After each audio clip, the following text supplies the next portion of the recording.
Whenever the hectic life of the city gets to me and the world closes in, I do a little trick that I discovered when I was 9 years old. I close my eyes, take a deep breath, and I go back to that place.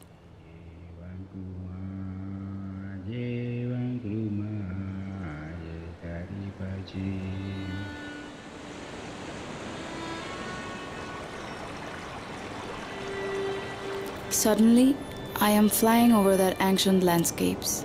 I can taste the sweet jungle air. I can feel the gentle river flowing around me. I'm back at home, at El Pauhi.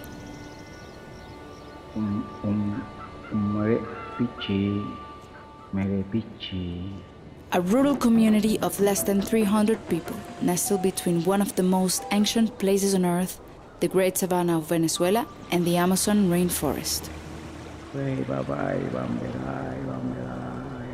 This is where I grew up in, and there I developed a profound relationship with nature.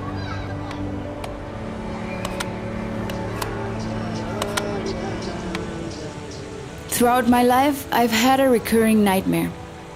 I returned to El Pauhi, and everything has changed. All the rivers are contaminated, the trees were cut down, and the animals are gone. All this destruction because of illegal mining. And for what? Illusory value ascribed to metals and numbers. Today, that nightmare seems to be more and more of a reality. This difficult situation has changed the course of my life in many ways, driving me to take action to protect what I love through my NGO Gotas project. And it is what brings me to this stage today. We live in a world that often feels upside down, but within that paradox lies our purpose.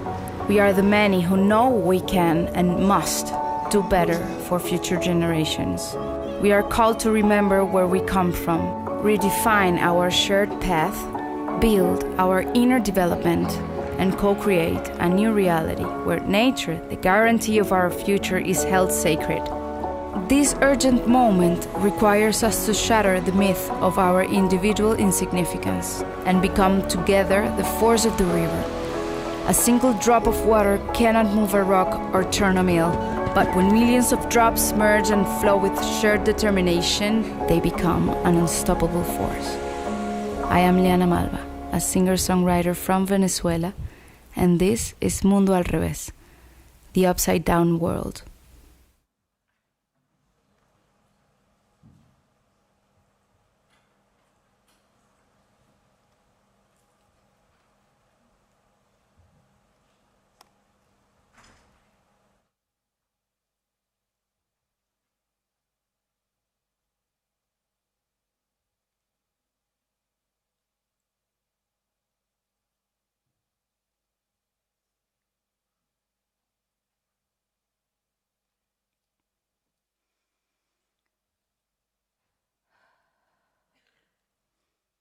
One, two, three, and...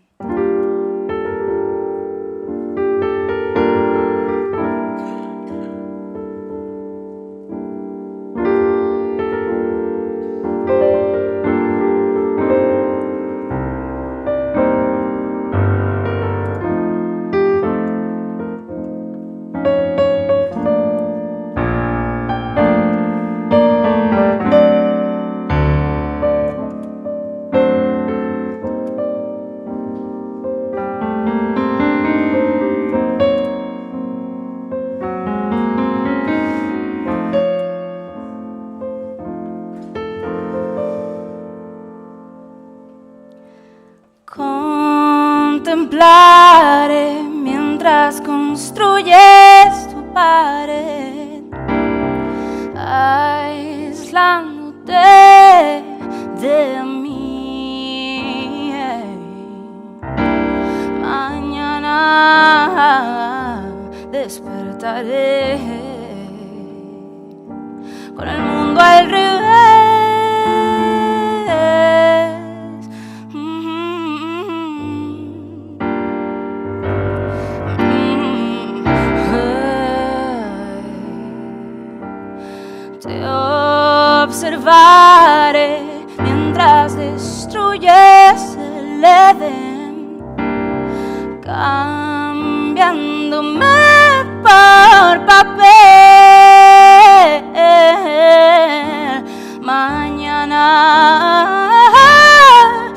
despertarás, desnudo y sin aire para respirar.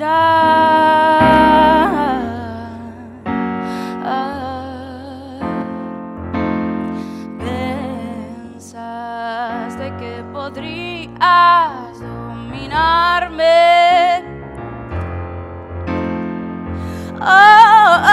Olvidaste quién eres entre tantas cosas y ahora quieres comprarme. No hay nada de ti, no, que yo necesite. Gracias a mí es que tú existes, pero insistes en que tienes el poder y con él puedes hacerme creer que tú eres el rey.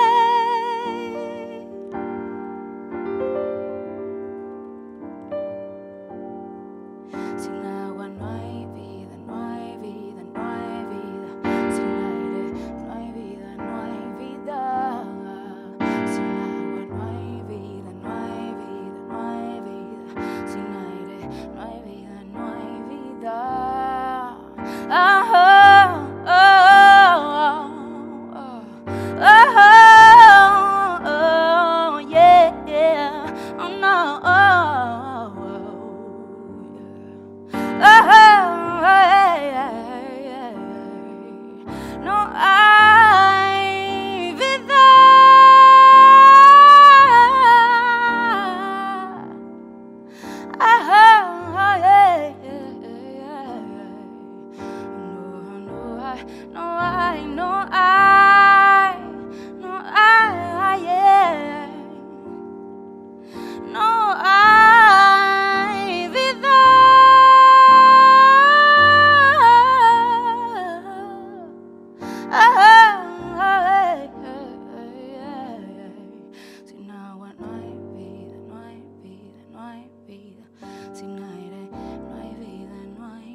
Hello.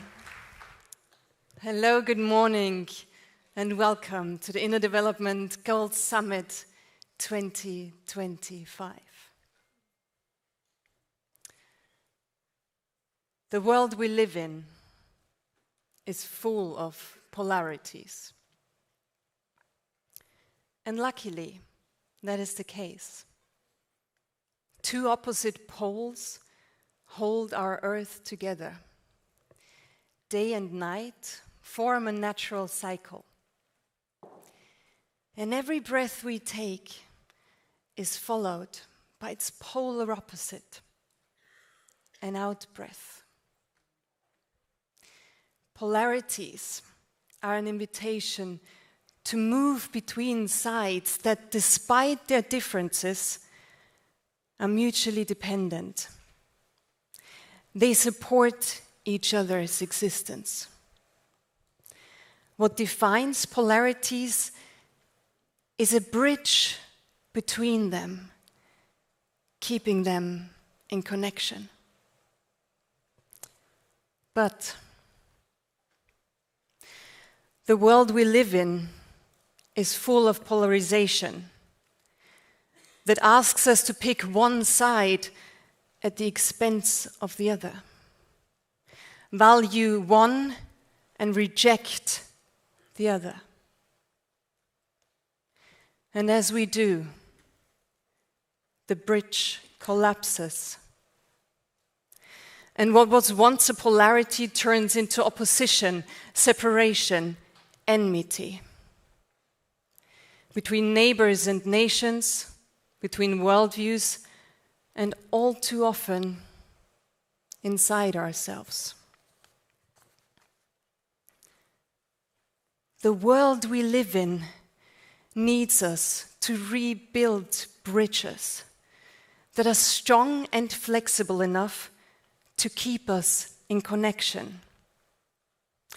Those bridges are not built by ignoring differences, but by staying in contact with them. Not by neglecting one side, but by seeking the truth that contains them both. Inner development has the power to be such a bridge. It can help us hold polarities that complement each other rather than stepping into rigid oppositions. It can help us face the dilemmas and contradictions within ourselves so that we can face them with more wisdom and grace in the world. At the IDG Summit, we are not here to solve the world's oppositions. We are here to recognize how each of us contributes to them. So over the next 3 days, we want to be practicing how we can be present rather than polarized, curious rather than convinced, connected rather than correct. So that instead of downplaying one side, we ourselves can become bridges, strong and steadily balancing our inner turbulences. So that one day, our inner balance will be mirrored in beautiful polarity by the outer balance we so desperately seek in our world.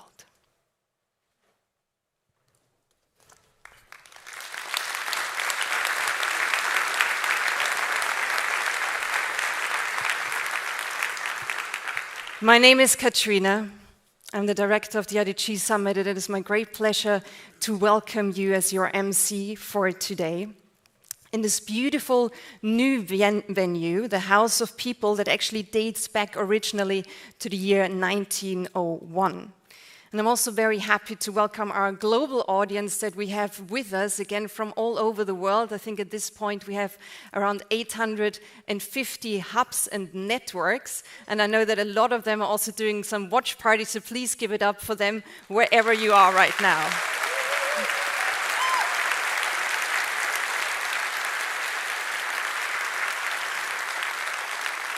All right. So, I'm not seeing too much of you, but I'm really curious to just understand a bit more. Who is at the IDG Summit for the first time? Ooh, wow. Oh my God, amazing. Welcome, hello. And who's been to a summit before? All right, some familiar faces, good, thank you. Who's been more than twice? Ah, the good old friends back again. Good to have you. Well, then the ones who are here and the ones who've been here before know that we usually have a special way also how we want to start those summits by just giving ourselves a moment to arrive here together. In the background, you can see one of the IDG symbols. It's one of the ones in being, presence. So we also want to take a moment to really arrive here in this space with those people with our full presence. Before we go into the whole talking and thinking and acting, be a bit more in the being and just give our nervous system a moment to arrive. And the easiest way to actually do that is to remind ourselves that we've got a body. And this body will be sitting here together in this beautiful venue for a few hours today. And actually, our body is quite clever.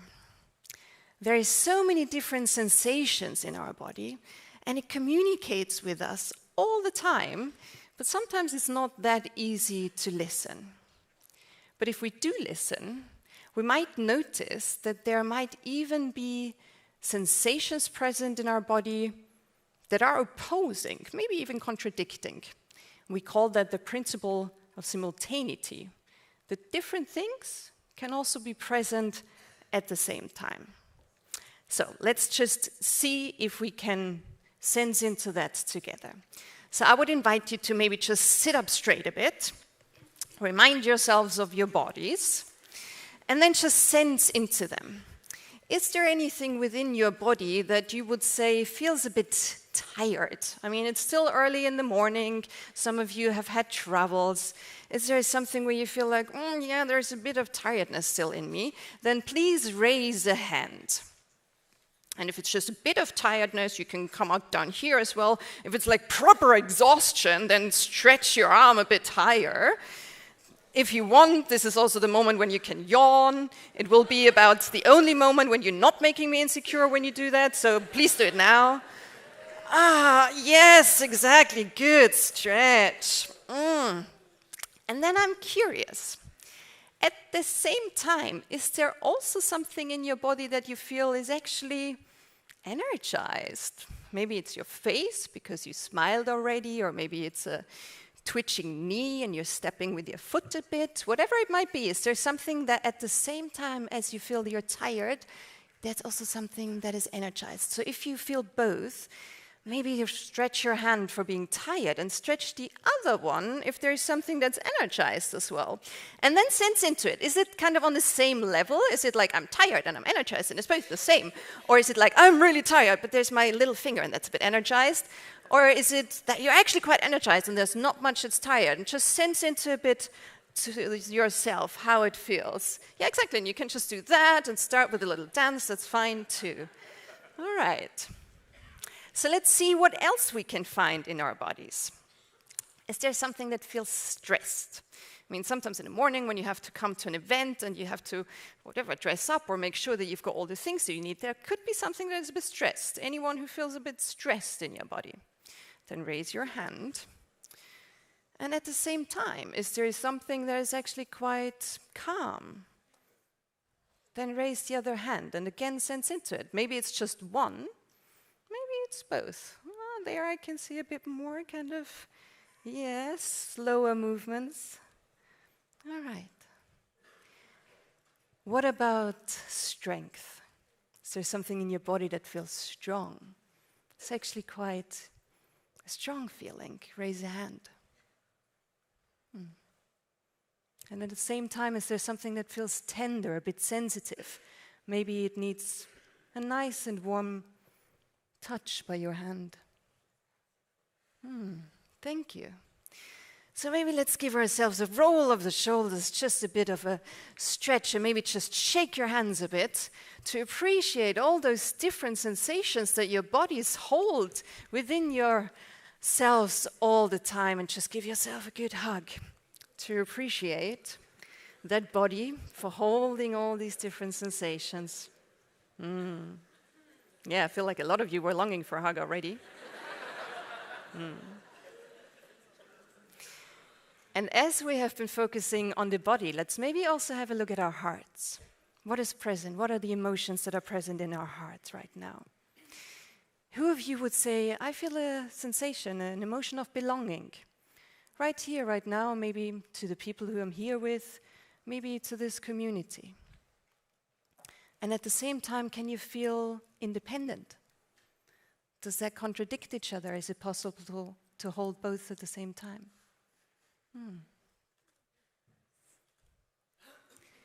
What about the emotions that we don't talk about that much. What about anger? Is there something in you, an emotion that feels actually angry, frustrated for what's happening in the world, for what's happening in your life? Maybe it's just a tiny thing that made you angry today.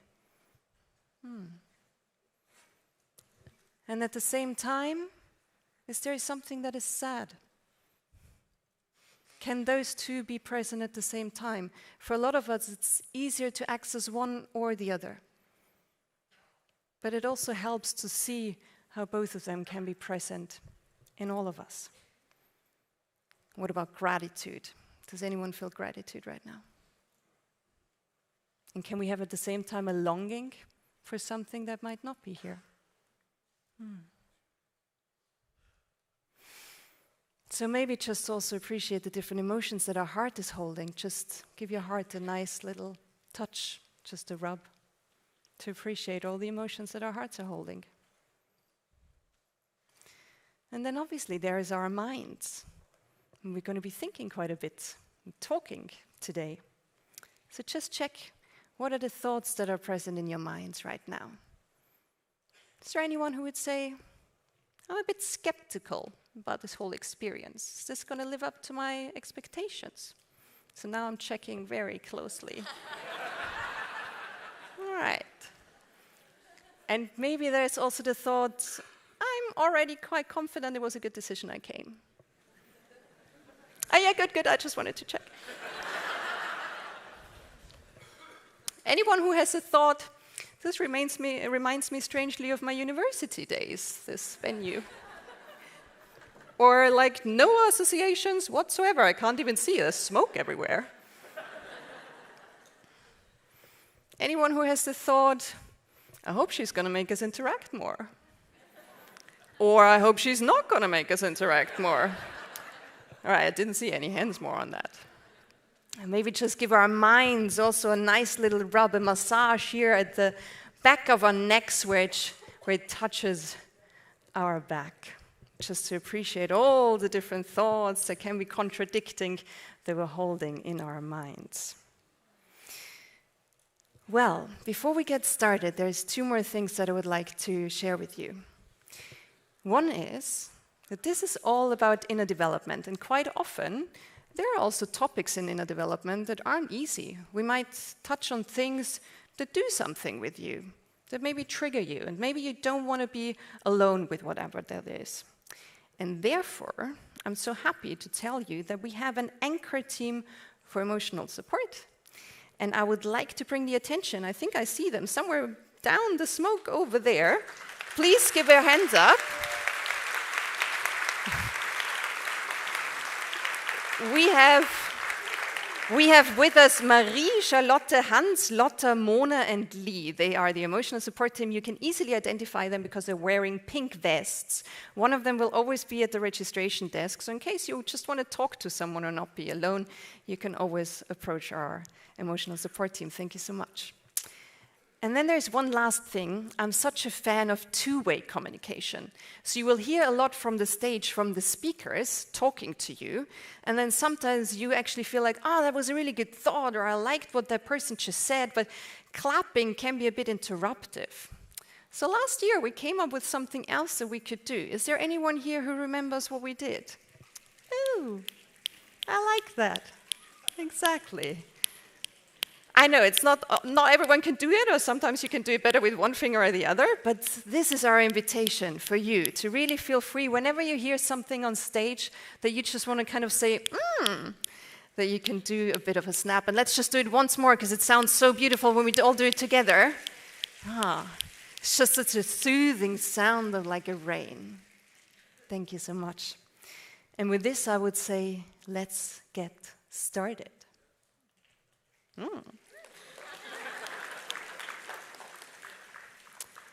Our first speakers of today are two of the most powerful voices when it comes to climate change action. Over the past 3 decades, those two women have become luminaries through their meaningful action in the field and their strong human presence. One is a high-level diplomat As former executive secretary of the UN Framework Convention on Climate Change, she has played a central role in bringing together governments, corporations, financial institutions, and NGOs to deliver the unprecedented Paris Agreement on climate change. Today, she's also the founding partner of Global Optimism and co-host of a podcast called Outrage and Optimism, and co-author of The Future We Choose. The other is a complex system thinker and doer. She's leading Europe's largest public-private partnership focused on climate innovation called EIT Climate Kick. And at the core of their work, what they do is they look at the systemic transformation that is required to achieve a zero-carbon society. And they're currently supporting 112 European cities on their way to do that.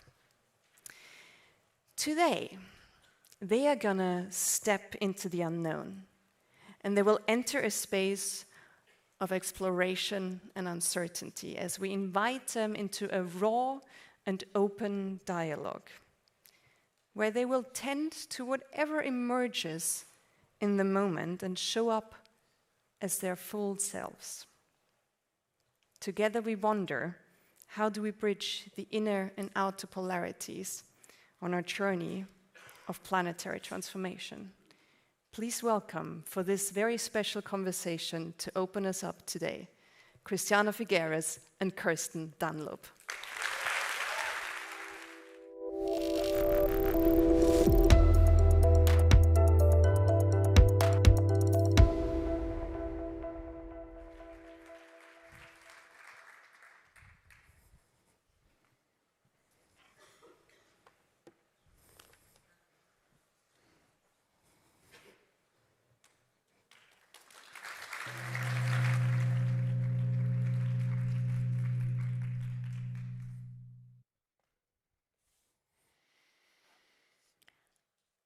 So, dear friends, what was not explained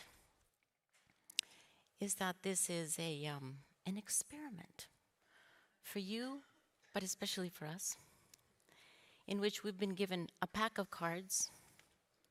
It's not Monopoly cards. And we will take turns picking up a card and asking each other the questions that are printed on the other side of the card. So, we don't know what is coming up, but we're here, and we're together, and I'm delighted. Same here. Thank you so much, Christiana. So I'm going to start with this experiment. And this Have you ever done this before? No, this No, is neither the have first I. time for me. And I am sitting here with a deep sense of imposter syndrome at the moment, so I'm just going to breathe through that. I was reflecting on anybody who opens a stage that says these are two of the most powerful voices in climate, just makes me want to run literally for the backstage. So I'm going to start with that. So this is the first time we are sitting together. Let's settle. What do you see in me right now?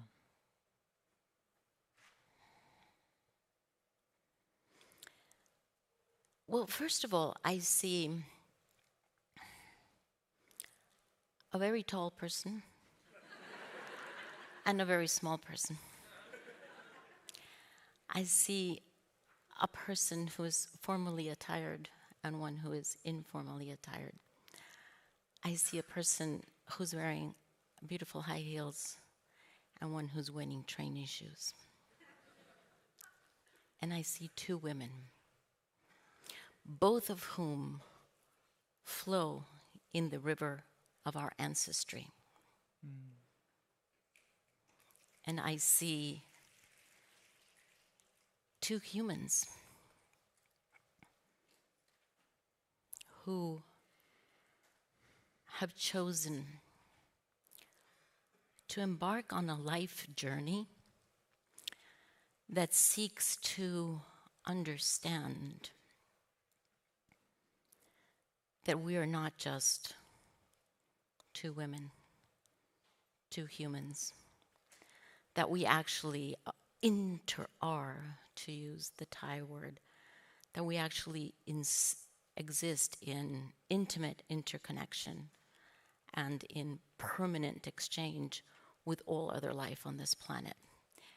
And that we seek to understand, what does that mean for the work that we do? So not keep it apart, but rather integrate it into the work that we've both chosen to do. That's what I see. What do you see? I see someone, I see a presence of someone I associate in my mind with mothering of a process, mothering of institutions, mothering of places, states. Someone I associate with the long ley lines of taking of responsibility, of holding of responsibility, of what I imagine, and I'm asking myself how much of that is a projection, is a sense of the history of trying, the history of watching things break in your hands and reshape and remake, and the history of giving birth and watching that birth evolve. And I'm wondering what that feels like. I'm asking those, and I'm wondering about that because I'm wondering when I wake, well, not always when I wake up. When I wake up, I have to deal with the guilt and the fear of all of the things that I haven't managed to get to last night. But beyond, once I get past that... Is that at 2 in the morning or 6 in the morning? No, that's at 2 in the morning, 4 o'clock and 6 o'clock in the morning. And then there's the, okay, get your shit together, get up, have a shower. And then I am always holding this sense of the purpose of a life. And I look to people like you and ask myself, you have worked this space for so long, you have watched so much of it come and go, you have watched, I think I have seen and heard, watched so much of it reach a moment of what looks like becoming and retract back to a being and to habits and to practices, or reach a moment of what looks like becoming and then fork back into our human habits. I wonder what it's like to keep being at that space of trying to birth the becoming. Staying on the edge, always on the edge, and learning to love the edge, because we will go from edge to edge to edge. But I'm afraid if we don't pick up another card, we may get admonished. Right here. All right. Let's do the job we're supposed to be doing.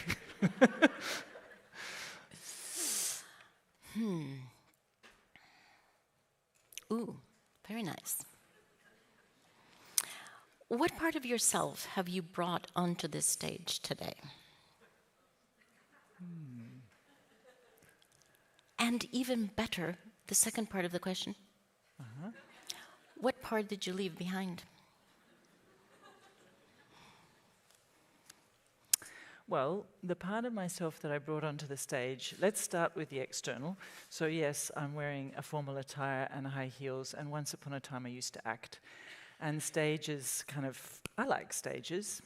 They bring out the sense of play, of pure, the playfulness of something that you can paint or you can bring to life, even if it doesn't yet exist. And you might be able to do that so powerfully that people start to believe it is a thing. So I bring that here. I bring a sense of deep responsibility for this 25 minutes. Is it of use? That's my growth edge. I always carry that sense of responsibility. Is anything I'm doing actually of use? And why am I always trapped in that question of whether it is of use? I leave behind a world of spinning plates to just try and stay here and listen, because this is also a remarkable privilege. What about you? I'm caught between answering the question and going for the next card. Okay. What do you think? I'll go for the next one. I can see that you are very focused on a process. Well, I'm just a little bit scared of Kat, you know? Especially because when she's looking like a diva, one you have to be careful. You don't mess with a diva. This is true. Okay, all right. Okay, this is a lovely one. Because, you know, I mean, look at this. I know, we have a long way to go. And this is where any completed finishes in the room, you might want to keep us. Yeah. Okay, we have both worked and walked decades in climate work. Do you recall a challenging moment when you had to navigate rigidly opposing sides? Never. Amazing. Let's move on to the next one. How did you manage?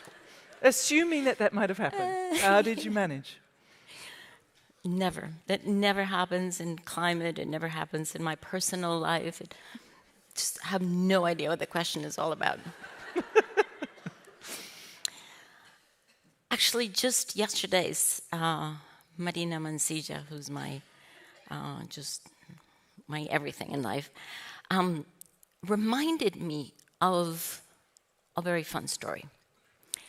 And it was the story of how do you get Saudi Arabia to adopt the Paris Agreement? Not exactly what they were created for. Not exactly the interest that moves that economy.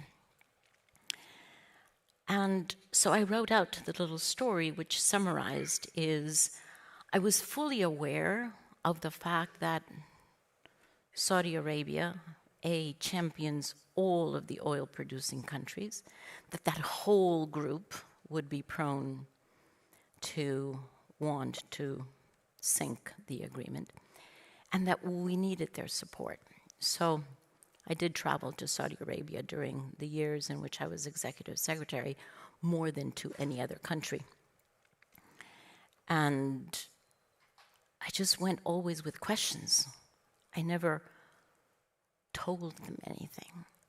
I just asked questions about their own sense of future. How do they see their development over the next 10, 20, 30 years? And on one of these trips, and of course always dressed in a black abaya, not in submission, but in respect for the culture. And I was always the only person dressed in black in a sea of white-dressed men. On one of the trips, the Minister of Petroleum asked me, "Have you ever seen an oil field?" No, most oil I've seen is the salad oil that I put on my lettuce. So he invited me to go and see and understand what an oil field is all about. And I dedicated the whole day to really understanding how this operates.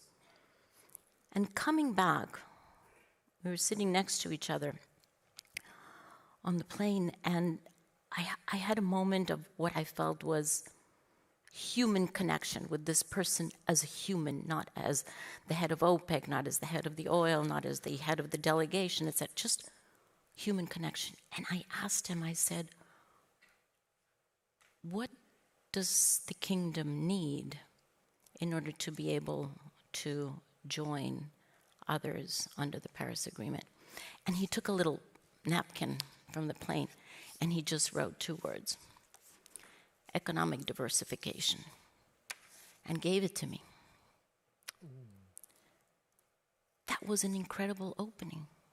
That was an incredible opening that is then reflected now in the Paris Agreement, but it was such a beautiful confirmation of a process that had been started with the understanding that there is the possibility, not the guarantee, but the possibility of finding common ground even with countries that, in theory, represent exactly the opposite to what we want to do on climate change.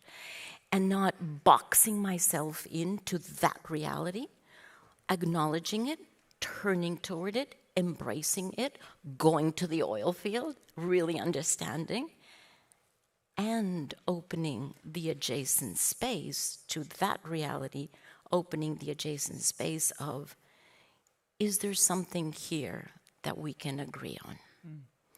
and leave it up to him to propose find what that that path. was. Wow. I'm asking myself, what is the equivalent for those who are currently in the White House trying to win a civilization war on AI? Interesting.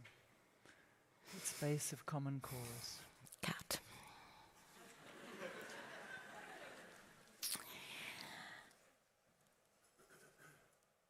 This is equally easy, okay? Right, great, excellent. What was Good. the hardest decision you ever had to take in the field of climate change action? And how did it change you?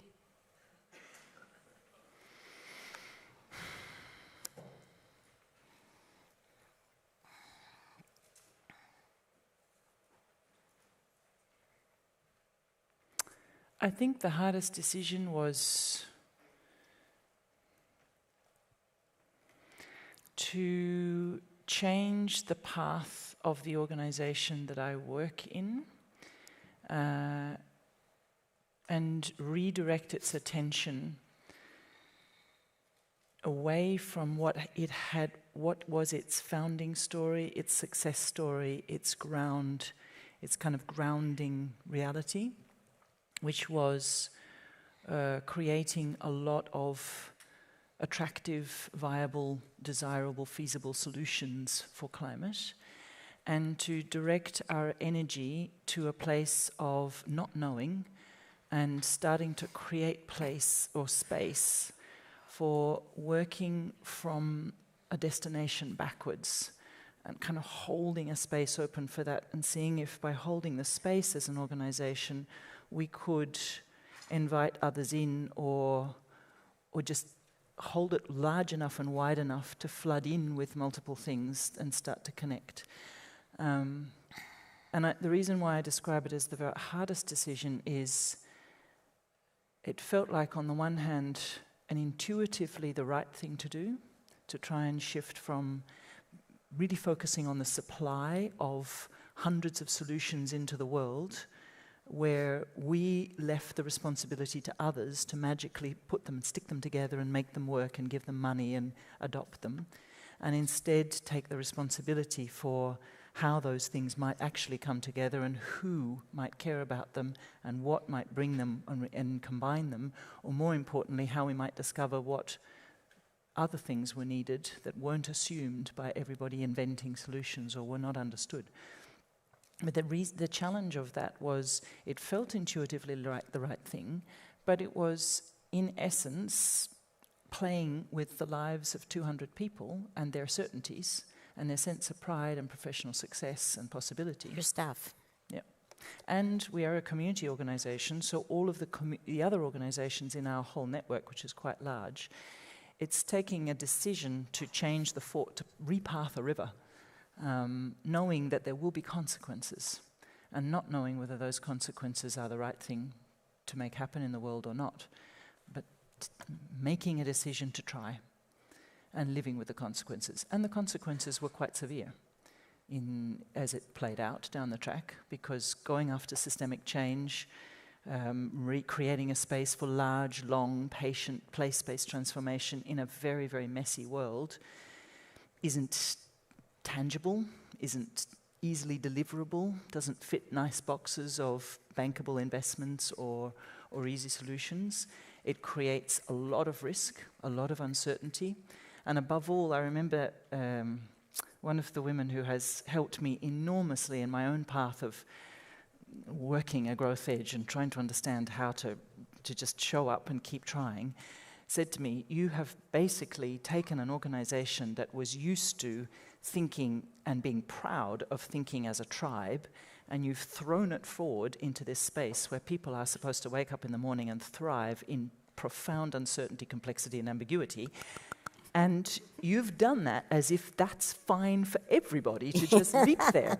And that's a big bet. And there's a hell of a lot of people who are not going to make that leap, not want to make that leap, and are going to deeply resent or question why that was the right thing to do." So it's probably the mix of acting on intuition, believing that an organization that does innovation should try to experiment, and just giving it a go. But it has not been an easy thing to live with, and I still wake up with those moments of... I still hear voices that when we've had particularly bad times and I've had to go through downsizing or rebuilding and kind of dramatic institutional fights with some of our core funders, and I hear the voices of people saying to me, "You did this, we would have been fine if we hadn't done this." So there's that sort of sense of live with it, breathe. All you can do is make the decisions in the moment that feel right and work with them. You use the term repath the river. When you describe what you did, what you're still doing, it sounds to me like it's more like get off the highway and flow with the river. Yeah, exactly. Which I will remember next time I have one of those moments of feeling incredibly responsible and guilty. I remember when I took my daughter to watch Conclave, and that particular phrase from the film Conclave about the greatest enemy we have is certainty. Mm-hmm. The certainties, the narcissism of small differences and certainties everywhere is the thing that worries me most. So yes, how do we get out of the being so certain that these are the solutions? That phrase, we have all the solutions, we just have to implement them. And how to kind of hold the space for that really messy human experience of trying to live differently. The question that cuts through certainty is the very simple question. Are you sure? And when have you asked that? Many times. And has it made a difference? Yes. Okay. I think I'd love to know some examples of that, but let me keep back to my homework. Yeah, cat.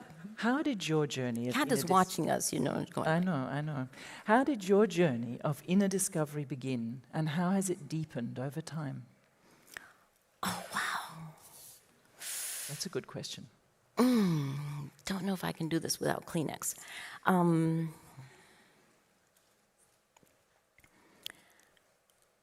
I think, as with many other people who have shared their origin of inner journey with me, it began out of pain, grief, desperation, suicidal thoughts, that whole package. Back in 2013, I was married, and my husband decided to tell me what he had been doing throughout our entire 25-year-old marriage. And it was like the world had just completely broken in front of me. And I was leading this secretariat, moving toward an agreement. So I knew that my professional life demanded me to get up in the morning, put my smile on my face, go motivate my team. Yes, we're going to do this here. Whiteboard, here's the strategic plan for this year. Here's this Substar. Here's what we're doing at SBI. Here's what we're doing at COP. Always with a lot of enthusiasm and support for everyone in the team, let alone for governments as well. But I went home at night and just cried myself to sleep for a whole year.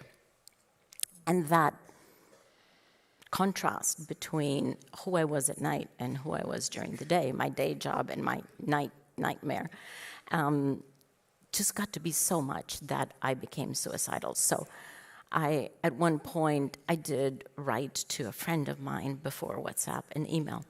And I said, right, I need something because otherwise I will not make it. And he said, like what? Email. And I said, I don't know, maybe Buddhism? And he goes, Buddhism? What the heck do you know about Buddhism? I said, nothing. I don't even know how it's spelled. It has a double D, a double H, double something. Just look it up. So this dear friend sent me a link. I clicked on the link, and it was the link to the Plum Village Monastery of Thich Nhat Hanh in France. And I read the first page, and I went, I don't understand a thing, but my gut tells me that's it. That's it. It's not up here, it's here. But then I went location, and it's in France. And I wrote back to him and said, you don't understand. I am having these suicidal tendencies. The suicide is I'm going to throw myself in front of a train. I have to take a train here from Germany to France. I won't make it. You don't understand. Put two and two together, okay? And he goes, okay. And then he sent me another link. I open it up. Plum Village Monastery in Germany. Location, 45 minutes from my house. I can drive there. So I drove there the next day after much negotiation about, please give me a bed because I'm desperate. And that's where my journey started. That's where my journey started because I began to understand the connection, because I had kept these two things completely apart, what was going on inside of me and what my external responsibilities were. And I began to understand you can't hold them apart.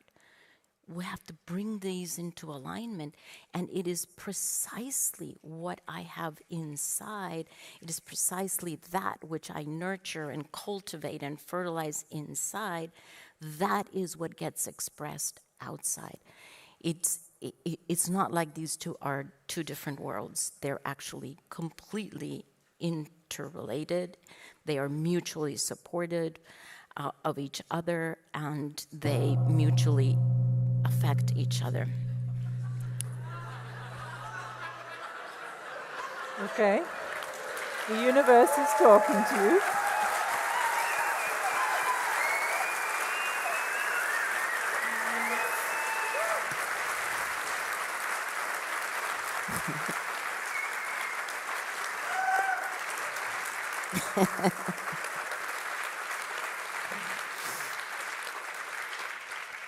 So you know what that gong means. I mean, the yes, universe is talking to you. I took it definitely as a sign of the universe. Thank you, universe.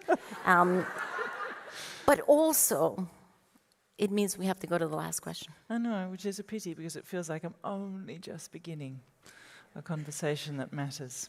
Okay, the last question. Wait, did you read the last question? Because then I get to read the last question. We can read it together, because I think it's a question for both of us. This is true. Okay, here we go.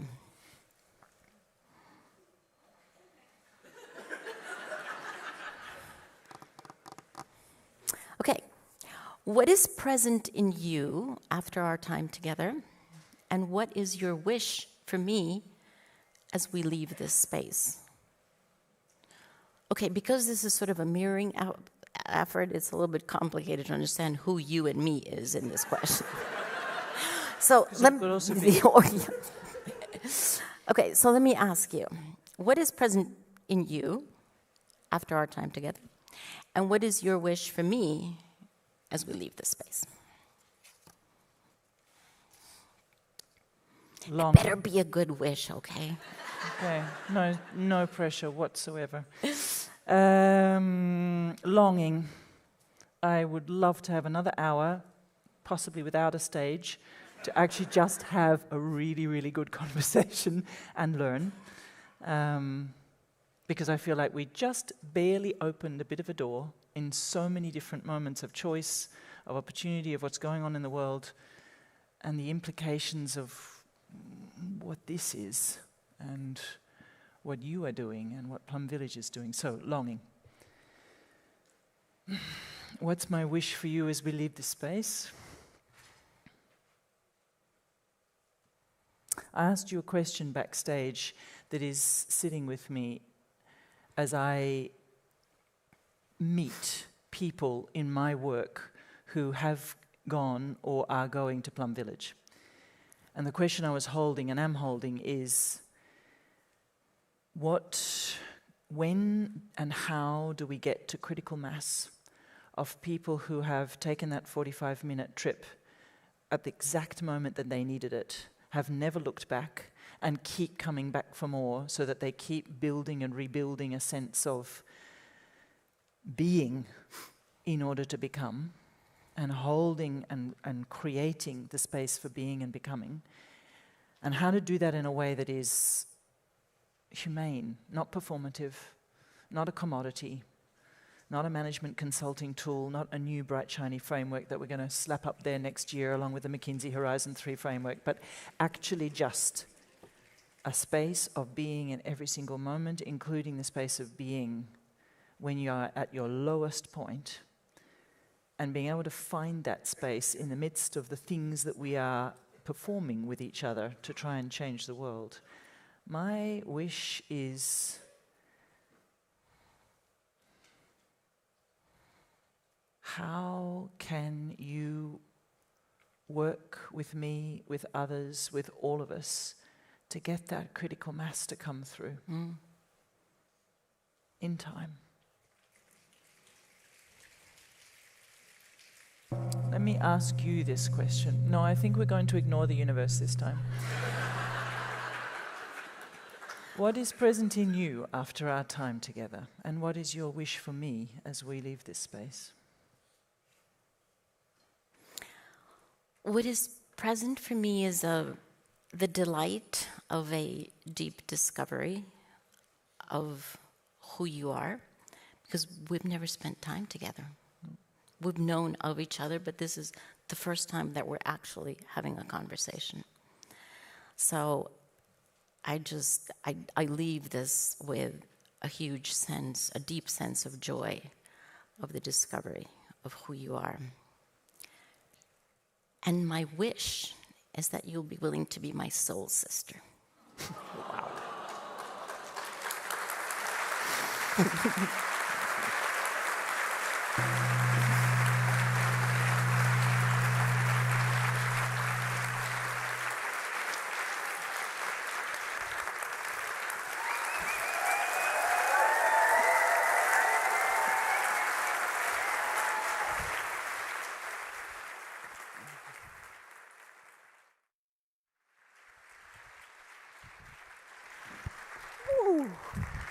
Please give it up once more for Christiana Figueres and Kirsten Dunlop.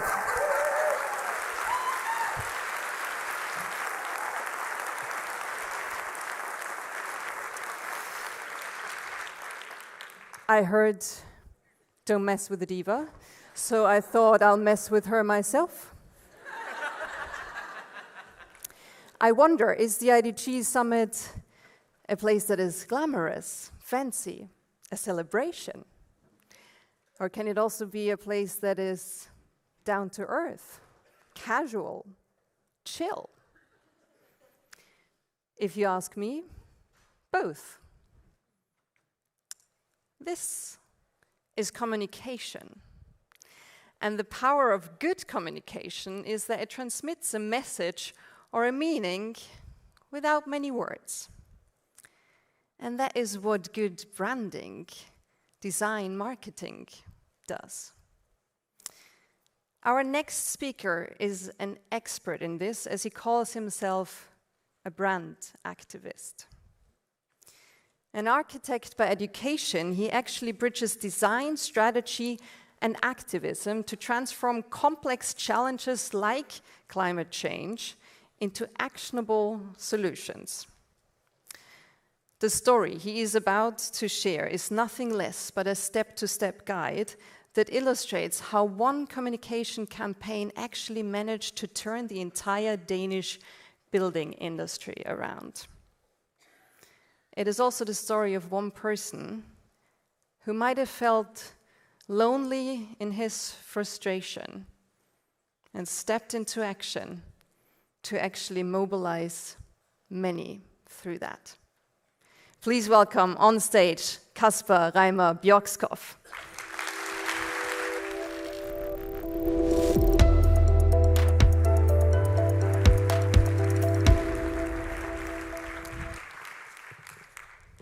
Hi everyone.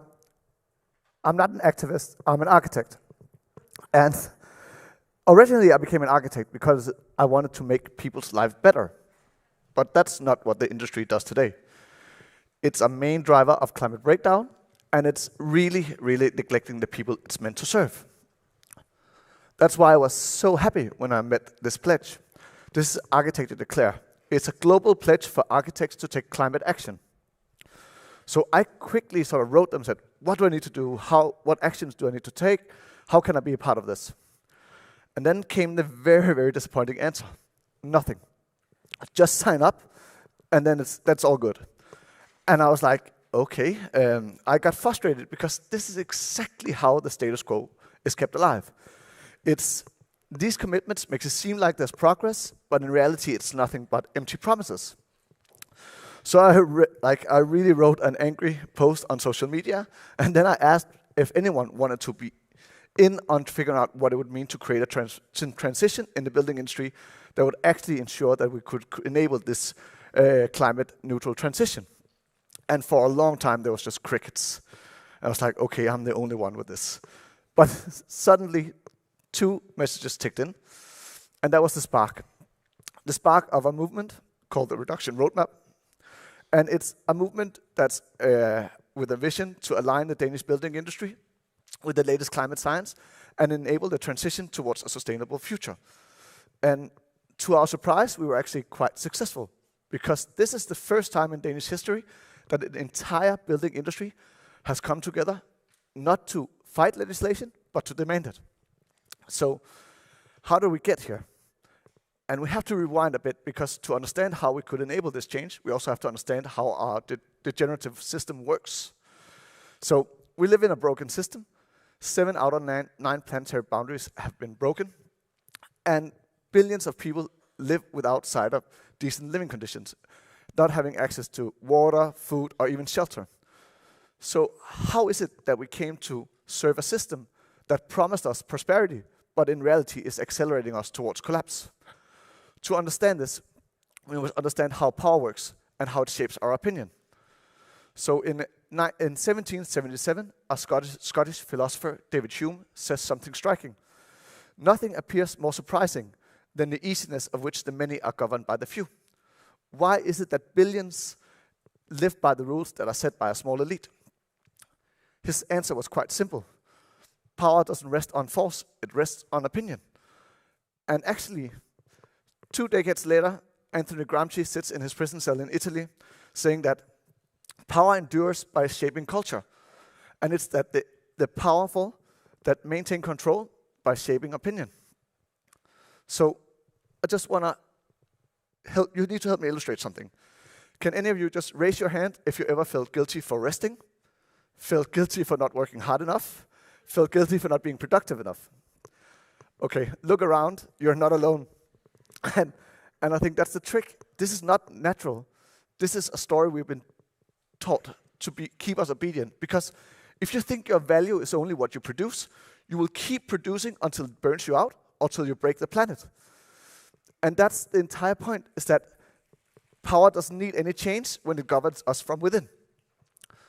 And nowhere in this shaping opinion more evident than in the role of capitalism and neoliberalism. And then you might think, oh, that's just a natural progression of the system. That's just how we have evolved. But it's actually not. This is manipulated and forced. Because after the Second World War, the elites didn't fear more war, they feared democracy.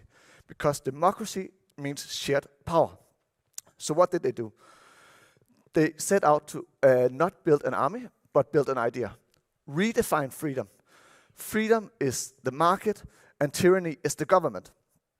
And so they hired a small elite of economists, politicians, scientists, journalists to run think tanks, infiltrate universities, and even infiltrate media companies. All with that same story, is that freedom is for market, not for people. And they did quite well. It wasn't really super successful, but in the 70s, a crisis came. So the oil crisis in the 70s, and then a stagflation in the UK. And what do politicians do when they look for solutions? When there's a crisis, they look for solutions. And there they were, ready-made, the neoliberal doctrine entered not through force, but through ballots with Thatcher and Reagan. So this small group of elites is now a global network called the Atlas Network, spanning 3,000 think tanks. And they have these tactics that we see them everywhere. It's delay. So Exxon knew about climate change in 1973, but they buried the evidence. And then it's deflect. BP invented the carbon footprint to make it about your personal choices, not about their emissions. And then they distract. So they create fake reports that make it seem like climate change is not that bad. And if you're unaware, this is the report that came out 2 months ago from the White House. This is how bad it all had become. So what does this story actually teach us? It teaches us how a small elite could take an idea from the margins all the way into the mainstream, reshaping how culture works, how our economic system works, and even our understanding of what freedom means. But if it's been done before, we can do it again. Not to centralize power, but to redistribute it. Because this is the lesson. If you want to change something, start with changing minds. The most powerful revolutions didn't start in boardrooms or in parliaments. They start in the stories we choose to believe. So how do we then enable this change? We first have to understand why we are failing to mobilize. We've been told the story that if we communicate fear, then people will become paralyzed. So we shouldn't do that. And politicians say it, and media enforces it. But in reality, the science is clear. If we communicate fear, guilt, and moral communication, and pair it with actionable steps for what people need to do, it's far more effective at mobilizing. And we know this already, because if you get a cancer diagnosis from a doctor, it's not a hopeful message. It's fearful, but it might be the single thing that prompts you to change course, to stop smoking, and to revisit how you live your life. And to understand why we need to break this conformity, we need to look at two psychological traits. One is called social conformity, the other one is called the bystander effect. And in the 1960s, two university professors did a study called the smoke-filled room experiment. They put a person into a room. Without them knowing that, they slowly entered smoke through the room. When people were alone, 9 out of 10 reported the smoke within 6 minutes. And then they ran the experiment one more time. But this time, they put a group of actors they were instructed to sit still while the smoke was seeping through into the room. And what happened? 1 out of 10 reported the smoke. And had it been in real life, they would have all been killed. And that's the thing. That's the two psychological forces at play. The bystander effects tell us that we spread responsibility out evenly. So if no one is reacting, I'm also not going to react. And then secondly, the social conformity. We don't like to break social conformity. We like to do what everyone else does. We don't want to be the odd one out. So we stick to our guns and say nothing. And we see this everywhere. So there's a climate breakdown almost on the news every day, yet we stay silent and we do nothing. And this is why it's so important to communicate the truth and communicate the science, even though it's fearful. Because we need to understand that when we break conformity, shifts happen. Because when fear is paired with action, it doesn't freeze us, it fuels us. But of course, it starts with speaking up. But it's not enough. If we want to propel people to actually do something, we have to understand how social norms are actually created.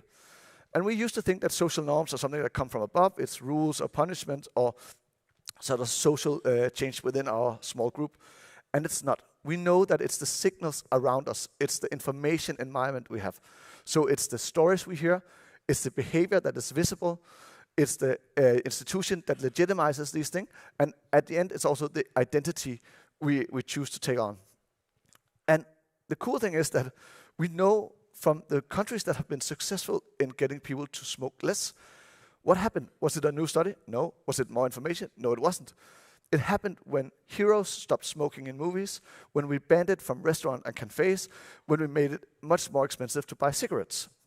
So if change depends on changing the signal around us and not just what we know, it also helps us explain why we are so bad at mobilizing.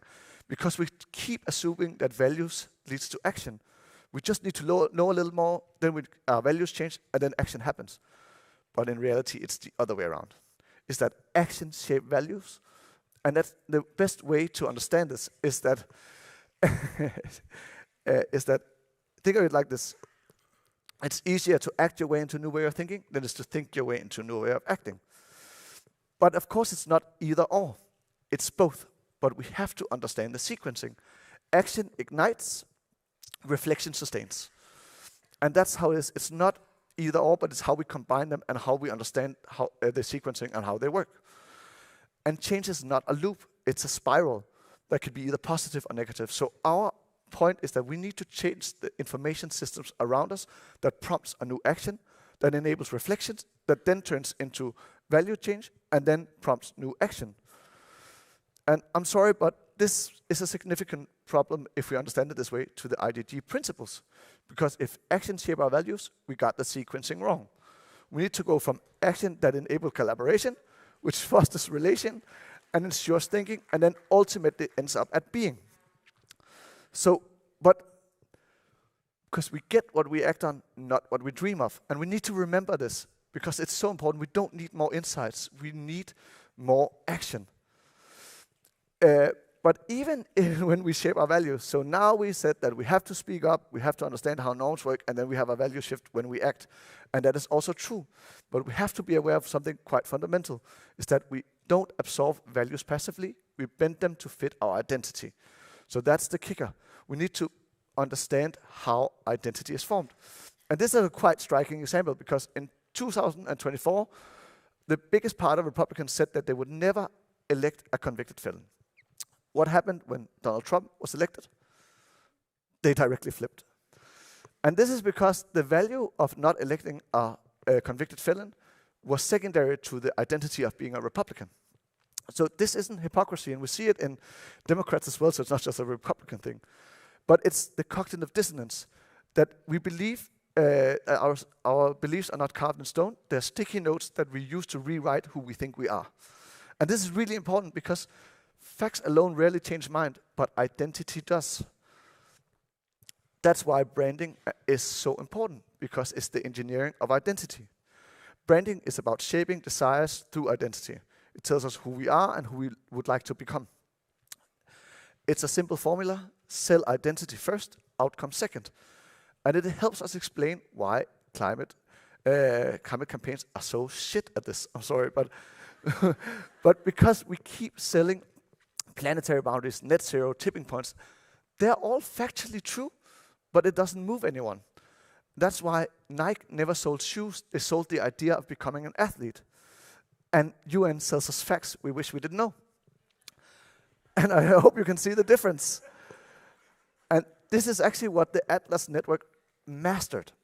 Because what they did was that they didn't sell an idea, they sold an identity.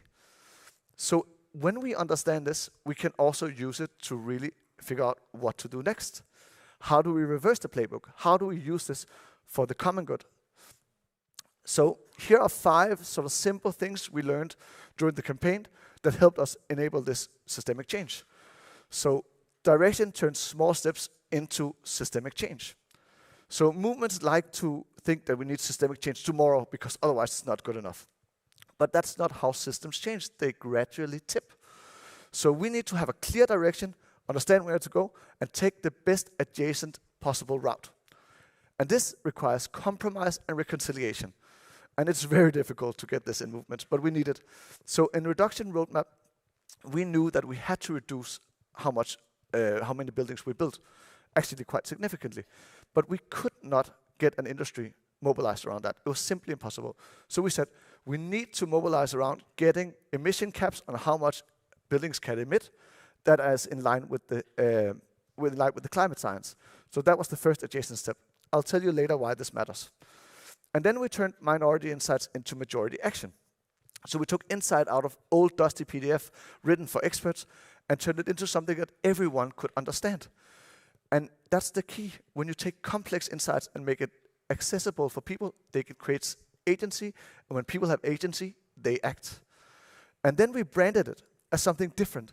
We didn't brand it as yet another activist campaign where you just have to do all these things. We branded it for a conservative industry that everyone could see themselves in. And in this way, we reduce risk. And then, now we knew what we had to actually mobilize around. We knew how it had to be communicated. But how do we then mobilize? So many campaigns focus on getting the center of power to move. But the thing is that the center never moves because they are dependent on status quo. So it's about mobilizing periphery. And we know from science that when 25% of a group adopts a new norm, the rest follow suit. And that's a super important lesson because it means that we shouldn't go for convincing everyone. We should go for convincing the people that are actually likely to support our cause. So that's what we did. We invited 40 of the most progressive people in the entire value chain in for the building industry. We told them what we were going to do, asked for their input, and ensured their endorsement. So what happened was that when we went live with it, it seemed like there was a huge momentum, and all these immediately joined, and it moved the entire periphery to then ultimately move the middle. And then we did something else. We made what we asked of them simple, emotional, beneficial, and actionable. We made it simple and emotional because we said that please support that our new legislation of new builds is at adherence with the Paris Accord. And when we did this, we inadvertently said, if you don't support this, you don't support the Paris Accord. And that's a thing that most companies can't afford to say. And then when they then signed up, we made it beneficial and actionable. Then they got us a graphic with their logo on that they could share with the rest of the industry, not through our campaign, but through their own voice. And when people share these things through their own voice with their own communication, it starts feeling less like a campaign and more like a cultural shift. And then lastly, in a world where everyone is overburdened with problems and we are stressed, we're really, really stressed, we don't need more problems, we need solutions. So what we said is that okay, for the building industry professional, we found all the cases that proved that this emission cap was possible and said it's even going to be a competitive advantage.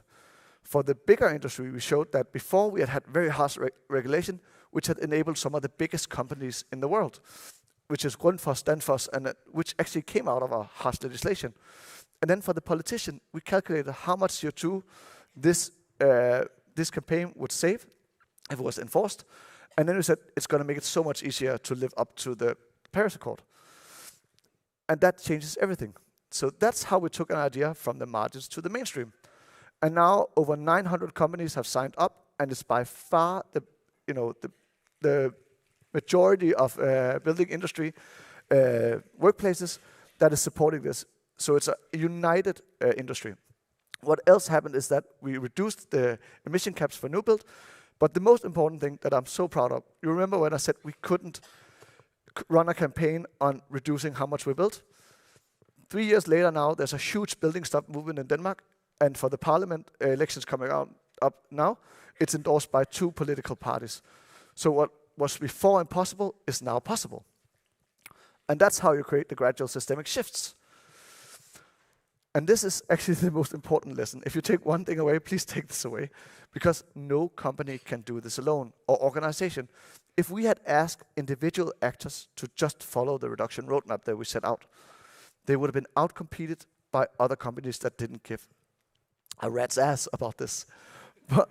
But the thing is that when we united everyone to create legislation change, it evens the playing field, and it turns a weakness into a strength. This is the way out of the multipolar trap. Enable collective action for systemic change. So what began as a frustrated, really annoyed architect's post on social media became something much bigger. And it taught me something, that a single act, a single post, a single thing of courage really can set ripple in motion that changes the entire system. So please speak up, even if your voice shakes.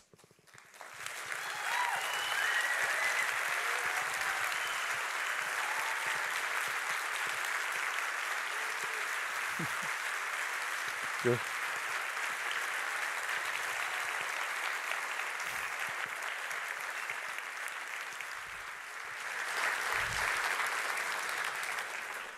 Thank you so much, Kasper, for sharing this truly impressive story. And I get the impression if you ever want to put out a social media post again, it might probably go viral quite quickly. Hopefully. I wonder, in one of our conversations we had before this talk, you said that we cannot change everything we face, but what we face can change us. Yeah. And I wonder, since you've basically faced the entire Danish building industry, how has that process changed you? I think it changed me in a quite profound way, because I was running a research lab before doing this mobilization. And I thought that more knowledge, we just needed to talk more about it. Then we would have the change. But it was when we did the action that I really felt like we could do a difference. So for me, it really changed the mindset. It's like, it's not about just, it's important to have the reflection, it's important to have the insights, but most important is to go out and live it and try to be in it, because otherwise you never get these insights. Had we not done this, had we just kept it a roadmap we had sent out and not done the mobilization, we would have gotten nowhere. It would have been yet another PDF we just throw out into the air that hope people will catch. So that's what I learned. Thank you so much that you actually showed your frustration and you mobilized the entire industry. Please give it up once more for Kaspar Reimer Bjørkskov.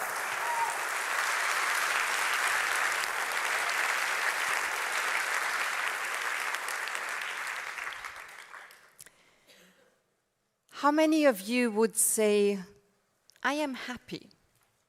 Just show. And how many of you would say, I'm happy at work? It's good. Curious to hear what you work. Our next speaker is doing her very best so that her employees actually raise their hand when they're asked that question. She comes from a country where happiness is one of the 3 core principles as a foundation for its identity. Vietnam. She's the CEO of BTS, which is one of Vietnam's leading footwear brands with over 6,500 employees. And with her background as a chemical engineer, she was actually quite interested in the question, how can you make happiness measurable? So she implemented an entire transformation process in their company that put happiness at the very core of it. Apart from being an outstanding leader, and she's been awarded several times in the Asia-Pacific region, she's also an outstanding leader of her own life, because she's really gone on that quest to figure out what she wishes for in her life, and then actually do the action to make those wishes happen. Here to tell her story, please welcome Queen, or as she kindly lets her Western colleagues call her, Cindy Wu.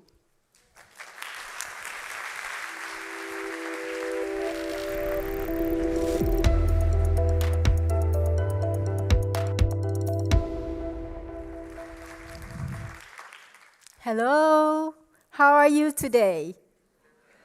Yes. So I'm really happy to be here today to share with you about my journey. And first of all, I want to start with a moment to honor my teacher, who is Dr. Haven Thor. So he just recently passed away 19 days ago, and he was the speaker last year at the IDG Summit, and probably some of you know him. And I feel so proud as his student, so today I can stand here to really share about my own story, our company story, and the way of happiness story. I would love, so all of us, we can make 3 breaths to really honor him. So the first breath is connection with self. I always thankful to my teacher, who is a very centered person, and also very disciplined and full of very productive. So the second breath is how he relates to others, especially his student. As his student, I always felt like he gave me so much space, so much love and wisdom, and really encouraged me in whatever I do. And I think that is the most beautiful gift a teacher can give a student. And the third breath is the way he connects to nature. I think Dr. Thor is a very great example of a human being can lead such a very happy and fulfilled life. So, thank you.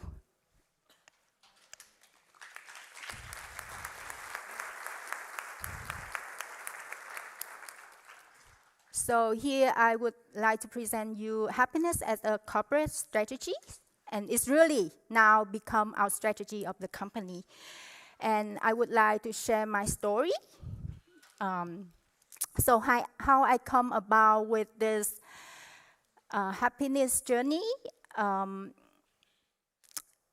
So it's back 14 years ago, back in 2011, when I was just 31 years old. And there was a moment of my life that I felt like I have existential crisis, that with all the abundance of material wealth and success and good position, good education, good career, but somehow I feel very empty inside. And really, as if my whole life has been framed by society, by what my parents told me, by what the teachers told me. But really, what is the meaning of my life? And then I came a book from His Holiness Dalai Lama, the book called The Art of Happiness, that a friend gave me because she saw that I was so sad. And in that book, His Holiness Dalai Lama say that the purpose of life is happiness. And at that time I say, wow, because I didn't grow up that way. With my parents told me that. My parents always tell me that you have to be successful and you have to be wealthy so you can help others, which is very good intention anyway, but never anybody tell me that I should do something that really makes me happy. So from that, I actually make a research on how to be a happy person. I didn't reject that His Holiness Dalai Lama idea about the purpose of life is happiness, so I investigate in that. So there are two things that I figure out along the process. First of all is gratitude, because gratitude can bring your happiness. And I reflect on my life. I have so much material wealth, which I think I have taken it for granted and not really appreciate little thing that happened to me. And, you know, with this all abundance and richness and material wealth, and you don't appreciate anything. And then you have to train your mind to be more appreciative and learning about all the good conditions that others have bring to you. So that is the first thing I learned about gratitude. And I really practice it every day, 5 things that I'm grateful for that day. And this really changed me. And the second is I make the 3 wishes of my life. So I really want to be in the presence of the happiest person in the world, which is His Holiness Dalai Lama here. He's a very humorous teacher of me, and I really love him. And then the second is the Zen Master Thich Nhat Hanh, who also talked a lot about happiness. And I think the wisdom he gave me that really saved my life through that crisis. And the third is because Katarina introduced me, I'm a chemical engineer. So I would like to, happiness can be measured. It's not something that, you know, it's just emotion. So that's why I really want to go to Bhutan, because the countries that actually measure the success of their countries by on the happiness of their people. So I really want to understand how they do it. Yeah. So that I make these 3 wishes, to go to meet His Holiness Dalai Lama, to go to meet Thich Nhat Hanh monk, and also to go to Bhutan to see how they use the GNH framework.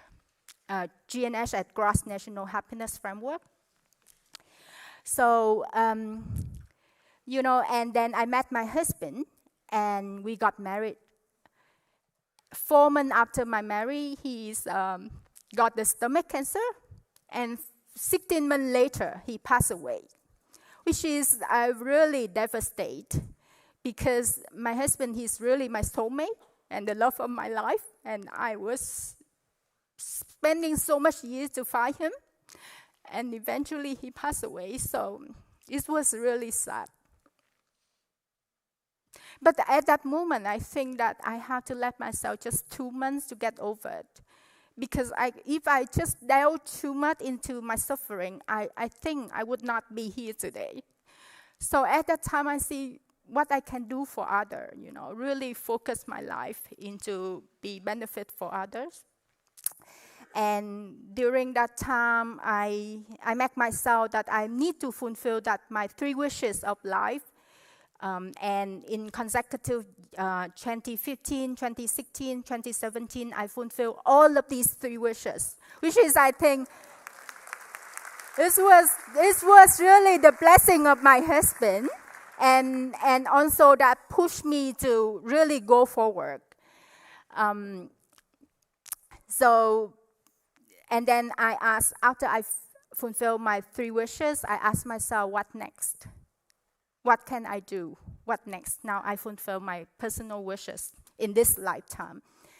And I remember back in 2015, I met His Holiness Dalai Lama in person. And there was one sentence that really struck me. He said, whatever you do, like your motivation should be benefit all sentient beings. And I really reflect on that sentence over years. I said, in my positions at that time as a vice president of the company, what I can do for my people. We have around 8,000 employees at that time. What can I do to really benefit them? And also really benefit for the environment, the planet that we are in. So, lucky for me, because I be able to invite Dr. Havan Thaw, who is my teacher, who is also former director of Gross National Happiness in Bhutan, to really help us to launch a happiness project inside our company. Just to, with all of my suffering, I just wish my employee equipped with something very essential skill, happiness skill, that really equip them through the challenging time, that they can move through that in a very smooth. So I would like to introduce a bit about our company. Our company called BITIS, and it has been around for 43 years, since 1982. We are a national brand that serves for many generations of Vietnamese, and we have about 6,200 folks. We are a national brand, really like each of the Vietnamese in their lifetime will own a pair of shoes of us. So we are really proud of what we're doing. But in the culture, because 7 years after the war, and how we have to move people, especially the farmer, to go to the factory and work. It's actually, we use a lot of, military-based rule, and also the culture is very top-down, where the boss say, and you do whatever you do. So it's really a lot of fear inside the organization. And we not be able to retain the talent and also recruit the younger generation coming to our company. So, and also I see a lot of suffering inside the company where they feel a sense of not disconnected and not empowering, I think nobody wants to be the boss because they're afraid that they're gonna have to take responsibility. So how we change that? So with the Happiness Project, I want to move from the fear-based of management to the love-based of management. And I really need an expert to help. Yes, so that's where the Dr. Havan Thaw come into place, and I'm very grateful for him. So this is the who. We have here is Dr. Havan Thaw and Eli team. Eli is at Eurasia Learning Institute, is the one institute Dr. Thaw has established. And we have my dear Dharma sister Ursula sitting here. She also co-founder of Presencing Institute. And then have myself. And also I put this here as happiness lineage. Why I say that? Because we are a Buddhist country. And then for 2,500 years, we really thinking a lot and practice a lot about happiness and how to transform suffering into happiness. And then 80 years ago, I think the father of the countries, Ho Chi Minh, he also created the three values of our countries is independence, freedom, and happiness. So this we really embrace the happiness as a Buddhist countries and also as a government, really wish the happiness for our people. So this is the who, and I'm talking now with the what. So what we do at the Happy Buddhist Project. So here we're talking about the happiness skill. Happiness skill here is based on three connections. And we have experienced the three breaths with first connection with self. And the second is connection with others. And the third is connection with nature. And all of that's really based on mindfulness. How are you mindful enough with these three connections? And we really have to practice that inside our company to really increase the happiness of our people. And the second thing is at the company level that how we use this GNH framework as in 9 domains of gross national happiness to measure and to survey the happiness and well-being of our people. And also we use Theory U. So I think some of you here know about Theory U to really solve the challenges that our organization facing. So this is the what, and this is the how. So at the pilot phase, because I'm a very careful person, I don't know how a project like that can be effective or not, I don't know. So I really have to try. So at the pilot phase, what we do is we have the VIP retreat that really set the tone of our company, where on the leader, senior leader in the company really align with the vision that now our company will go forward with happiness and embraces as one of the way that we operating. And then we organize different retreat for our colleagues to really learning about the happiness skill, learning how to better connect with nature, how to better connect with other people through deep listening and compassionate communications, and also how to be better to connect with themselves. So you can see here as the happiness skill and training retreat. And after that, especially is in 2021, you know, COVID time, and we really have to lock down at that time, and 50% of our store closed, and then 30% of our factory just still functioning. And I faced enormous challenge because at that time we have about 8,000 family, 8,000 workers working with us. So how I can move through this COVID, because I don't know, at that time I don't know how long we're gonna lock down, and then how I'm gonna be able to help these 8,000 workers to sustain our workforce. And at that time, I think really this happiness skill really equip us and help us with the GNH framework as well, so we be able to have a lot of activity, very creative activity, because at that time you don't focus on business anymore, you focus on the happiness and well-being and the health of the people. So we come up with a lot of initiatives. Our goal at that time for our community of 8,000 people is nobody left behind, and then all of us always feel very connected and also very loving and very engaging, and we face that fear together. So really the 2021 years of the COVID lockdown time is a time that really tests what we have been learning over the past 3 years of the piloting period, will they benefit us as a community?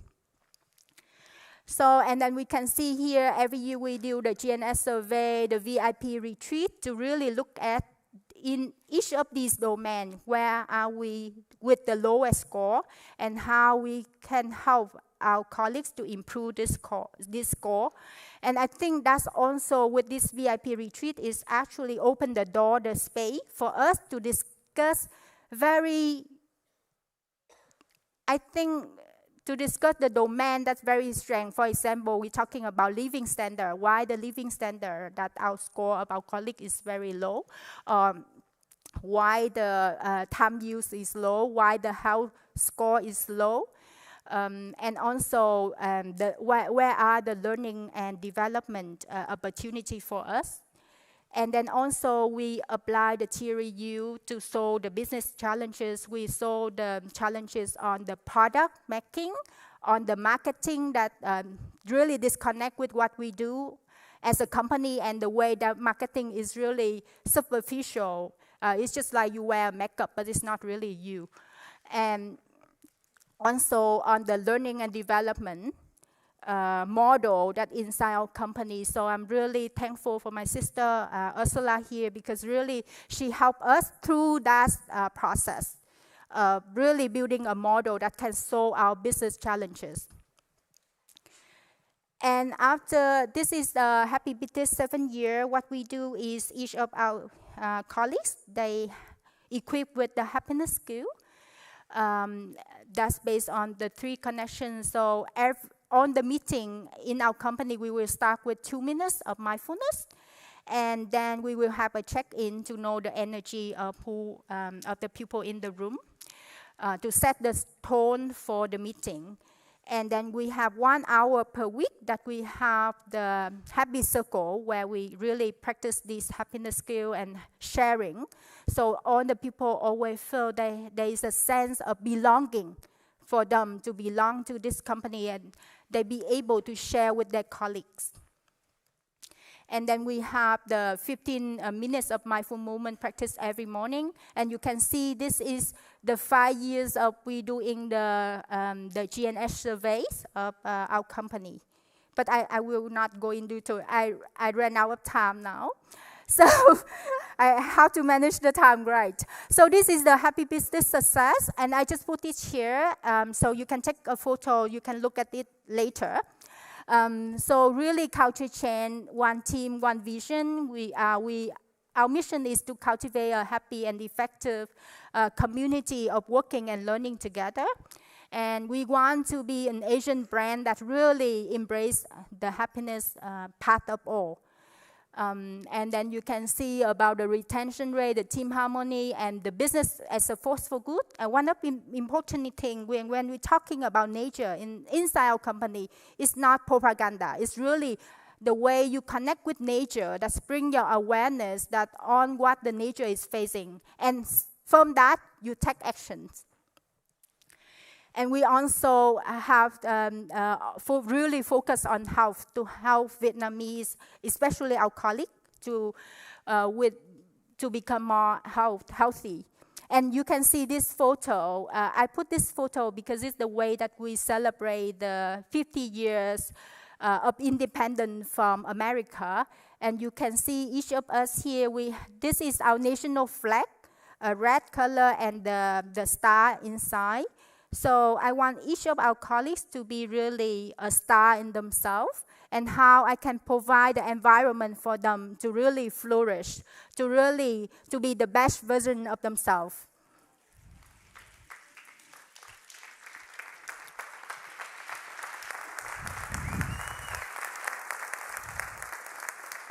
So this is the external impact. We actually, together with Dr. Haven Thor, and to create a happy school movement in Vietnam, to really equip with the teacher with the happiness skill and how to facilitate the classroom to be more a happy place and productive place.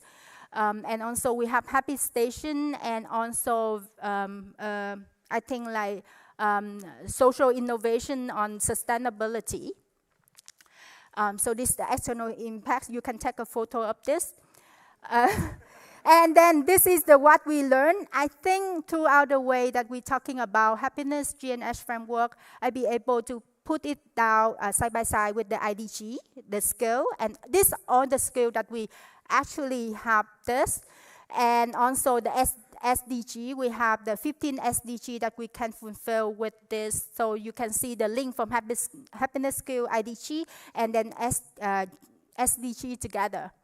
So future vision, we want to be a business for good. I want to all of our colleagues, 6,200 people, to be a force for good together.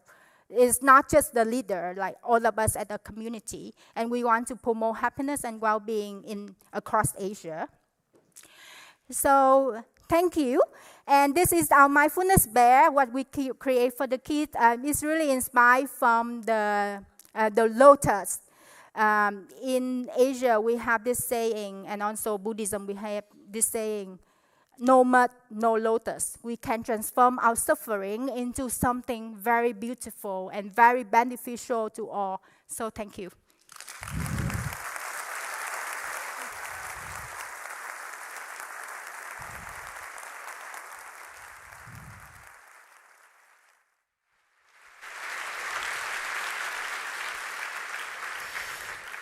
Thank you, Cindy, for this really concrete example how inner development within a corporate setting can work and really make a difference. I remember you often quote, attention must align with intention. And I found it really impressive how you have set those wishes for yourself and then really followed that intention with all your attention. And I wonder, where is your attention going now? Have you set new wishes for yourself? Yes, I do. I set new wishes for myself. I think I want all of us here as 8 billion people in our planet can be the best version of themselves, really flourishing in our own way, because I think it's the time. And we know the method already, and we know how that we can be a happier and more productive human being. So I really want all of us to be a very beautiful and unique flower in the humanity garden. Well, since you were quite successful with your first wishes, I hope you will be successful this one as well. Yeah. Please give it up for Cindy Wu. Thank you.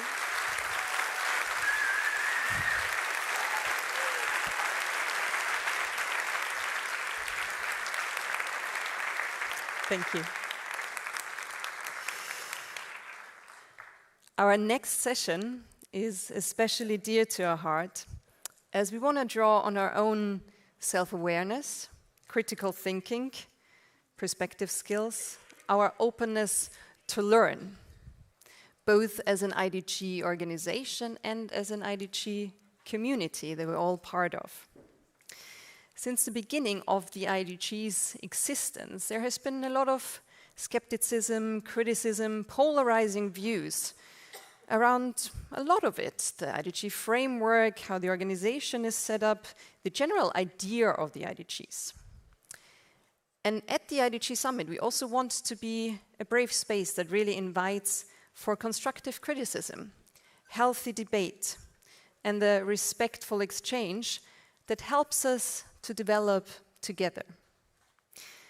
This is why also this year we want to invite you into an experience where we want to strengthen our own awareness around our responses towards polarity, so that we can actually create a space within ourselves to hold them better and work with them in a different way.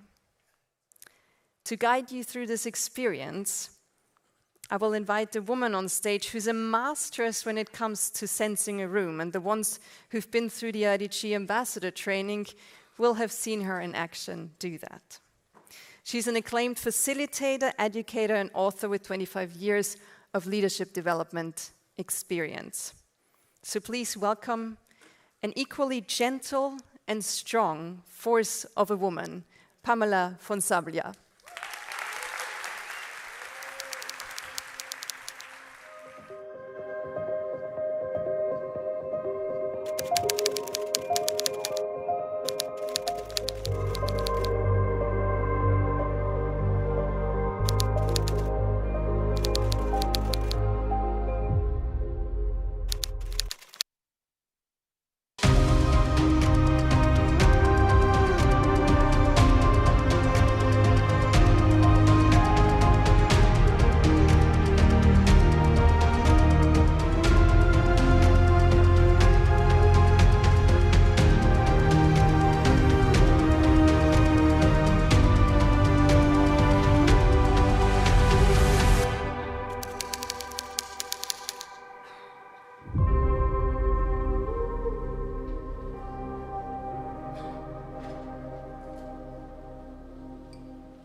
Hi, everyone.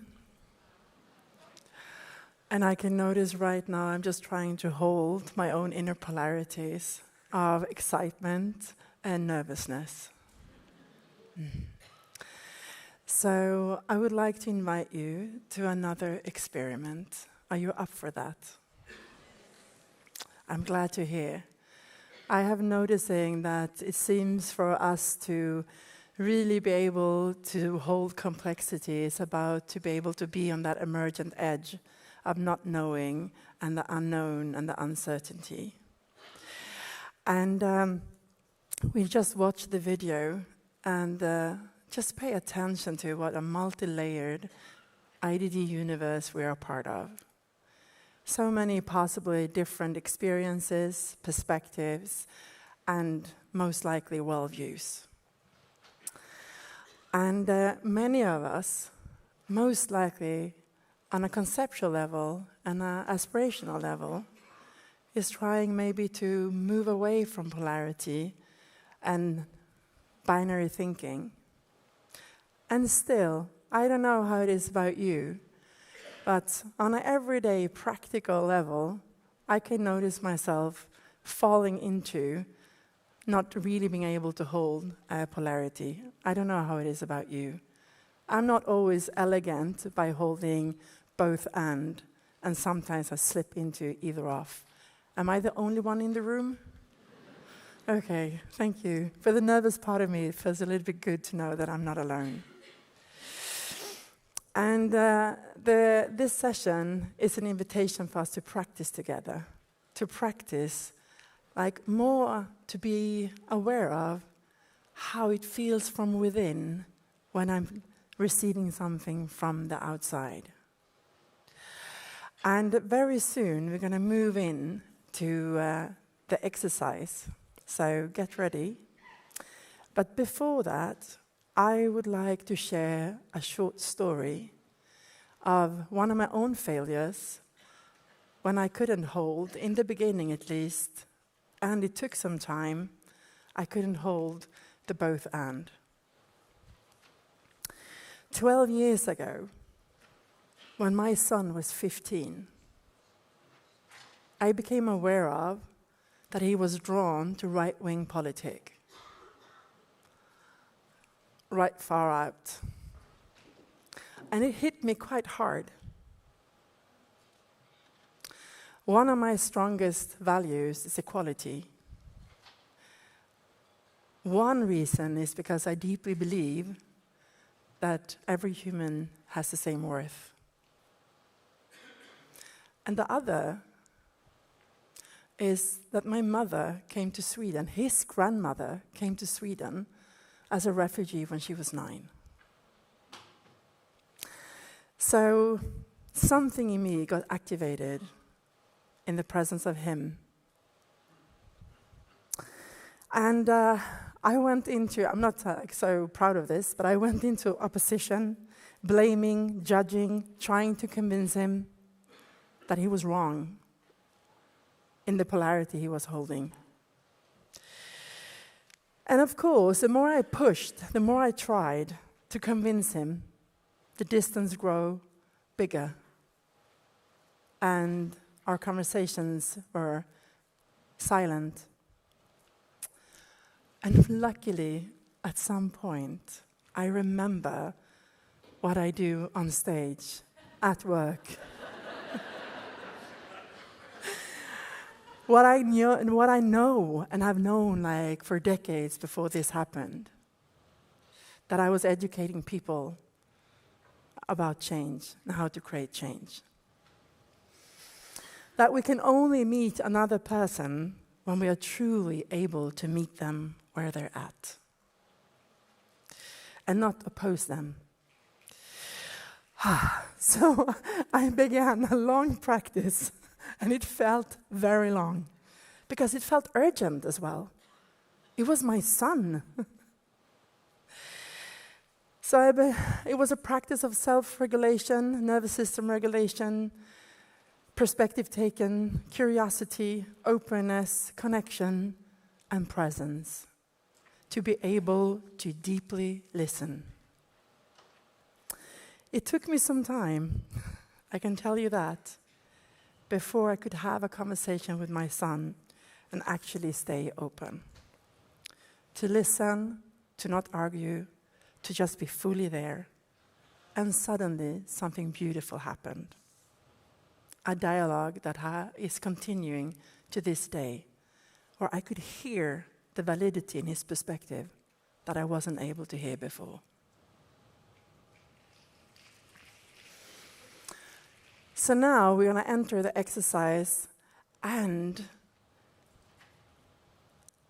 I don't know if it will work. It's an experiment, so maybe we will fail. Let's see.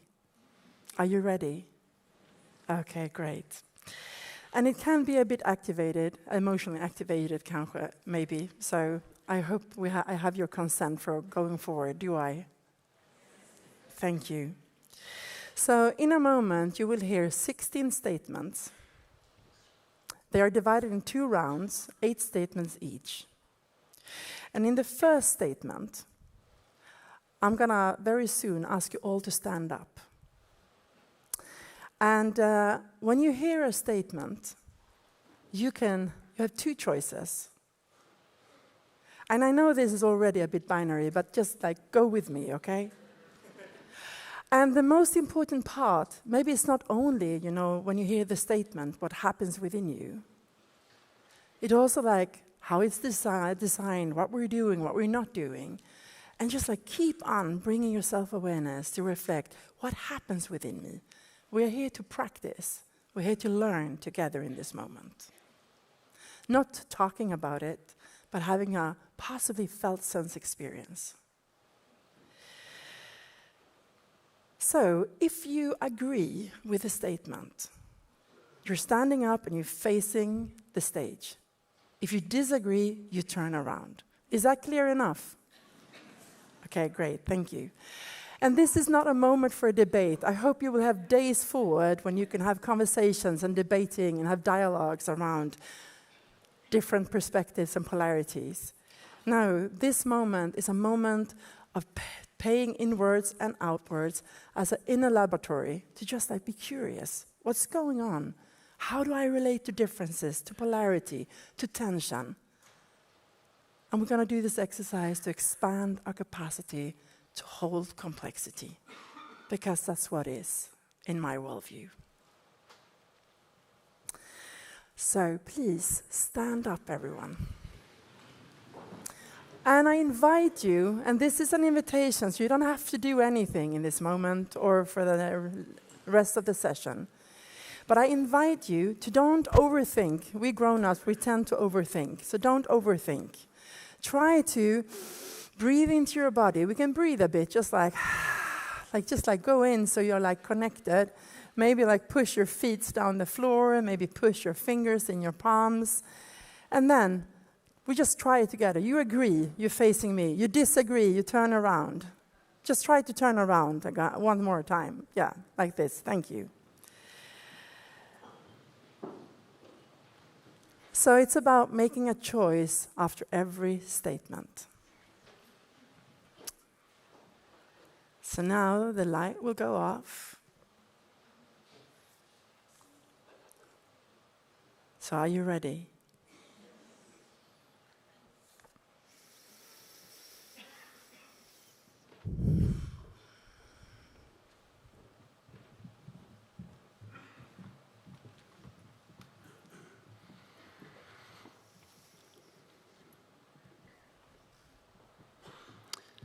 It's time to face reality. Our house is on fire. The sustainability crisis is at our doorstep, and our structures are failing. It's time to wake up, be the adults, and act collectively now. Time to make a choice.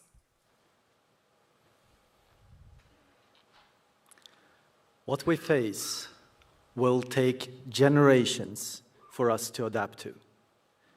Fear and revolutions rarely build anything good. Trust me, I'm born in the Soviet Union. Societies need to evolve slowly. We need to give our children positive visions. Let's focus on what works, not on what's broken. If you're agreeing, face the stage. If you're disagreeing, turn around.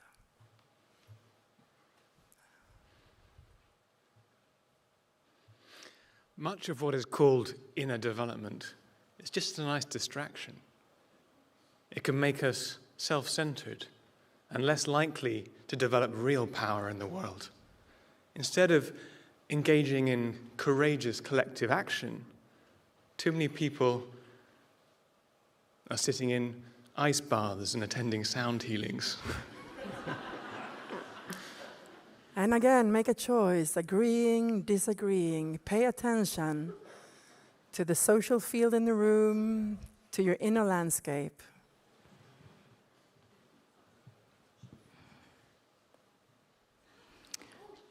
Inner development is a necessity.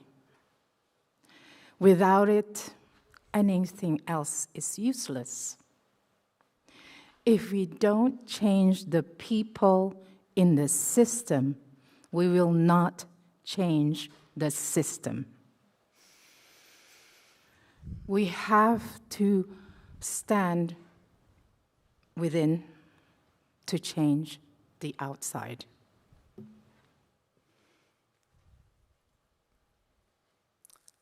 And again, sense into your body. Are you agreeing, disagreeing?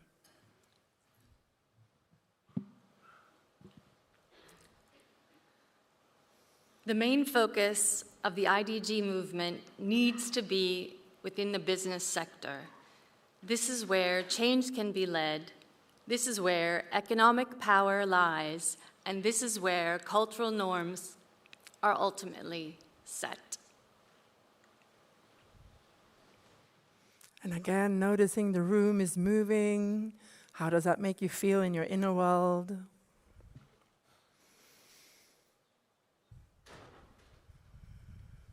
The heart of the IDG movement must be at grassroots. That is, where real change happens. Day by day, person by person. Culture doesn't scale by command. It grows where people are free to shape it.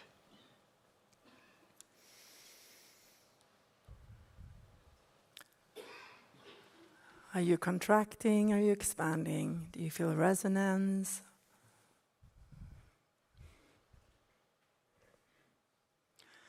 Bridging oppositions is bullshit. Embracing both sides is both lame and ineffective. We must choose what is sacred, never compromise on basic human rights. Stand up for life, act for life.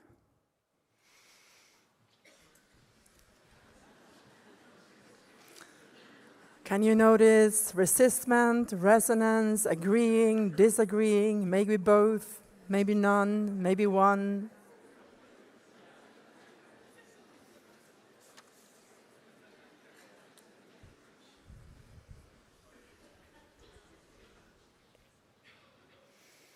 Bridging opposition is wisdom. Embracing differences is courageous and transformative. True strength lies not in choosing one over the other, but in noticing the extremes, to see the patterns, the root cause, and to hold that tension, to reveal the truth and new possibilities.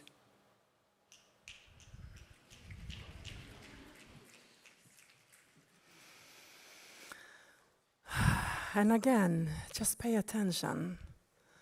Do you need to move? Do you need to stand where you are? So how many people in this moment, under this first round of the exercise, felt resonance? Can you just show your hands? How many felt resonance with any statement along the way? How many felt resistance? How many felt both and, almost like every statement? Thank you so much for participating in the first part of this experiment. And also just pay attention if you can notice, is there any feelings or thoughts or sensation going on in your body right now? You don't need to do anything with it right now. Just stay with it, just hold it, just be with it. I invite you to sit down again. Thank you so much.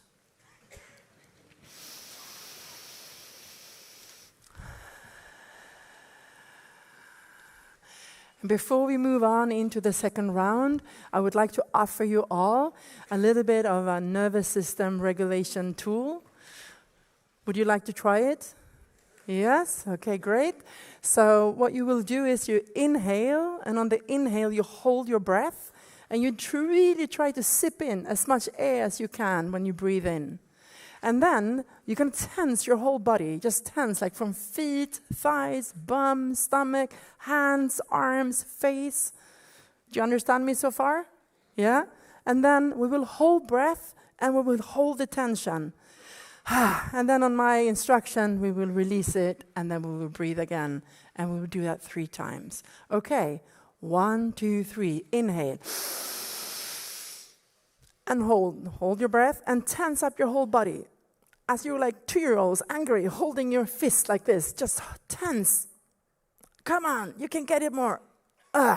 Exhale. Yeah, and again, just pay attention what happens within you, and again, and around you as well. And breathe in. Tense. Tense, tense, tense, tense, tense, tense, tense.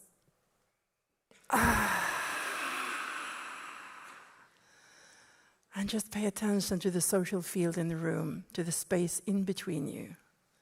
And again. And tense up for the last time. Give it everything you have. Come on, everything you have.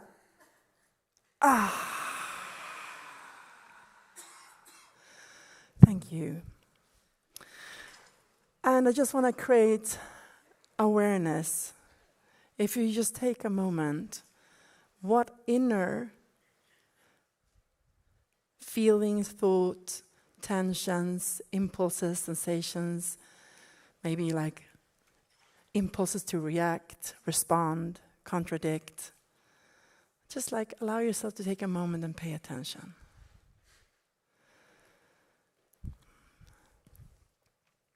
And I also want to make it like very clear. This exercise so far, this experiment, is designed for us to fall into like opposite. And every time we give a statement, and then the next statement is almost like a polar to the other. The whole frame is inviting us to fall into binary thinking. And it was a bit of a try also to allow us to become even more aware of the moments when we fail. Like not all the moments where we can elegantly hold complexity and hold polarities and just expand our own universe and by being in relationship to the other or to the wider, the planet. So with that, I would like to go into the next stage of this exercise. Would you like to join me? Okay, it sounds like 70% saying yes. So then I hope the 30 of you will have a good time of enjoying the show. So, and again, it's all about becoming more aware of the inner landscape, what happens when I hit with the outer. So this time, you're not going to stand up. This time, you're going to sit down. And I invite you, if that feels okay for you, to close your eyes and have a moment of introspection. The other one, you could more see what was happening in the room, maybe noticing the social field, the dynamics. Now, just take a moment and fully noticing yourself. What are the feelings? What are the impulses and the sensations? So, are you ready for another round? Yes.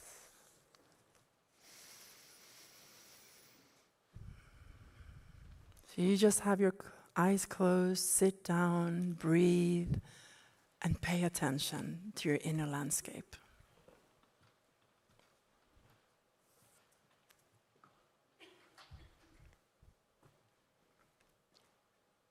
The IDGs need to acknowledge and center ancient wisdom, indigenous knowledge, and deep spirituality, which have been around since the beginning of humanity.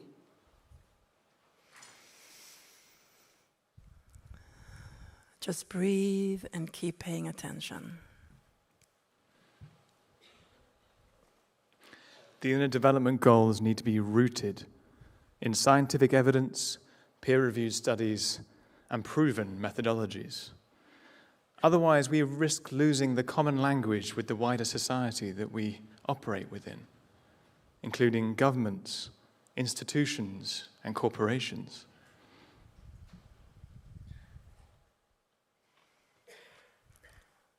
And I invite you to pay attention to the social field, if you can notice contractions, expansions. The Inner Development Guide is way too simplistic and flat.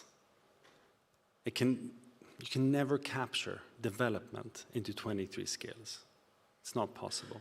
And naming the initiative, the Inner Development Goals, tells us that we don't know anything about what development really is. And this inherently is limiting the movement.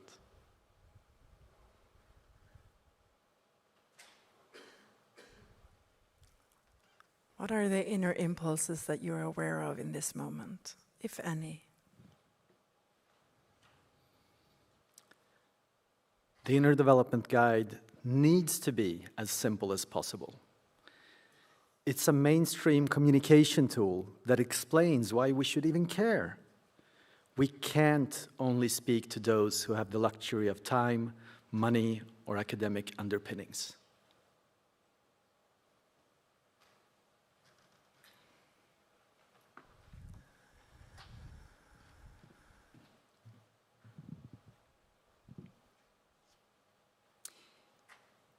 The IDGs can only grow and grow with integrity if there is strong central support, financial backing, and strategy at the core of the movement.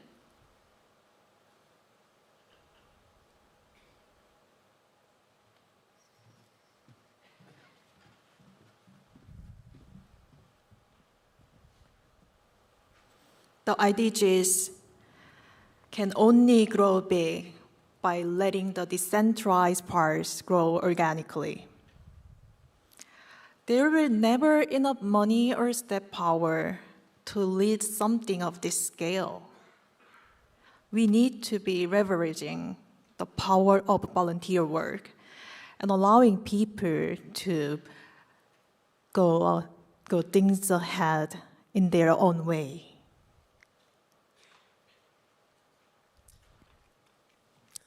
And I invite you to keep paying attention, agreeing, disagreeing.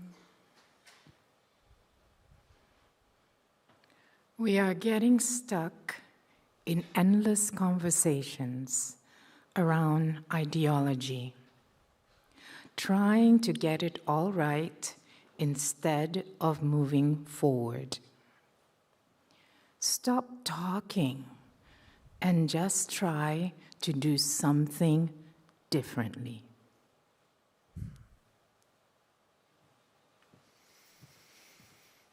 I'm inviting you to keep breathing, paying attention.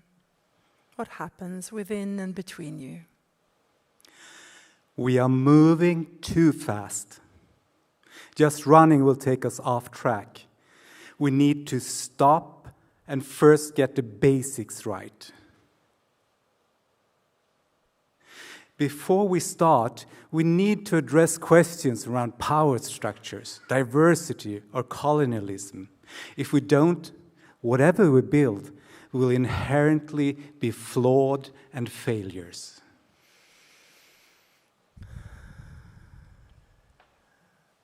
Just pay attention if you notice resonance, resistment.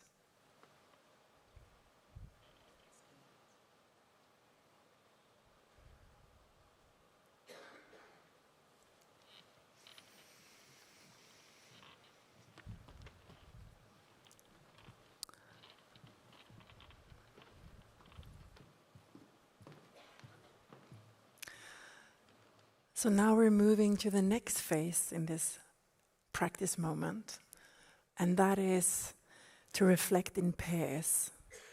So move to someone next to you or behind you or in front of you, and you will have 2 minutes each to reflect together. And you will see the slide with the statements, and try to see if you can pick the statement that you could notice the strongest reaction within yourself.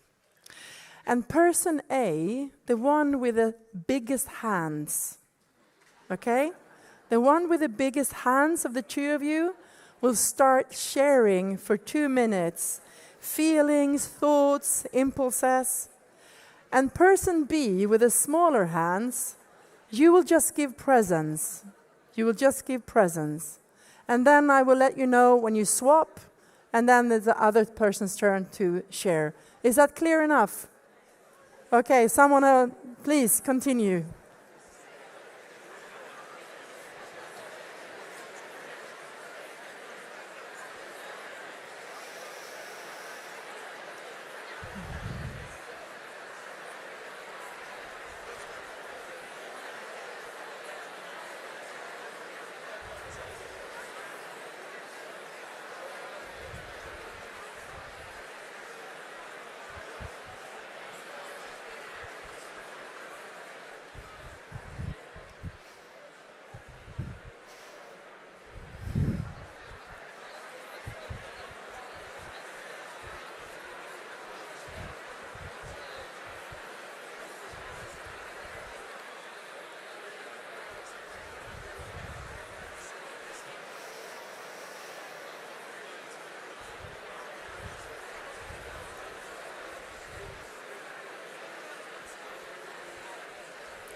So it's time to close your conversation.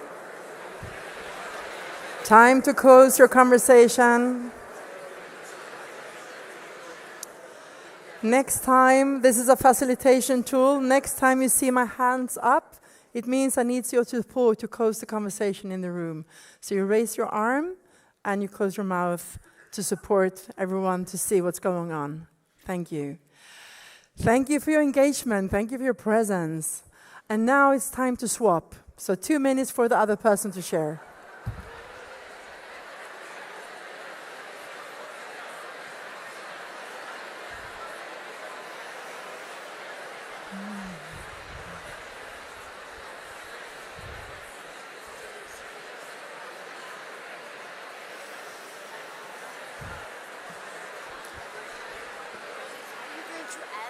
Yeah, yeah.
Thank you so much for the support. Thank you.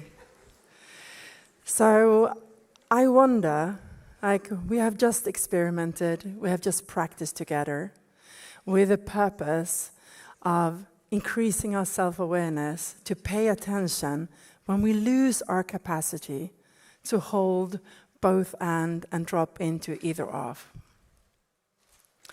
And to increase that muscle of like, how can I find myself when I start to polarize and go into judgment and opposition and wanting to be right? And how can I come back and hold this multi-layered universe of polarities? So is there anyone who would like to share shortly, like, what did you learn? What is your takeaway in this moment of this experiment, this practice? I have one hand there I can see.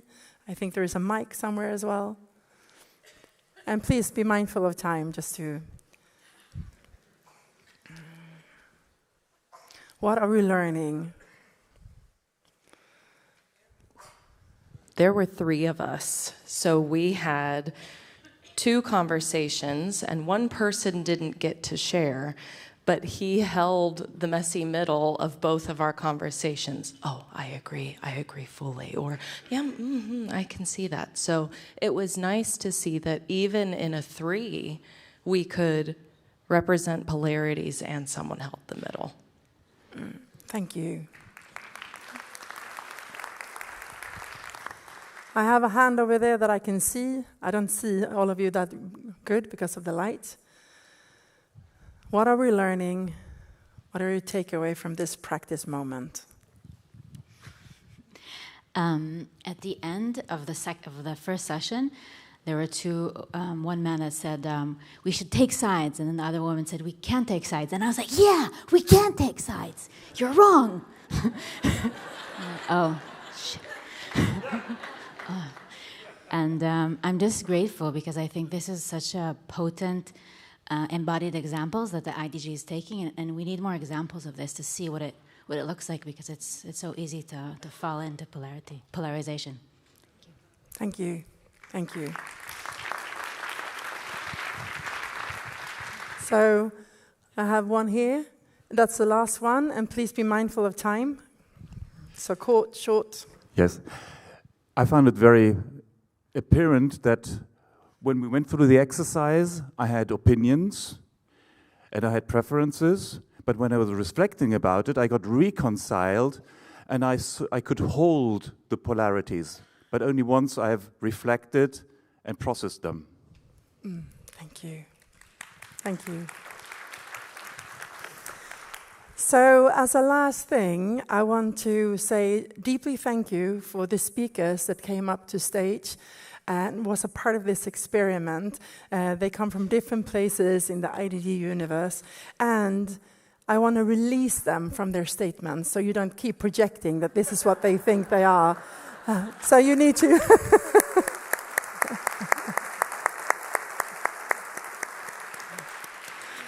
Some of them maybe hold their statements as a truth, some of them they don't, and please just release them from projections from now on. They have just been very humble and a part of the exercise. And the second thing I want to invite you to is, for the next days, it made a big difference for me when I came to that point with my son, that I was able to have that breathing space of have a choice. Do I need to react right now? Or can I actually breathe in and respond? And by that, becoming that bridge. So take the next days in the different conversations you will enter and practice to be that bridge. And lastly, Viktor Frankl, he said, between stimuli and response, there is a space. In that space is our power to choose our responses. In our responses lays our growth and our freedom. Thank you.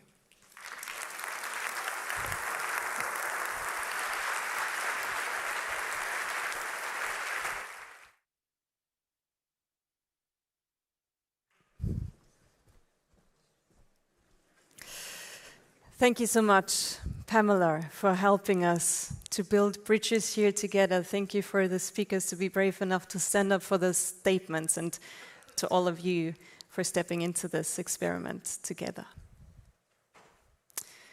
As we move on into our next session, I would like you to also take the energy that we just felt in the room into this next session. And I have a question with you. Who of you answered to the IDG survey that was going on last year? Oh, I see quite a lot of hands. Just a quick reminder what that was. So the whole IDG movement started with a survey with one question, which was basically, what are the capabilities that we as humans need in order to develop and actually be able to face our global challenges in a better way? And then that first iteration, that was the beginning of the IDG framework, where we have those beautiful 23 skills in 5 dimensions that most of you know. But as we have just learned in this session previously, we all develop, and so does the framework. So our research team put together a survey that was up and running last year and actually asked that very same question again. And together with researchers from all over the world, they gathered a few more answers, I would say, and managed to distill that into the IDG Framework 2.0, if that is still the name. But let them tell you the whole story in their own words, as they take on what, quite frankly, is probably every researcher's nightmare: trying to put all the data and all the research, the text and the work into one short and concise presentation on a stage. Please welcome on the stage the head of research of co-creation of the IDGs, Fredrik Lindencroner, and the lead analyst of the IDGs, Elif Kush Sayah.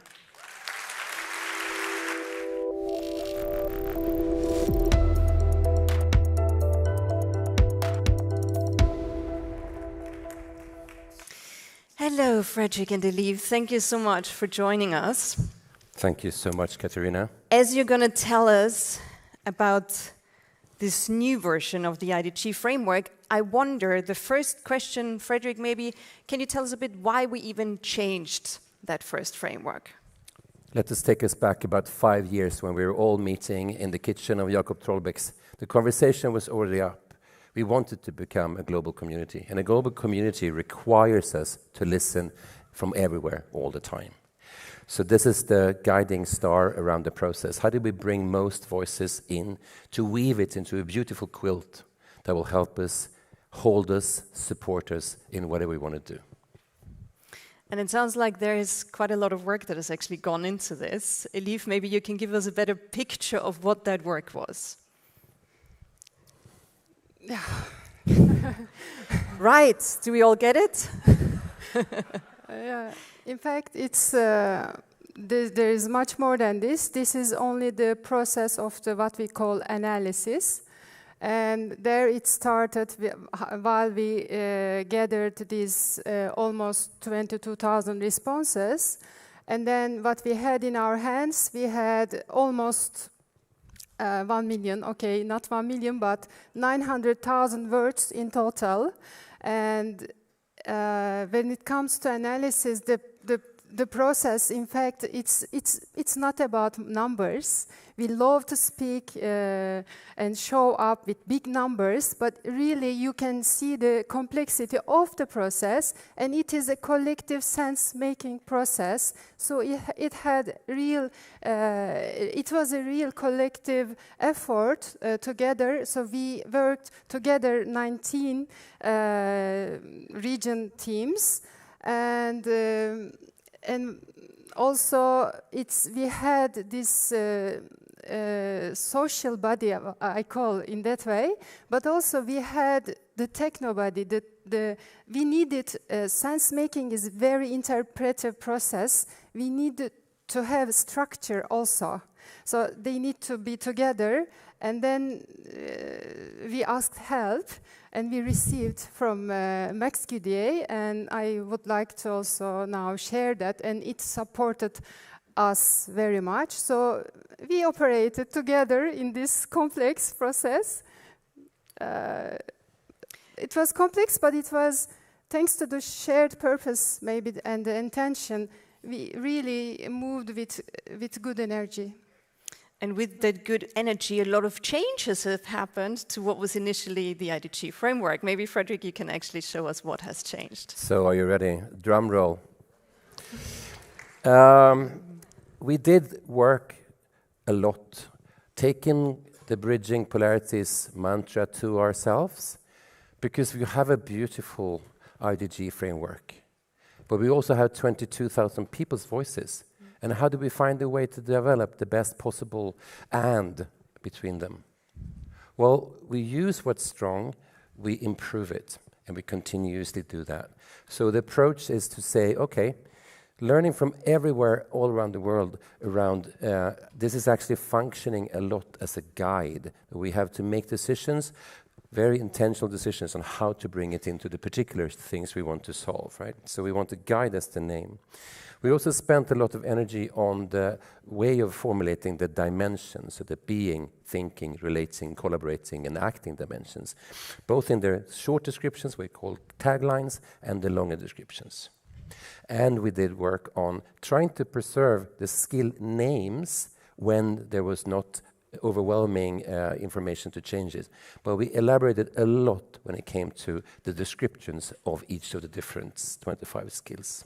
So change in name, change in richness in descriptions of the dimensions, some changes in skill when necessary. We'd set ourselves a limit because we could end up in 150,000 skills if we wanted to, knowing that. But we wanted to be making it real, so we got 5 by 5. 5 dimensions, 5 skill per dimension. And just to show you the guide with the inner growth throughout the change sort of tagline. This is it. You can remember it. You saw it in the 5. Thank you. Yes, the quick run through. We did develop the taglines and the dimensions. We kept many skills in the being one, but we elaborated the way we brought the different teams' competences into the expressions of the different texts. We did do in thinking, we also kept the tagline, expanded the dimensional description, changed some things, and also what you would notice is that sometimes we focus on the skill names only, but actually this is richer than that. We brought some stuff that was previously skill to describing the dimension. And we also went down to specify some stuff, putting it under skill name, to really use the richness of the whole thing. Dimensions and skills and skill descriptors are actually the whole guide. Here, sorry, forgive me then, it was very pertinent here. Put it on the wrong, it's forgiveness, which we have been hearing from you all around the world, that has to be part of it. And it was also mapped in the data. So it's there in the category of relating. In collaborating, we wanted to be expanding on what we then had called trust, but it's a richer bouquet, if you want, a quilt of different relationship building skills. And lastly, quite a bit of work on the acting dimensions, nailing down proactivity, conscious use of resources, making sure that perseverance is actually in many cultures better articulated as resilience, but similar concepts. So this is the different weave. We're trying to take the beauty of the previous framework and then through the beautiful collaboration developed it into the new guide. Thank you so much. And I think one of the core challenges for all of us might be that it actually is not the IDG framework anymore, it is the IDG guide. So let's see how often we still fall back into that wording of the old title. I mean, there is so much that has gone into this. And Elif, you said before that it's been quite a complex process. And you are a methodologist, so maybe you can just share a bit how you actually went through that process, how you managed to deal with that entire complexity. When it comes to complexity, really it was a big challenge and really, really complex, yes. But maybe also the team polarities, maybe I can talk through why you see this visual. In fact, when we see words, we feel we are close to making sense of and meaning. And when we see numbers, maybe especially maybe inner-oriented people maybe a bit feel cold, and that needs, in fact, the analysis is, in fact, it's together. They are supporting each other, and so. And what is interesting, I said we started with over 900,000 words, and we ended up with 405 words. So imagine how difficult it is to get there, and this is why you see bees, because we were the 19 teams. We were like bees. I always, I couldn't find a bee costume, but only the colors. I have like this one. And because I really felt that together we were in our own field. They were, you see in English, but in fact we had data in Turkish, in Japanese, in many different alphabets. And they all work in their context, and even they kept the original language. And at the end, we came up the honey. I call this framework honey. It is, and also I really wanted to this word cloud way of seeing it, because when we see the framework, each word, it's not only coming down to this side of the words, but it's also then how they took their place under dimensions in, then it's a special architecture. And Thomas Jordan, he's with us also, so thanks to, we were also, a lot, sorry for my, so that architecture is also, I think,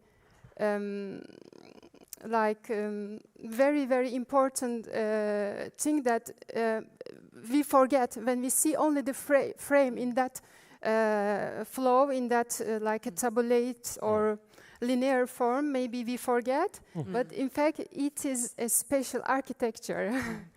And maybe we should take a moment, as this is a celebration and a launch, to acknowledge and appreciate all those bees that have actually contributed to this. Yeah.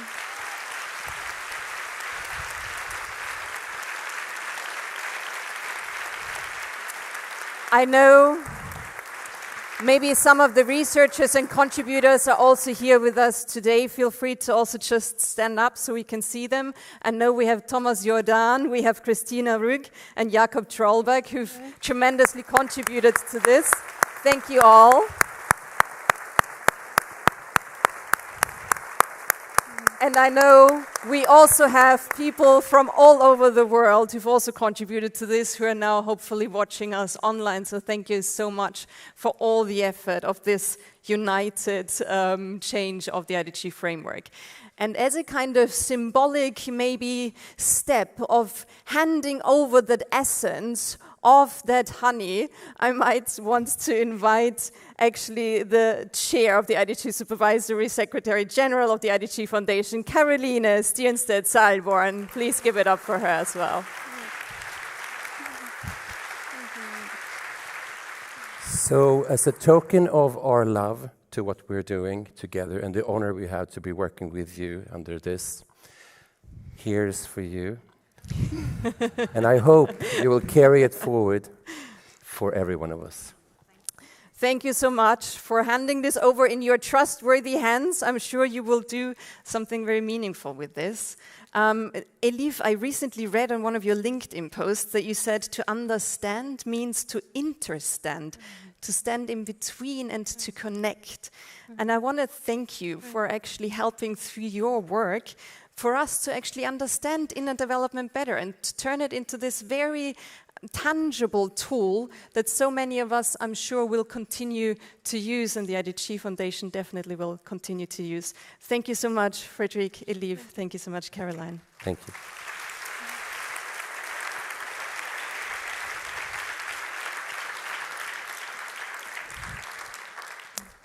As you know, the IDG Summit is not only inspiration, it is also experience. And in a few minutes, we will start our first rest in Rome, which is basically our break. And if you decide to rest, then have your lunch and just take a break and just enjoy the silence in maybe the being dimension. If you decide to roam, we have again those 5 IDG dimension spaces: being, thinking, relating, collaborating, and acting, where a lot of immersive experiences are waiting for you. And the ones who actually put this together, those experiences, as much as all the art that we can experience here on stage and tomorrow on the tracks, is a very precious partner of ours.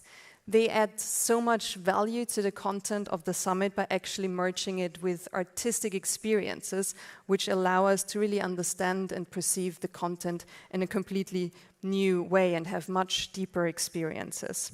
They are called ITEC, the International Teaching Artists Collaborative, and I have someone who can tell you a bit more about their work, and I'm so happy to introduce their managing director, who we are also very blessed to call our artistic director, also the 2nd year in a row.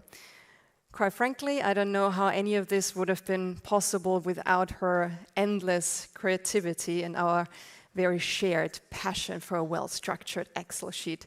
Please welcome on stage Madeleine McGurk.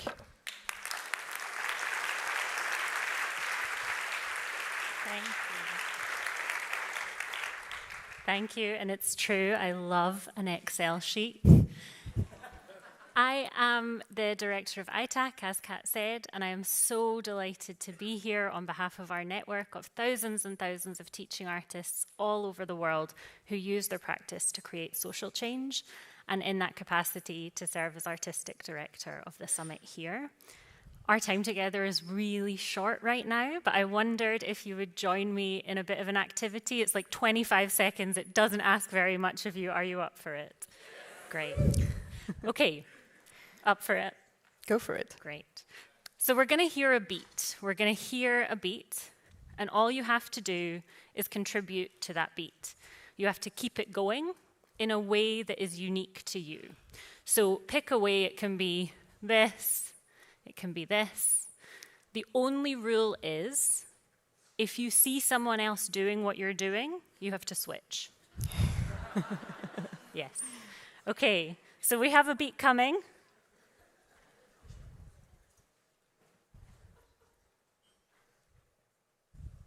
I'm getting a 1-moment finger. The beat is coming. Otherwise, shall we do the beat? Shall we just invent our own beat? Okay, let's do it. So you're going to guide this, right? You're going to follow, we're going to guide, we're going to co-create this together, correct? Let's do it. Okay, think of your way. How are you going to do it? And 3, 2, 1.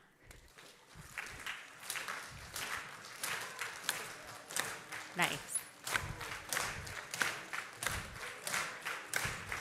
Okay, find a new way. Find a new way and check no one else is doing it. And we're going to get faster. Okay? And we're going to find a new way. Check no one else is doing it. Okay, and we're going to find a new way and we're going to get faster. Yes. And faster again. And a new way. And done. Thank you. Give yourselves a round of applause. You know, I saw some people who were just like, as long as I'm not looking at anyone else, I Right. can just do my thing. Some of you were like, oh God, no. And some of you were like, yes, let's do this. Thank you to all of you for contributing, whichever perspective you took on that. Here's what we just did. We shared an objective and a mission. We co-created, and we kept the beat going together. We practiced complexity awareness, because you couldn't do what someone else was doing. You had to be conscious of the relationship between what each of you were doing. And you had to hold the complexity of the beat going faster and you having to change and also improvise. So in like 25 seconds, we invited you into playful activity, But what really happened was the exercise of some other skills. So that happened in 25 seconds. What I hope you leave here understanding and really, really diving into is what can happen when you engage in the artistic process. So not the creation of an end result, but the artistic process is like a gymnasium for the skills that you need to build to create movements, to sustain long-term change, and to practice advocacy. If we want to advocate, we have to imagine the world as if it could be otherwise, as Maxine Greene said. We have to create systems and communities. We have to design how we want those to run. And then when it all goes wrong, we have to improv. So we need creativity, we need design, we need imagination, we need improv. Those are the arts. And the people who know how to design artistic experiences that pull out those competencies specifically are teaching artists. It's a whole sector. There are thousands and thousands of us in every country in the world, and lots of the absolute best are here at the summit with us. They're going to be running workshops now. They're going to be running workshops later today. They've co-designed the tracks that you're going to experience. Some of them are performing on the main stage. There are exhibitions and installations all through the space. Art is not decorative. It is not a nice palette cleanser. It is the way we hone and build skills that we need to build better futures. Thank you. So, guys. So, in the dimension spaces now, we're going to break off. We're running late, so they're going to start in about 5 or 10 minutes rather than the start times listed here. But you can go into any one of these 5 spaces and you can learn about how does movement help us reconnect and bridge the polarity between mind and body? How does creative writing build trust and community? How does drama bridge cultural and conflict divides? And how do we collaborate artistically? We have artists leading all of these sessions. And when they invite you to play, when they invite you into things that seem fun and playful, recognize what's happening on a deeper level and accept fully and boldly, because I promise you it's worth it. They are phenomenal, and they are here for you purely to give this and share this space, so please do jump in. Thank you.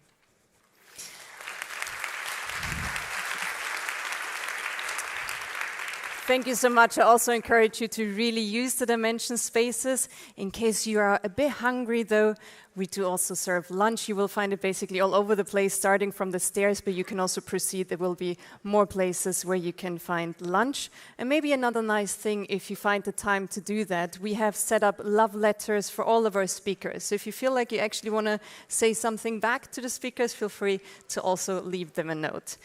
I feel like if patience isn't on the current IDG guide, it should maybe be put on as the 26th, as I thank you for yours as we spend a bit more time on the stage now. You now have almost 2 hours. We see each other back 1:45. Enjoy your break in the dimension spaces. Thank you.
everyone. Hi. I'm Amélie. I'm a dancer with the Paris National Opera. And it's amazing to be here and to talk about polarities, because there are a lot of polarities in the world. But I'm interested in what polarities we hold inside us. And one we created is a polarity between mind and body. We tend to see mind and bodies as two different things. And especially as Westerners, we overinvest our mind, our thoughts, our intellect. We're intellectual beings, you know. And we lost the ability to feel properly. No knowledge worth nothing if it's not embodied knowledge. You can talk about compassion, you can talk about kindness, but you have to feel it first within yourself. There is no way to be able to hold space for anyone if you don't hold space for yourself first. And there is no way to, hey.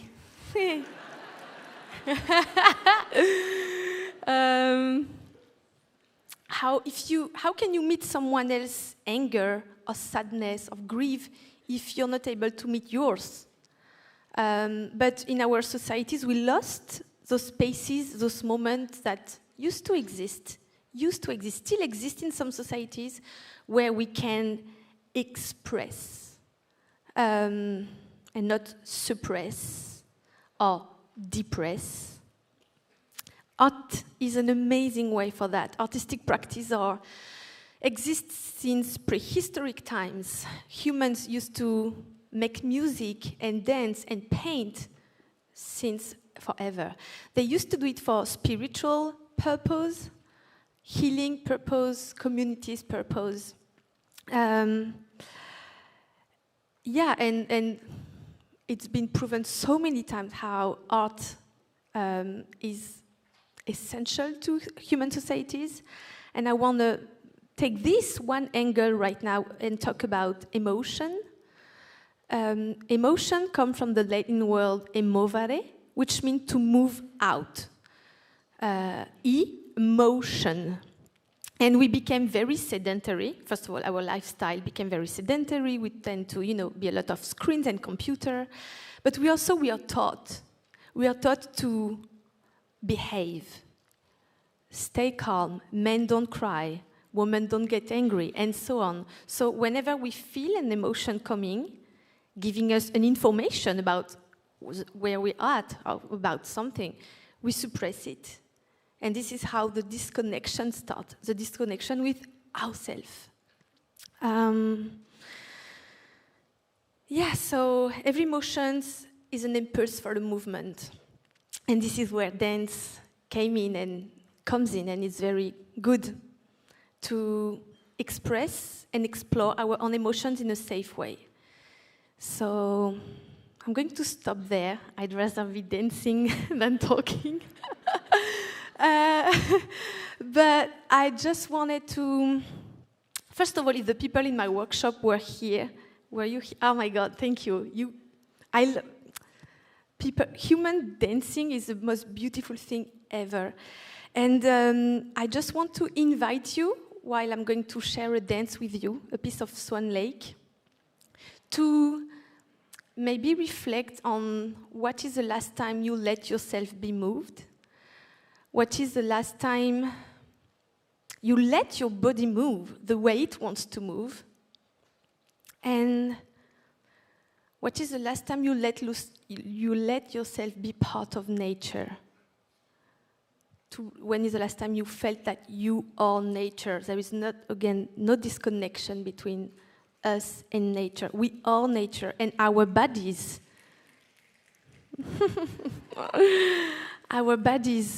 if we tune into them, they tell us so much wisdom and stories, and they remind us we are nature. Thank you.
Thank you so much to Amélie Joannides for letting herself be moved and for moving us. How can we meet someone's anger and grief if you can't meet your own? There couldn't be a better segue into our next session. And I would be interested, when was the last time that you said, "I'm sorry," that you truly apologized to someone? Was that within the last days, the last week, the last month? For anyone, maybe even the last year? And maybe that question also just reminded you that you would like to apologize to someone. And if that is the case, let yourselves be inspired by what's to come. Next on stage, we have two men who used to be enemies. They grew up being taught to hate each other. Their home is Kaduna in the northern area of Nigeria, a place that was heavily scarred by division, also left by colonization. In the early 1990s, Kaduna was an epicenter of religious and ethnic violence between Muslims and Christians. Both of those men led opposing youth militia, so they were actually fighting each other, convinced that they would defend their communities. In brutal battles, one of them lost his hand, and the other one his spiritual teacher and two close relatives. Both experienced tremendous pain, but one personal encounter changed both their lives. From fierceful enemies, they turned into allies. And in 1995, they founded the Interfaith Mediation Center in Kaduna together. So for the past 30 years, they've been training imams, pastors, and youth equally in conflict resolution, forgiveness, and peace building, and they're advising the UN or the World Bank. They were just recently awarded with the Commonwealth Peace Prize. But beyond all that outer work that they do, you will notice when you see them step on stage that one thing that really makes them special is that they are true friends with a huge amount of respect for each other who always enjoy sharing a laugh. Please welcome on stage Imam Muhammad Ashafar and Pastor James Mobile Wuye.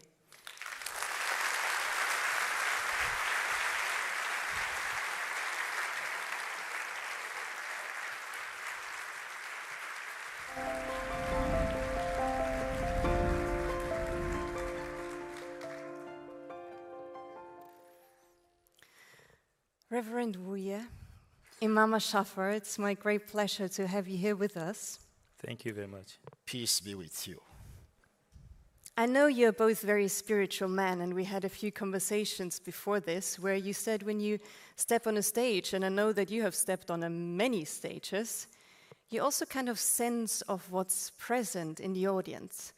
And just backstage, I saw you move a man to tears just by your presence. And I actually overheard the emotional support team that said that both of you are also here giving emotional support. So I wonder, how does it feel for you to be here in this community? Thank you. It's a great pleasure to be here from all over the world, listening. That's energy that comes from all over the world. I feel the vibration coming from you all is impacting on me very positively. So I feel great to be here and humbled.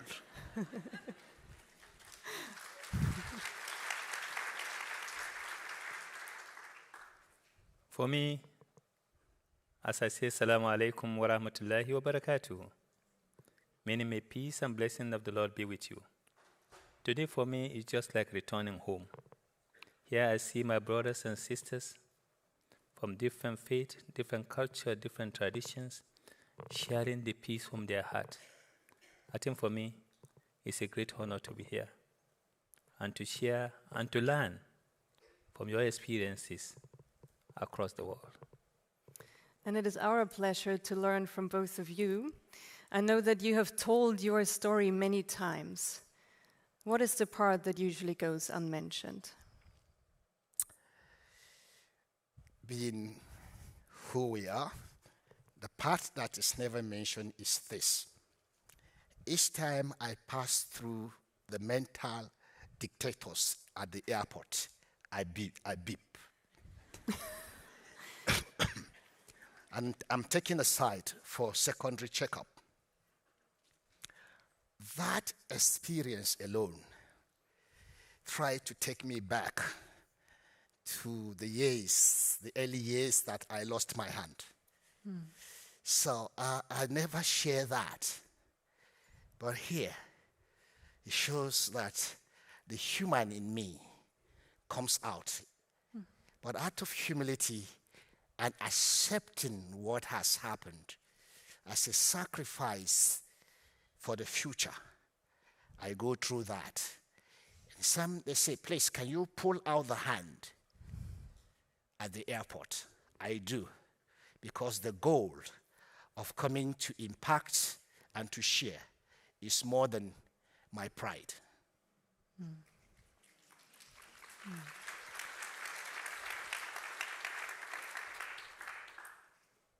I think for me, it's always every time I come to the port. You know, you can't judge a book by the cover. That's where a lot of people made mistakes. Whenever they see me, I pass through the system. The system doesn't raise any alarm, doesn't raise any alert. But when I cross the other side, I was waiting for my colleagues because his hand has written alarm. And then they look at me and look at him. They say 100%. At times they call me back and say 100%. Meaning check me again 100%. Just because of the way I look or the way I dress. And when you check through the system, you find that this man has a multiple visa to Europe, to America, to different parts of the world. Even most difficult nations, in terms of visa access, I have a multiple visa of those countries. Then they say, Then you end up saying, looking at the document and saying to say, hey, sorry, what visa is this? I remember one immigration asked me, what visa, what country is this visa? I said, you need to go back to school. So one thing I would never forget in my journey in the last 30 years was that stereotypes. In Croatia, immediately in the year 2000, after the unfortunate event in Eastern Europe, the Bosniak event, we went to Croatia. We are invited by the mayor of Cavtat, the mayor of the city, to come as a model of peacemaking and reconciliation. So when we came in here, we come to the checking point, and the next thing that happened is that the immigration officer refused to stamp our visa, collect our passport, drop it on the table, say, go and sit down there. And we sit down waiting. Everybody ends, not knowing at the other end of the security point, the mayor of the city and some community leaders were all waiting to receive their guests. So the guy refused to respond to us. After some time, I said, Pastor, can I talk to him? He said, no, just keep quiet and watch. We waited and waited. Until after the officers come, the mayor have to say, I have a guest on the plane. He said, no, you don't have a guest. I have a guest on the plane. And they've arrived. And finally, the officer come in and look at the officer. What happened? He said, the immigration guy just feel we are not expected to be here. Coming on this executive visit to this country. Who are we? Where are we coming from? And then the mayor was crazy. And at the end, they forced him to apologize. And I had to stand and apologize to this bushman from Africa who come to give hope to his country that it is possible. We can be different, but we can also be one. Thank you.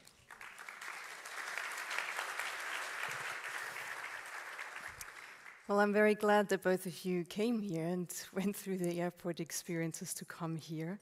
I do wonder if you mind going back in time, though, to your very first encounter, which I know was by chance. You didn't plan to become friends. You were both invited to the same governmental meeting, and there basically someone else took both your hands and put them together for you to meet. How does that feel today when you think back of that very first encounter with each other? When you say back then and now, it's quite, I wish we have met that gentleman earlier than we met him. The thousands of lives that died as a result of our incapacity to manage our crisis wouldn't have died. I wouldn't have lost my hand. Imam wouldn't have lost his spiritual teacher and two of his cousins. Now, we are on a journey like a husband and a wife. Our marriage is inseparable until death do us part. I fear that something could happen to Imam and I will lose him. That's the only fear I have now. My partner in crime and now partner in peace. That's the fear I have every now and then. So when he has fever or he has certain challenges, I started praying earnestly. Lord, keep Imam alive. We have new grounds. We have people that we need to infect with a virus. And that virus is virus of inching towards your enemy with an open hand. He will reciprocate. So the world now needs a replication of probably our humble way of doing things, Imam. And I feel one of the most important challenge, if I look back, I regretted taking over the enemy of others. Because what is always happening across is we take over the responsibility of the short call or the enmity of the others into our own. We make their enemies our enemies, but we don't make their friends our friends.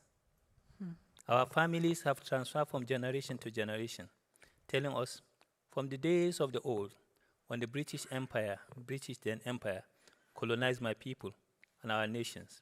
Those of our ancestors who become second class because they don't belong to the system that the colonial authority came with, they transfer those pain, those unhealed memory into us as grandchildren and grandchildren. And they tell us they are the enemy. Anything to do with this guy and the white man and his religion and his culture, you don't have to be part of that, they are your enemy. So that enmity translated into us is what gives us the courage to say we have to fight in protection of our people. By doing that, turning the local Christian minority communities into our enemies. And we continue finding guerrilla way of fighting one another. But when I realized, and often, at times, they find justification within our religion to justify this enmity and hatred. They find justification within our culture and ethnicity to justify this atrocity. Based on these two elements, we fought. We thought we were doing right thing until I have my turning point. When I have my turning point, when that journalist hold our hands together and say, talk, you can make peace. Well, I was looking for James to revenge, full of vengeance and hatred. I went to the mosque. And the Imam, the spiritual leader, at that day, 30 years ago, was talking about the power of forgiveness for turning your best of enemy into the best of friend. It is in the mosque. How can my enemy be my friend? He said, no, that is the only way. If you are true Muslim, true to the tradition of a friend, you cannot live with hate in your heart. You have to break the circle by turning the worst of enemy into the best of friend. I look into that. I keep quiet. I reflected. And he was giving evidence. And I went into research immediately. Reading through the pages of the Quran and other scriptures, and I could see how indeed my role model have turned the worst of enemy into the best of friends. Then the next thing is go and look for James, who is the worst of my enemy then. Then he was the worst of enemy I have. Punched closer and turned him into the best of friends. I now And put today- his BS comfortable. Yeah, one can definitely tell you're close. So the I lesson also- learned is never allow someone to make his enemy your enemy. Mm. I realized I don't have an enemy, Mm. but a friend or a brother and sister yet to meet. And you have obviously met yourselves there. And I wonder if you could take us a bit on that journey of your personal experience of forgiveness. Was there ever a moment when you actually spoke out an apology to each other, or how was the process for both of you? Forgiveness, you don't need the key. People thought that when you forgive, you are giving in. You are compromising. You are selling out. You are a coward by just forgiving somebody who has hurt you. Another feel that forgiveness comes with a condition. You have to give a condition for you to be forgiven, meaning he need to apologize. You need an apology. Secondly, you need a redemption. To redeem those things that you lost, you need to pay for it. That is the lower level of forgiveness. The higher level of forgiveness is unconditional forgiveness. Because when you forgive the other person, you are not helping him, you are helping yourself. Unforgiveness is taking poison and expect someone else to die. As long as he hurt me, as long as I see him, I remember the pain, the injury he has caused on me. And it spoiled my day. It may be the day of my birthday or special event I want to do. Then I saw this guy who was very arrogant and unrepentant for the hurt he has caused unto me. As long as I didn't let it go, as long as I didn't give unconditional forgiveness, I will still live in that pain. That's why the best of us are those, my brother said he has a check. You write a check of forgiveness. Every day you are leaving your home, write 10 open check. That 10 people, if they hurt me today, I'm ready to forgive them unconditionally. From that day, you become more healthier. You have more life of abundance because you have life of opportunity, not life of threat. Anger, not transformed, is transferred. We live in bottle ups that we have been processing over the years, but we have transferred to our children, our nation, our race. Do not allow the root of bitterness grow in you, affecting others, making them come short of the glory of the Creator which is found in every one of us. It took me quite a long time before I could process my forgiveness. I see myself as bearing the mark of our intolerance. And there was a day we were compelled to share a room because we went to a village 3 years after our, at that time, incompatible marriage. We had to share a room.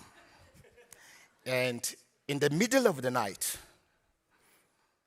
my colleague uses his energy a lot in the daytime.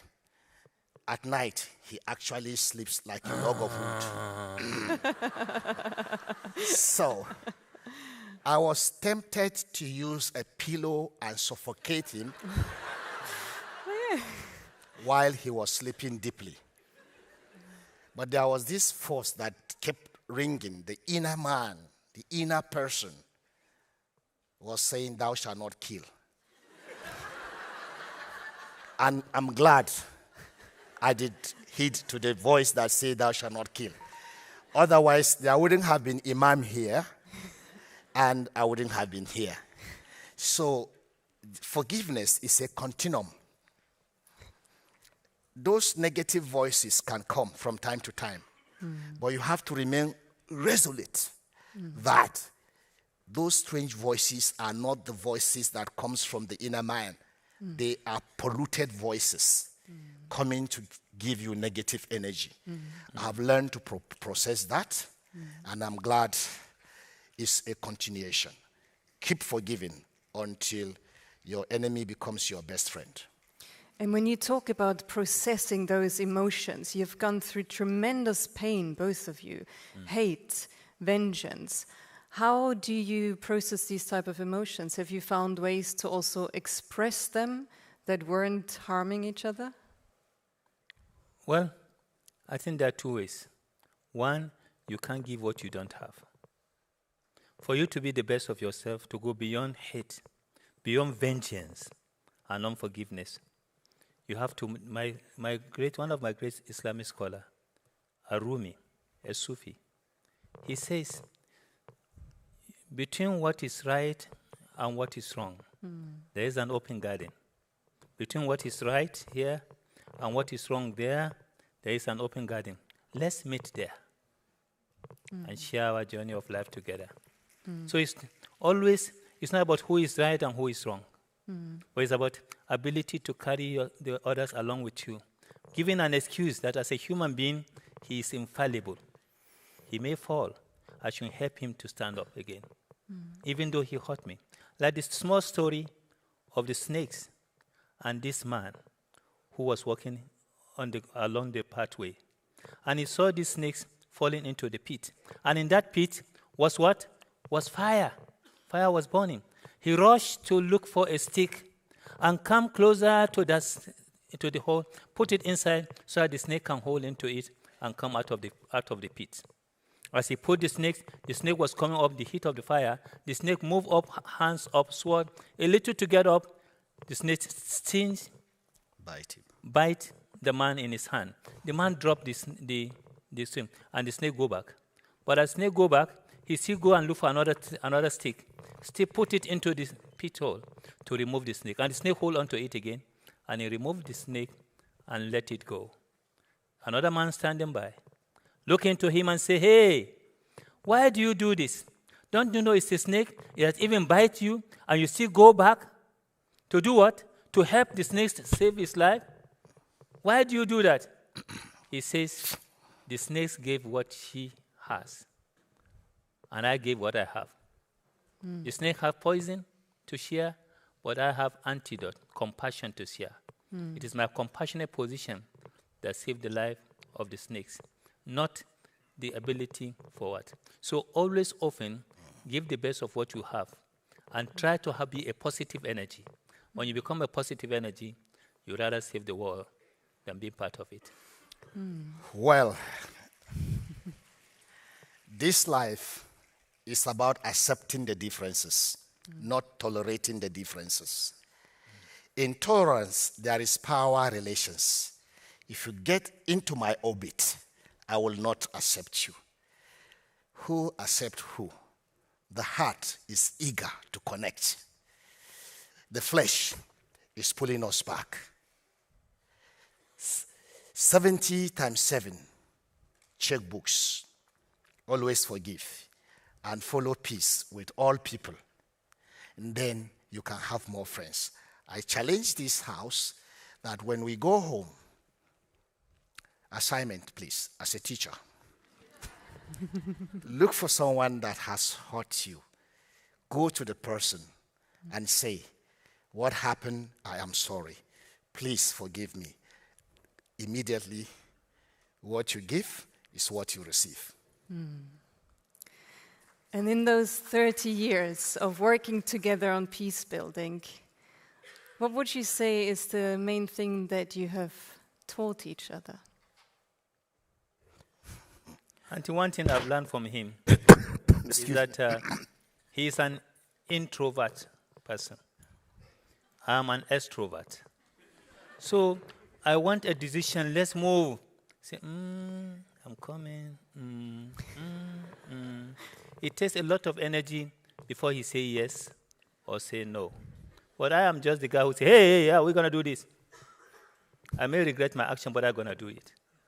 But for him, that is one thing I've learned from him. That is ability for me not to put people on my own level of speed to do things, to get things done. I must be able to accept others, that their own way of doing things will never be the same with me. So therefore, learn to be part of them so that the journey of life together, we can make the world a better place. And I sincerely believe only together can the world be a better place. We can only be the rainbow we saw in the sky if you acknowledge diversity as diversity and as a sources of strength. Polarism is not sources of threat, but sources of strength. I've learned that he looks horrible on the face. What do you say? But inside him is a heart of gold. He is a really patient person. He accepts my slow pace. And together, we walk together hand in hand. Helping me when I cannot help myself is the greatest gift. I usually will not accept his help. I see him as doing penance for the sin of his brothers and sisters. But today, every word, everything he does, I accept. And I'm grateful to you, Imam. Thank you. I'm grateful to you, my brother. Yeah. Together, we shall make it. Thank you. Yeah. Thank you. I learned one sentence from you in your local language, Hausa. Yes. Ina neman gafaranka. Is that correct? Gafaranka. I'm seeking your forgiveness. I'm seeking your forgiveness, and I seek your forgiveness that we have to end it here because we could learn so much more from you. Thank you so much for bringing your life experience, your wisdom, and also your marriage counsel that I'm sure we can benefit from. Remember, not the European marriage, not the African one. It is the journey of life, inseparable. Because we realize that without forgiveness, there is no future for humanity.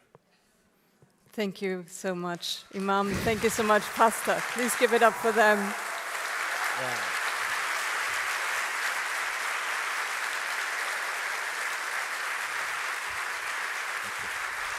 I say tak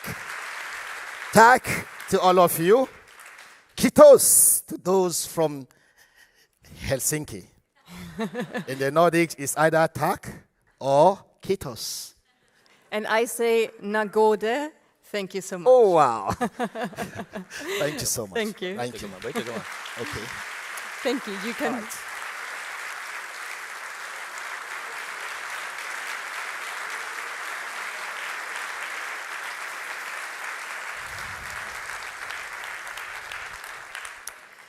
How beautiful to learn from those hearts of gold. In our next session, we want to turn the attention also outwards to everything that is happening in the community. And I'm curious just to see, quick show of hands again, who are the people who belong to a hub or to a network? Yes, many of you. Well, I am just so impressed by what has grown there over the years. At this point, we have 850 hubs and networks worldwide, and there is still growing and growing. There's still more coming. And every time I hear about a new project, a new program, a new book, a new game, all the things that are being developed in the hubs, I'm truly amazed. At the summit, we also want to give space to all the things that are happening out there in the community, which is why we set up a call for stories from the hubs and communities. And today, you are going to hear 3 of them. The presenters is a duo that couldn't be more fitting, I would say. On the one hand, you've got a woman who's been with our community for quite a while, and just this spring we had the pleasure to learn from her in one of the IDG online learning deep dives. And if you think you need someone who can give you a bit of understanding, I would say she's the person to go to, as she calls herself an empathy evangelist.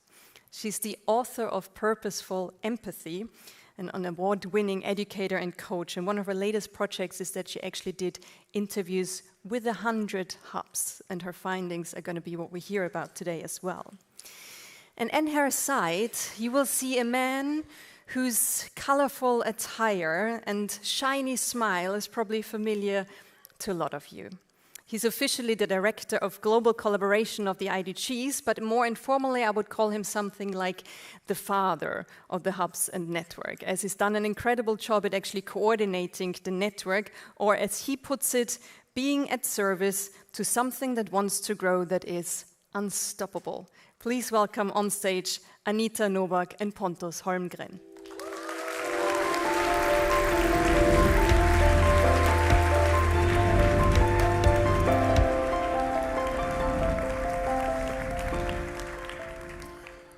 Thank you, Kat, the father of the community.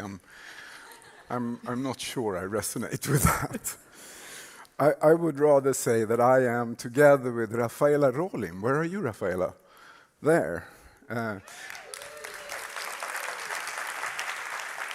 In service of this global community of hubs, of networks, ambassadors, and centers. So you just did a hands up for hubs and networks. Can I just see them again, hubs and networks? Amazing, yeah. So if you take down your hands, we also have now, since 1 year, educated, trained 200 ambassadors. Do we have any ambassadors in the audience? Yeah, nice.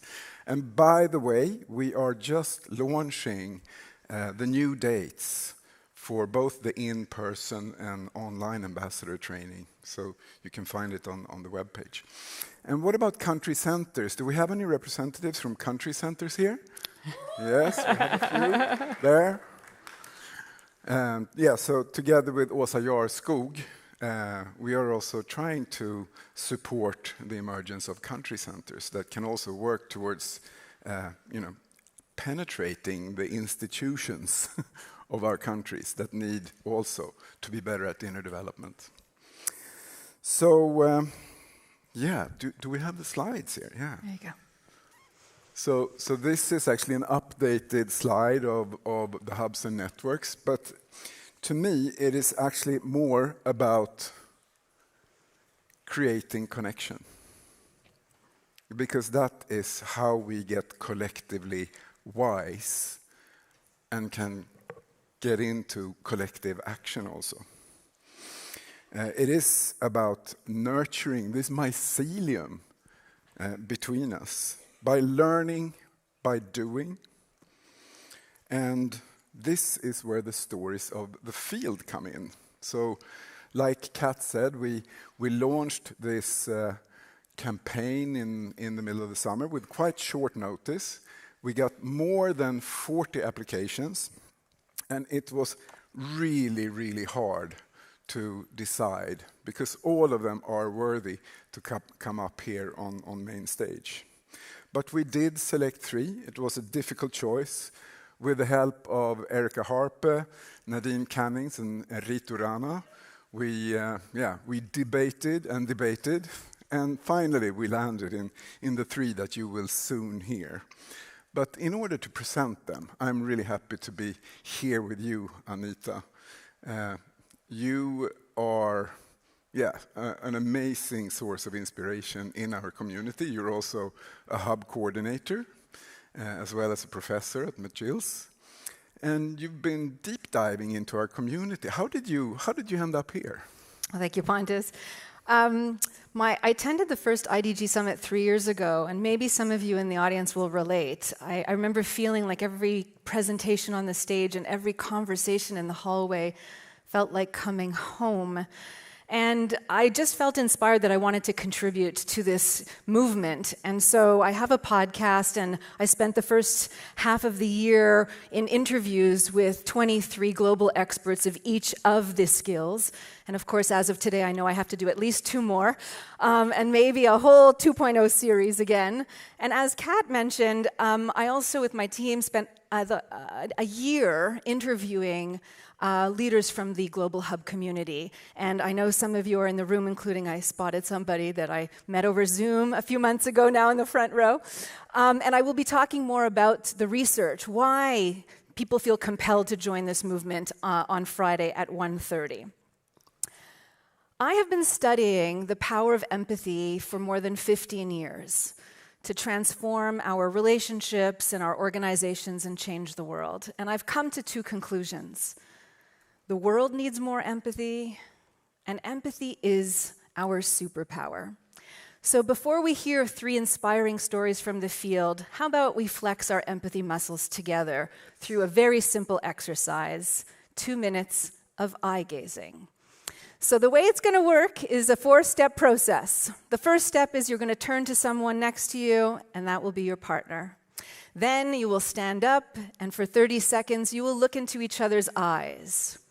Then we'll take a little break to shake off the energy, and then we'll go into 90 seconds. And actually, the 90 seconds will feel faster and easier. You just have to trust me on that. All right, are you ready? Step 1, find your partner.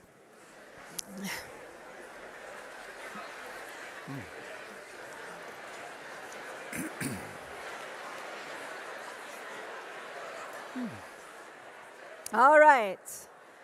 Snap if you can hear me. Snap if you can hear me. Snap if you can hear me. Snap if you can hear me. Snap if you can hear me. Takes kindergartners 4 times. Okay.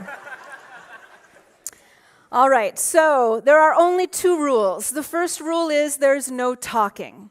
Now, what may happen is we may have some giggles. You might giggle, your partner might giggle, the partner's next to you. There might be a giggle roller coaster. Let's decide not to judge that and just understand that that's our body reacting to something that takes quite a bit of vulnerability. All right? The second rule is it's not a staring competition. So please feel free to blink. And what it looks like is I see you, you see me. That's it. All right? So on the count from 3 down to 2 to 1 to go.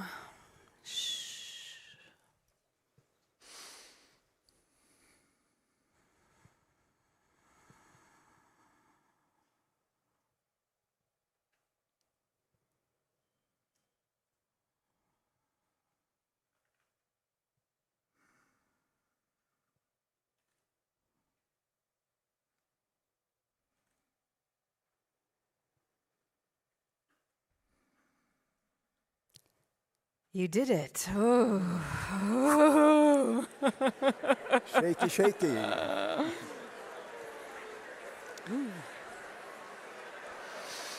Incredibly, the hard part is now behind us. The hard part is now behind us. All right, great. So now it's 90 seconds, all right? So on a count of 3, 2, 1, go. The first invitation is to take a nice, long, deep breath in. And then when you exhale, I want you to feel it go down your spine and through your legs and into the earth. Now I want you to notice your body language, and maybe you feel ready to uncross your hands, uncross your feet, take your hands from your pockets. Simply stand straight with your arms at your side and breathe. Now I'd like to invite you to give yourself permission to be seen. Let your partner really see you. And breathe. Next, I invite you to really see your partner. Notice the kindness in their eyes. And without saying a word, let them know that you wish them well.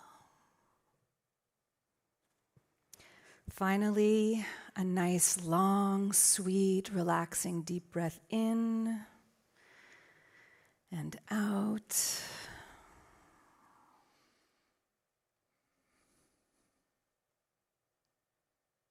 And you did it.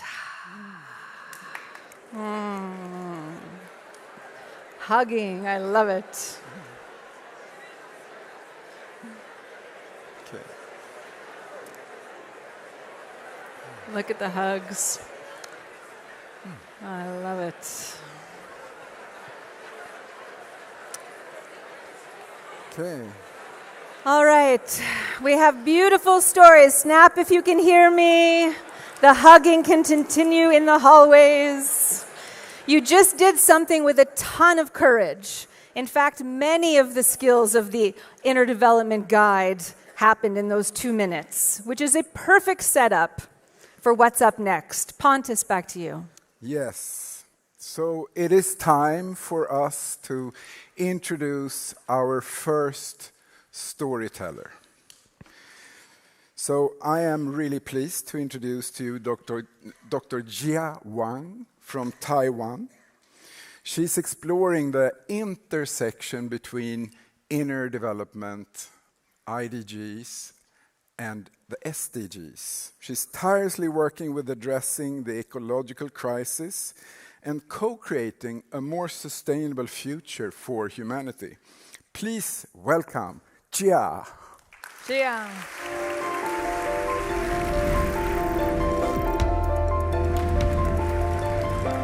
Thanks, Pontus. Hello, hi IDG friends. I'm Jia, and I am a chemist. I study aerosols. And the more I learn about aerosols, the more I realize something.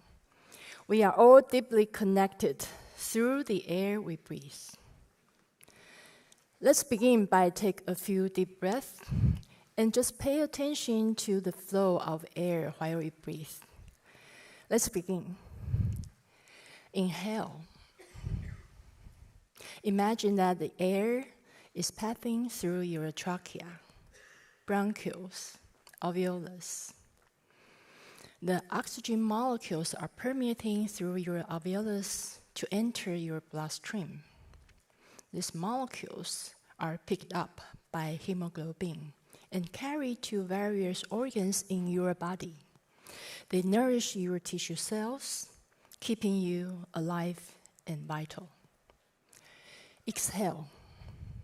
Imagine the carbon dioxide is released into the surrounding. It's taken back by our Mother Earth. Now inhale again. Imagine that everyone in this room, everyone online, and everyone on this planet are taking the same action. Exhale again.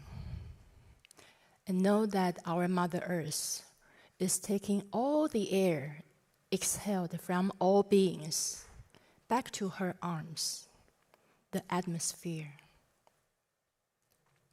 Thousands of years ago, humans and all beings breathed the same molecules of oxygen to stay alive. Thousands of years later, we still require this tiny molecule to keep us alive.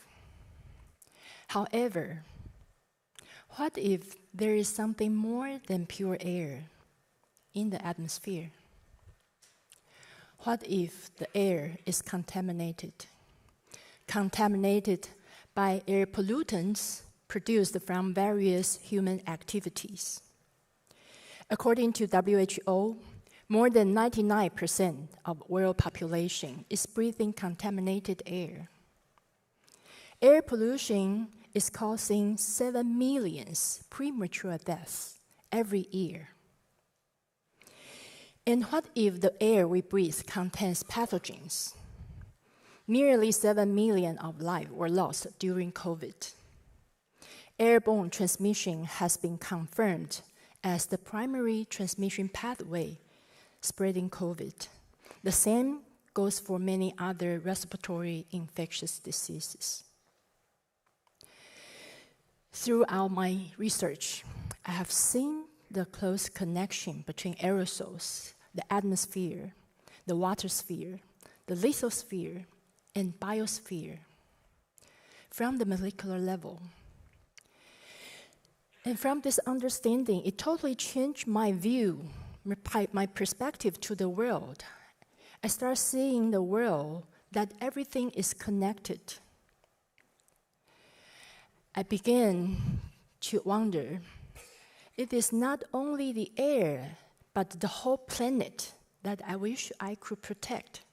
So I started promoting the sustainability of the planet and also the SDGs. And as you can see, air quality is closely related with all 17 SDGs. So as my promotion of SDG, I encountered some problems. I talked to the people, and some of the people, they listened, but they weren't acting. People are so busy dealing with their own issues, fulfilling their own demands, without realizing that we are all part of the whole. That was truly a wake-up call for me. I started realizing that it is actually the invisible, the inner part of us, our inner value that's governing our thoughts, our actions, our decisions. And then I encountered IDGs. I was so excited. This was the missing link the humanity need to really reestablish a truly sustainable planet. And then I began integrating my IDG into my work almost immediately. This is a graph showing how IDG may boost the paradigm shift in SDGs. And as you can see, it's only when we obtain sufficient complexity awareness and understand the close connection among people will we start to change our mindset and behavior to adapt the paradigm shift for aerosol precautionary measures. And once this inner shift is accomplished, many SDGs, such as good health and well-being and many others, will automatically be fulfilled. In the past 3 years, we have developed many SDG and IDG workshops and international forums, as it takes the collective efforts to reestablish a truly sustainable planet. However, this can be challenging sometimes if people don't feel the inner calling from their heart. So we have made specific efforts to break the boundaries and to bridge polarities. I've tried to bring people from different societal groups together, including the government, the industry and the corporates, the K-12 schools, the NGOs, and the general public. We bring people together, even though they don't always agree with each other. We bring people together to communicate, to share, and to co-create. I also try to bring science and spirituality together through breathing. Breathing is such a divine act. It not only connects us and keeps us alive, but also deeply connects our emotions and our souls. The importance of breathing has been emphasized by our ancestors and many spiritual teachings throughout times. And we have also tried to bridge different cultures and faiths together. It is surprising that so many Eastern and Western culture, or even the indigenous wisdom, has regarded Earth as a sentient being with intelligence. And in modern science, such as Gaia's hypothesis, is now grasping the idea that Earth has its own capacity to self-regulate, to evolve, just like an intelligent entity. And the biggest polarity that we try to bridge is human and nature. People have thought that we are different from nature, but I have tried to help people see beyond our 5 senses, to acknowledge that we are also part of nature. Earlier this month, we just organized an event featuring the quantum world and One Health. It's profound to know that we are not only connected with the surrounding by breathing, we are also connected with our surrounding through our 5 senses from the quantum mechanical levels. We, in the quantum world, we are bundles of energies constantly communicating and interacting with our Mother Nature. And this is how we see the light. We hear the sound. We feel the touch. Until then, we will realize that we are never separated from our Mother Earth and with each other. And the health of our house is actually safeguarded by the health of our Mother Nature. However, the planetary health is now at humans' hand, governed by our collective consciousness. So the ecological awakening is by nature a journey of spiritual awakening at the individual, collective, and planetary level. Let's wake up together to co-create a new version of Earth, a truly sustainable planet for all. Thank you.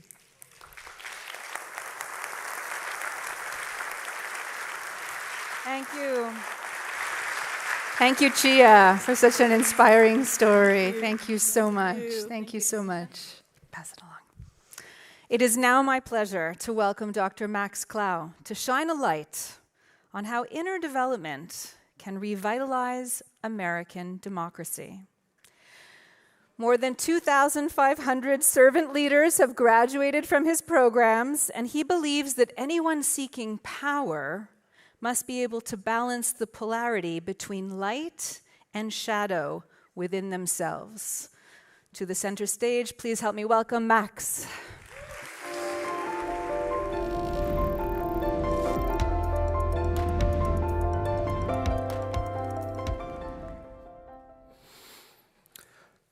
Today, we see darkness everywhere.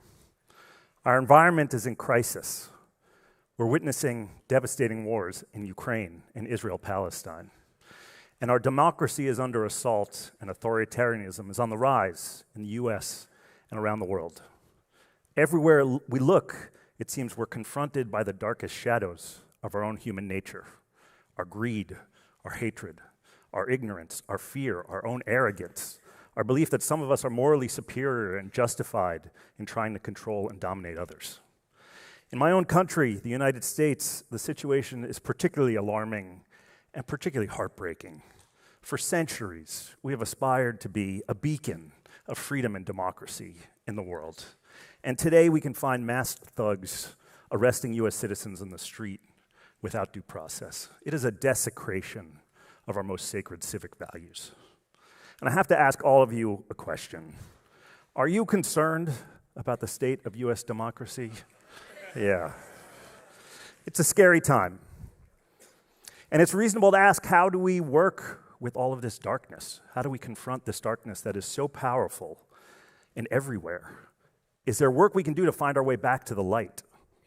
And can we deploy that work in ways that renew and restore our democracy?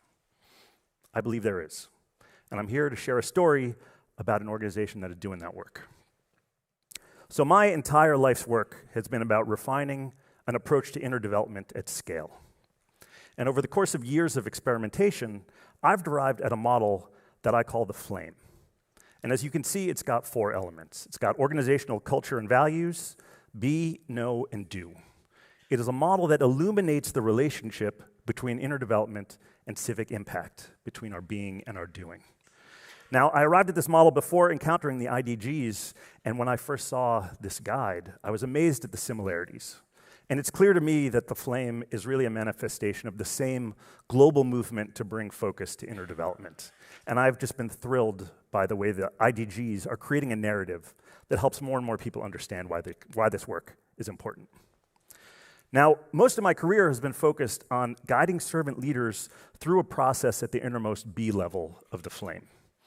And this includes many skills that we find in the IDG framework. This is about strengthening our inner compass, building our integrity and our authenticity, and strengthening our self-awareness. But there is an element of this that goes beyond what we often talk about with the IDGs, to speak directly to one of the polarities that I believe is having the greatest impact in the world today. And that's the polarity of light and shadow within the self. Now, at this moment of polycrisis, it is vital that we understand this simple truth. Light and shadow always go together. Imagine you're in a pitch black room and you can't see anything, and then somebody lights a flame. These two things spring into existence at the same moment, the light and the shadow, and they're related. The brighter the light, the darker the shadow. So there's a simple but profound truth here.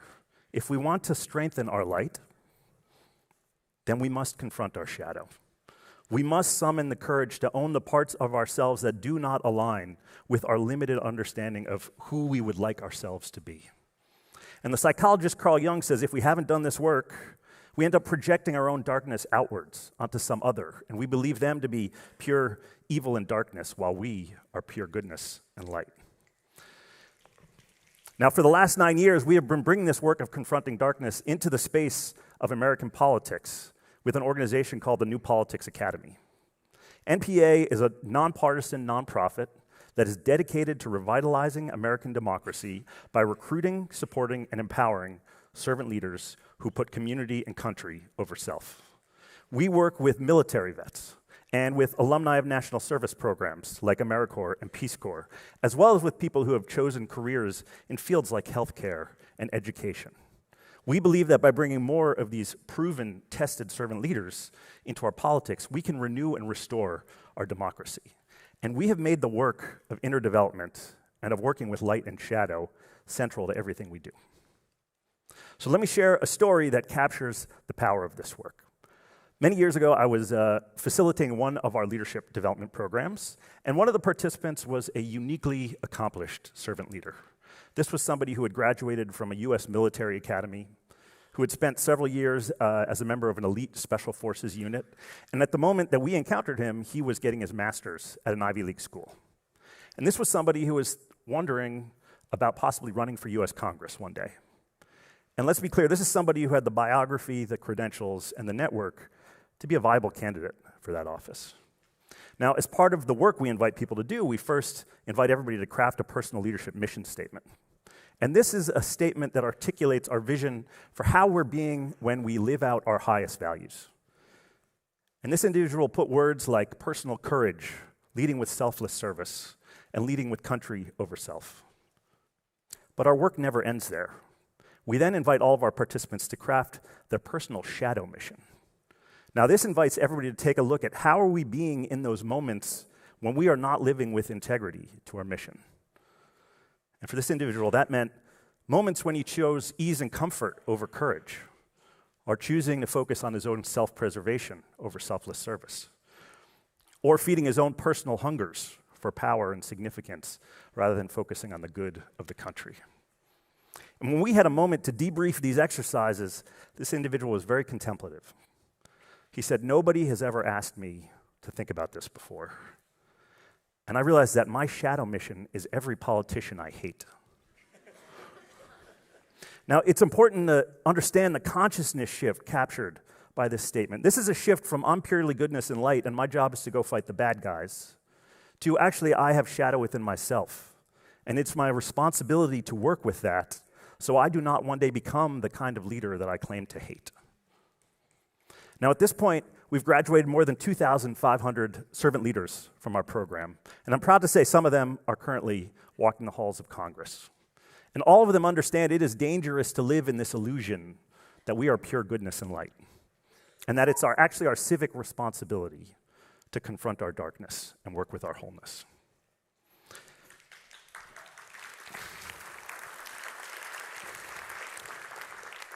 Now, Carl Jung, who wrote a lot about shadow, says, "We do not become enlightened by imagining figures of light, but by making the darkness conscious." Now, there's no doubt that one reason why so few people have done this is because it's just uncomfortable to take a look at the parts of ourselves that we're not proud of. But surely another reason why so few people have done this is because there are so few organizations that know how to invite people into this work and then guide them skillfully through it and do that at scale. And at this moment when unprocessed, unconfronted shadow is threatening to tear our world apart, that has to change. So I'm here to offer an invitation to each of us as individuals and to us as a global movement. We must summon the courage to confront our own shadow. We must take the journey towards courageous wholeness, because that is the only path towards calling forth the healing and the wholeness that we so desperately desire for ourselves, for our children, and for our grandchildren.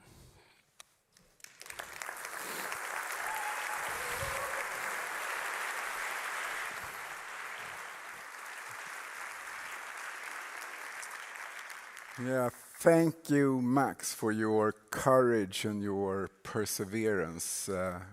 I heard the kind of the sound when you said what you were doing, working with American politics.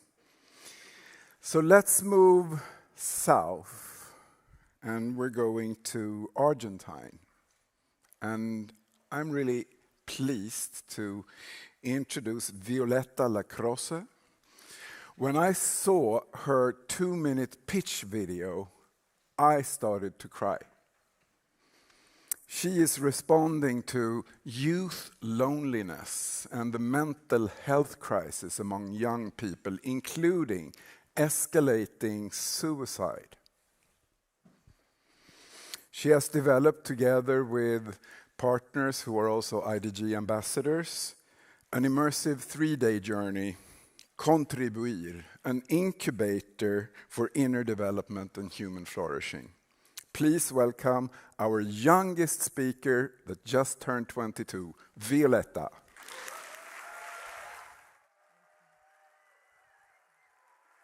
Thank you, thank you.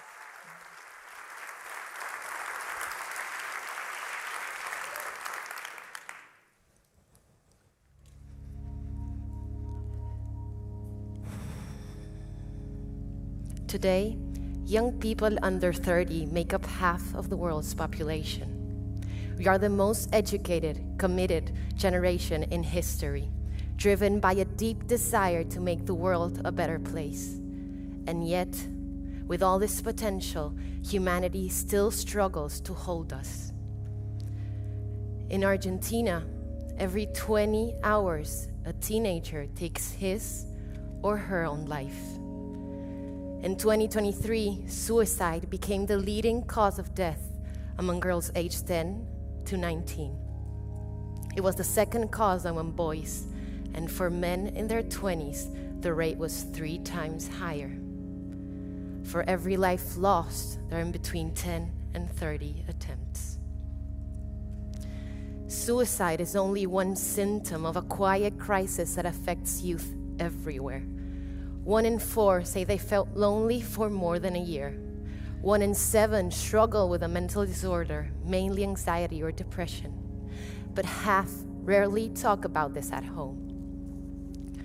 Screen time rises to 7 hours and 22 minutes a day. We live in a paradox, hyper-connected yet deeply disconnected, living in a digital world of rules of its own, algorithms, likes, and filters. A world where you can belong and still feel invisible. Now, behind each of these numbers, there's a face, a name, a story, a silent wound of disconnection, one too heavy for one generation to carry on its own.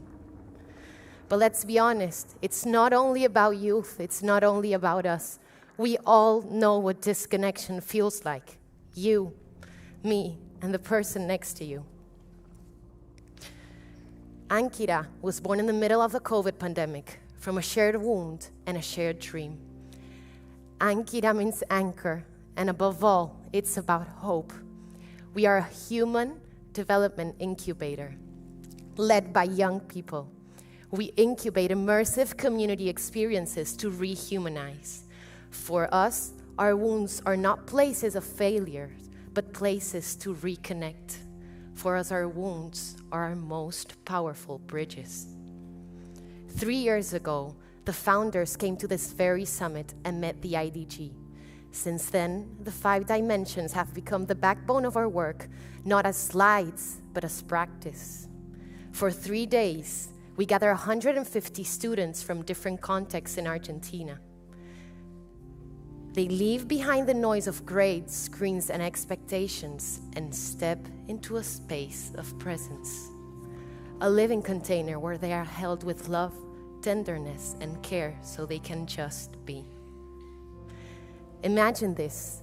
On day 1, they arrive unsure, curious, a little nervous. You can feel the mix of excitement and fear in the air.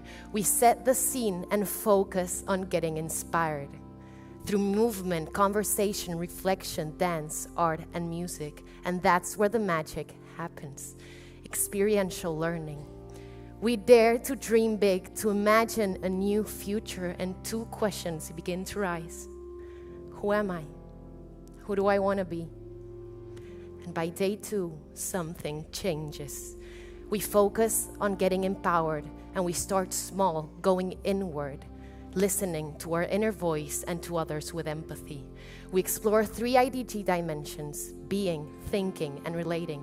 We discover that real leadership begins from within, that the planet is a gift, that we're all interconnected, and maybe for the first time, we begin to realize, I'm not alone. My life is meaningful. And by day 3, the energy is different, alive. It's time to focus on getting humanized. We go deep as a tribe, collaborating, acting, sharing commitments, and celebrating life, realizing that flourishing happens with others. Only 3 days, and something shifts forever.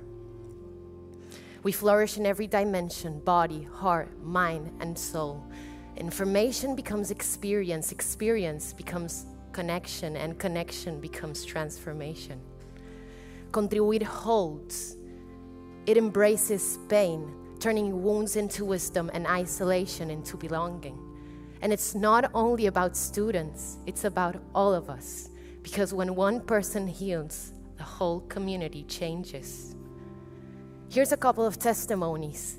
Benja said, I learned to heal in community, to reconcile with myself, my family, and the world. Carlos shared, in giving, I found part of myself that made me feel alive and more human. Now let me add one more voice, mine. It's my 2nd time at this summit. I lived many Ankira experiences, but now I coordinate Contribuir with Ramon. Over the past years, I've learned a lot, but especially how powerful it is when someone chooses to trust us. So often we're underestimated, treated as we have to deserve our voice. But in Ankira, it's different. We're invited to lead, to build, to think, to co-create. And that trust allowed me to reconnect, to be truly myself. This year, I brought my dad to the summit. I asked him to come because Ankira didn't only change the way I lead, it changed how I live and how I love. We don't agree on everything, and we don't have to, because we've learned to meet, we've learned to really meet, and we're still learning. Maybe you came here with someone you love, maybe you came by yourself, or maybe you're joining through the live stream. But let's take a moment to breathe and place your hand over your heart. Take a moment to come back home and reconnect. Feel that beat. Can you feel it? That's the thread Ankira protects, the one that reminds us of our shared and sacred humanity. Today, young generations don't need to be fixed. We need to be trusted, to be seen, held, and loved. We need your help to incubate more spaces where inner development is not a buzzword, but daily bread. So if our work speaks to you, please reach out. Rehumanization doesn't start out there. It starts right here in each one of us. Come find us. We can't do this alone. And we were never meant to. Thank you.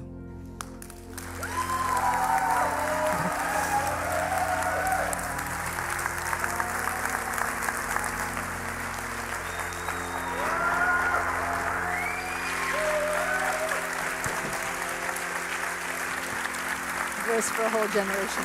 Thank you.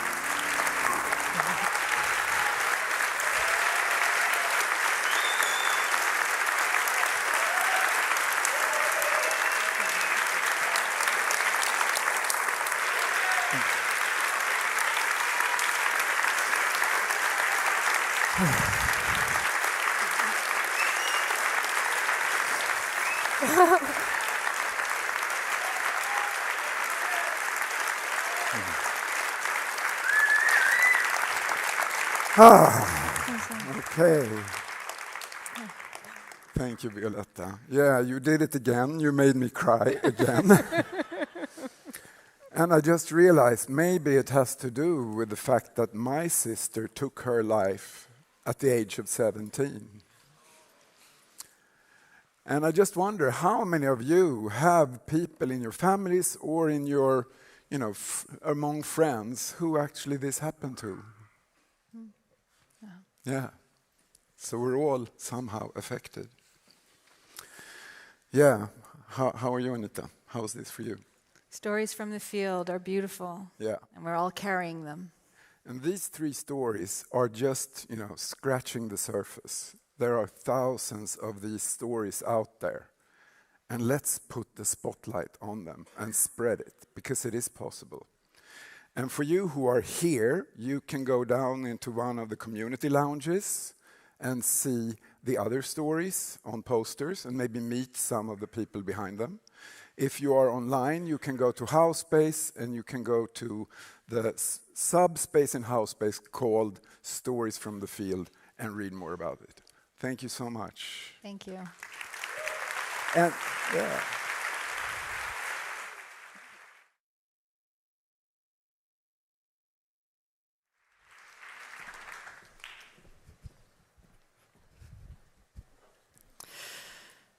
Thank you so much for all the stories that have been shared about personal dreams that turned into reality and about the myriad of ways how we can implement the IDGs and inner development to make it come to life. This year at the IDG Summit, it was the first time that we had backstage tickets. Who are the ones who had the backstage tickets? Ah, hello there. First row, obviously. Who gained a few more insights of what's happening in the background of the summit. And in our next session, we want to also give you some background insights of how the IDG movement and the organization has been developing over the past years and what's about to come. The person to do so is one of the people which I would say has the highest energy that I know, as he's relentlessly working on the growth and development of the IDG organization. He's that type of person who will always be able to impress you with the newest research on inner development, just as much as he will always be the first on a dance floor at whatever type of team gathering. He's probably the person that the most of you will have shaken hands with, but he also has a calmer side that proves that he doesn't only speak about inner development, but he's really eager to develop himself as well. Today he's going to share about the challenges and the chances of developing an inner development organization. Please welcome on stage the co-initiator and executive director of the IDGs, Jan Artem Henriksen.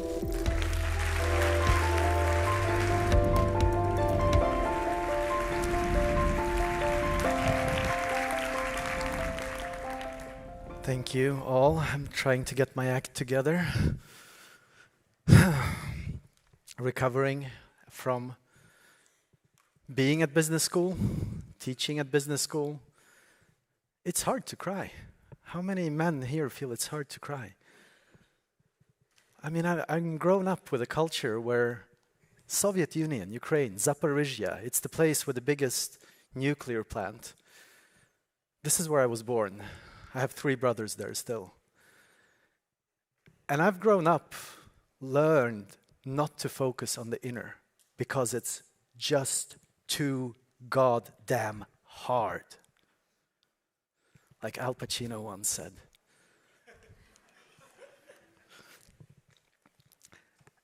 And I think this is the reason why we quit many times, both as individuals and as organizations. It's not soft skills. It's some of the most difficult stuff that we can do. And difficult states emerge. And then we say, yes, that psychological safety sounded really nice, but now that I'm starting to get feedback, I don't want it. let's stop doing those check-ins. It's just, too many personal and organizational stuff show up that we can't handle.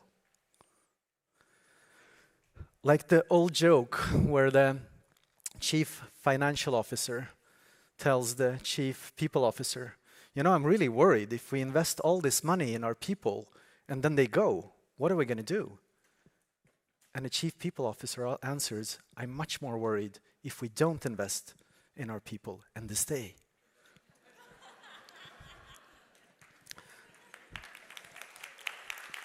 So it is difficult, but there are keys here, there are insights, and we're working with a global community that is coming together each year twice, all stakeholder gathering. How many have been there? Where we've tried to get input on where we're heading, our vision, mission, purpose. And this is the updated version. We're realizing that inner development is a practice. We're a community of practice. And it's not about talking about inner development, it's about practicing. And there is one word here that I would like to mark in the vision, and it's unlocks. If you think about that metaphor for a moment, a key that unlocks something, it says that it's not something that we add, it's something that is already there and that we can unlock within ourselves or others or in different situations. It also implies that you need different keys for different contexts, people, and situations, right?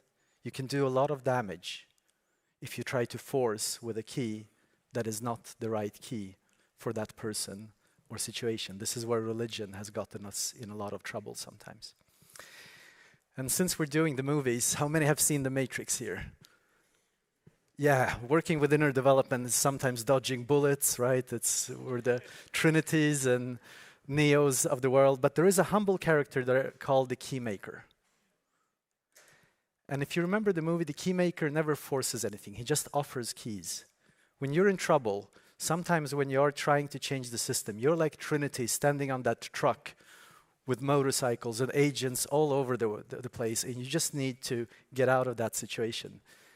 And the Keymaker offers a key and says, hey, maybe this can help. And the key is not necessarily the IDG guide or framework itself. That's a conversation starter. The keys are the different practices that we all use or have knowledge about.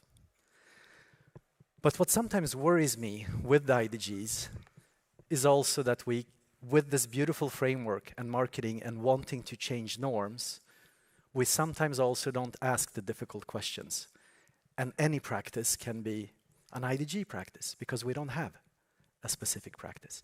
So I'd like us to ask 4 questions that I think are really, really important. This is from the Phase 2 report that is published on the website, and Christian Stålne, who wrote it, is here together with Stephanie Geka. Christian, stand up. Where are you? Let's give that man a big applaud. He did so much work.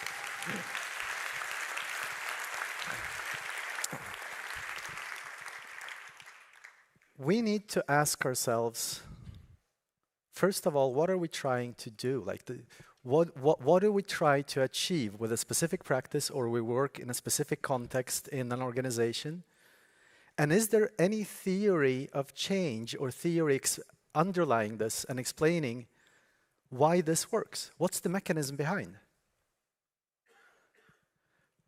Also to ask ourselves, what's the empirical evidence or wisdom tradition? And we need both. Most places in the world, there is a faith or religion or wisdom tradition. And in Sweden, in the Nordics, we're some of the most secular countries in the world, we look very much to the evidence base. So we need different keys for different contexts when we work with that. We also need to make sure, does this practice has a community that works with it, or is it just one or a few people?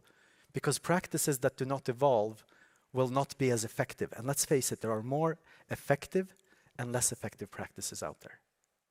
And there are even practices that harm, right? This is the difficult part with the inner. Because we all have the inner and subjective, but it's not anything goes.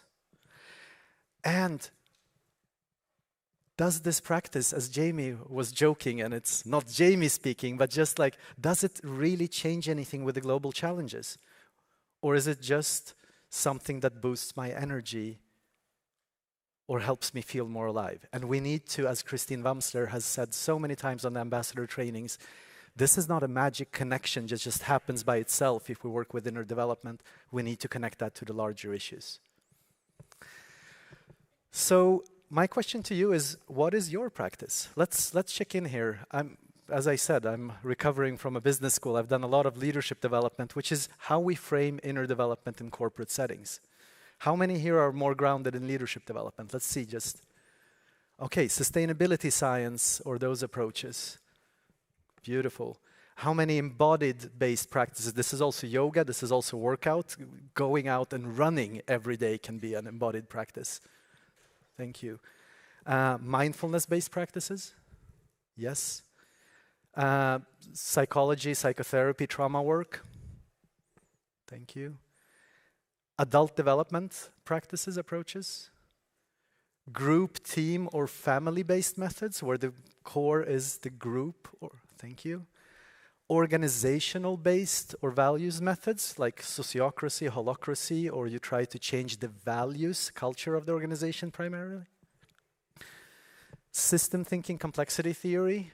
Who would say 23 skills? Are you kidding us? 25? It doesn't work that way, right? Spiritual or transpersonal approaches. And I want you to notice also which of these practices are triggering you. And of course, there is an 11th cluster. Because for myself, being born in Soviet Union, teaching at a business school, a lot of the spiritual language is really triggering for me.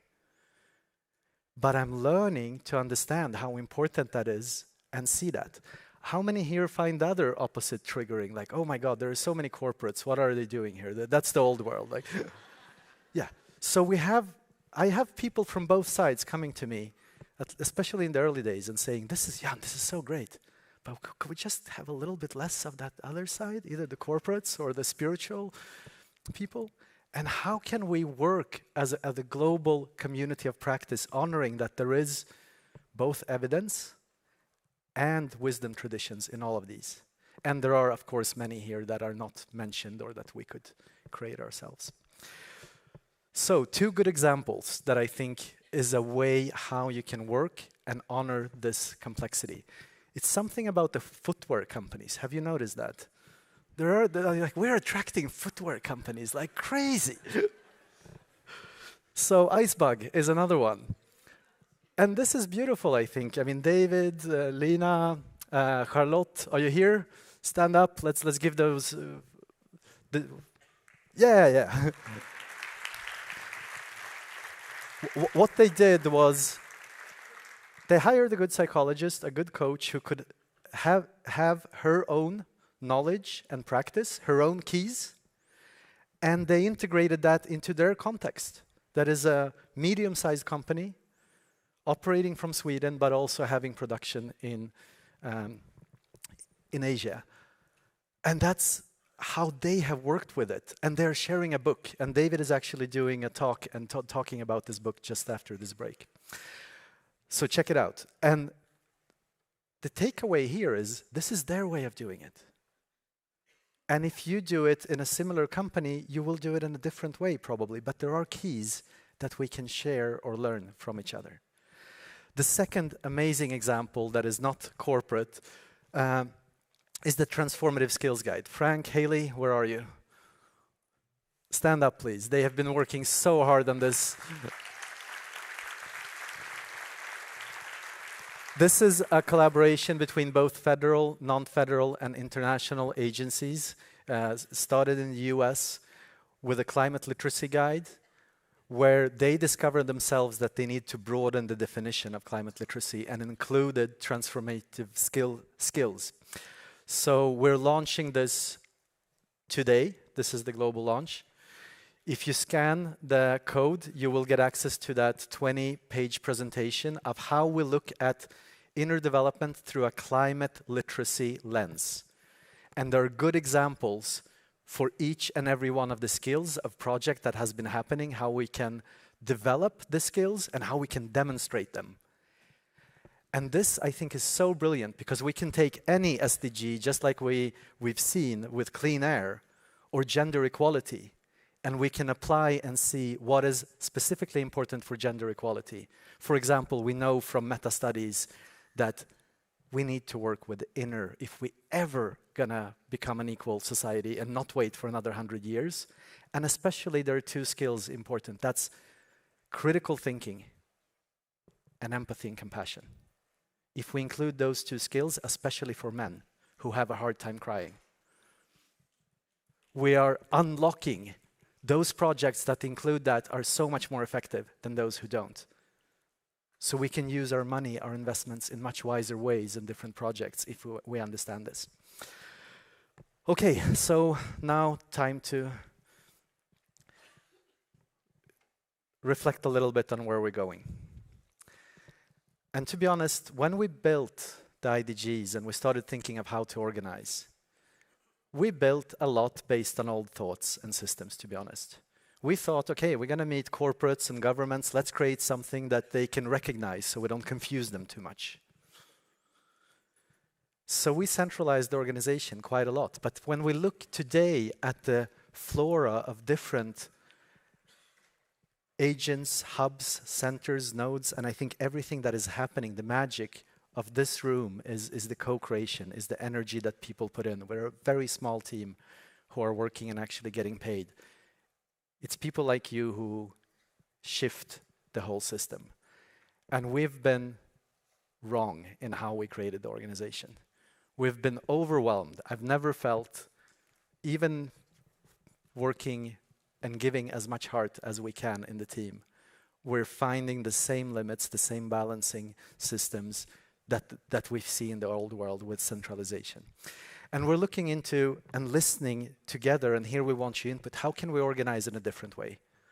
Maybe much more like a holacracy or something from those of you who are working with those cool organizational types. And also, how can we better meet the needs of the business and business organizations? And we're launching an IDG Business Coalition. And how can the IDG Foundation help support and collaborate with the larger universe? So for those of you who have not received responses or met stressed or overwhelmed IDG employees, I'm sorry. Please forgive me and us. And we are trying to figure this out, and I think we can do better together. 3 last slides and things to look into the future. When we look into what has really been magical and what we want to see more of is happenings like this. Who have been in Kåre, in that beautiful Kåre Palace? Make a sound. How was that? So this is the 3rd year it's happening. Last year there was 234 people and 24 kids. You're welcome to bring your families. And that does something with us when we actually have the next generations with us. So please check that out, and it's a beautiful gathering with a lot of indigenous traditions and room for spirituality, but also personal reflection and meeting people from the scientific world. There is another forum. Who speaks French here? The French-speaking crowd? There are quite a lot. So Christophe, you have a beautiful crowd here for an immersion, and there has been many beautiful immersions in Colombia. Just now there has been in Brazil, and here is another one focusing on the business world. And we're looking at having a forum in Stockholm next year as well, but much smaller and also reflecting on organizational perspective and how can we integrate the IDGs into the organization. We've just set the date and a place that is one of the most beautiful places in Stockholm, in the archipelago. And we have 2 partners who are familiar with Mobius leadership. A few. That's an amazing organization who works with CEOs and top management all across the world who are helping us with the learning journey and to inspire more ethical leadership. And we're doing it together with our partner, the World Business Council. And we're curious to think, if we form something that focuses on integration in organizations, how should it look like? Because we want to talk with you and learn and listen of how to do this. So one last reflection before I leave the stage is, when we co-create together, except for the framework, we need ways of working or principles in how to do this. And we've updated our principles. Johan, are you here, who've been putting in a lot of time and hours? Let's give the man a huge applause.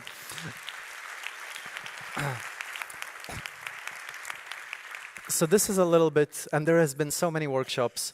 When we create a forum, an immersion, a summit, or a program, what can be helpful? What have we learned? And you can see some of the new principles here, and the beauty is that each principle has built-in polarities. So the old one was just we invite joy. Now we're talking about embracing the whole human experience, both joy and pain. Because as Bob Keegan famously said, pain plus reflection equals development. How we relate to our pain, and just pain will not develop us, but if we have a practice of reflecting on the pains that we feel and open up for that, we can grow. And how do we navigate between science and simplicity, complexity and simplicity, between having a global framework or guide, again. You will hear this a lot this year. And at the same time, give the mandate to the local research team to adjust the definitions, and that's what we're doing, so they better fit the local context. How can we find those balances? So I know that it's difficult times for many of us, and I want to end with a quote. It's a Gandhi quote, it's not a movie quote. It's probably one of those quotes that Gandhi never said, but it's attributed to him. But never mind, I love this quote, it's one of my favorites. And it goes, whatever you do in life, it will be very insignificant. And it's very important that you do it. Thank you.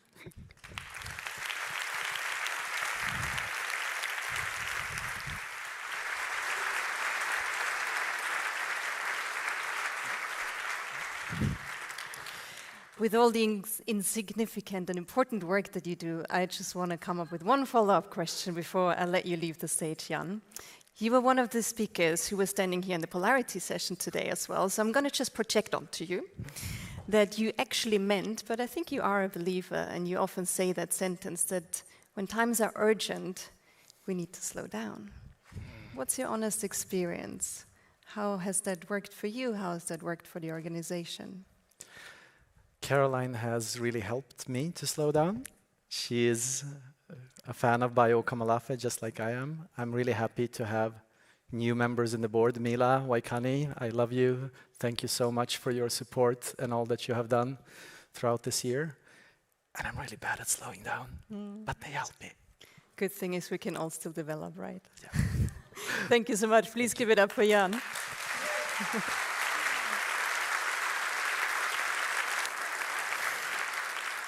We want to invite you to slow down a bit and have one other rest in Rome, probably a bit more time to rest. And there is also a musical offer. Maybe you want to watch the musical performance by the artistic director of the Athens Philharmonics, Yannis Hachiloisou, which will happen in the lobby. And we see each other again at 4 o'clock. Thank you so much.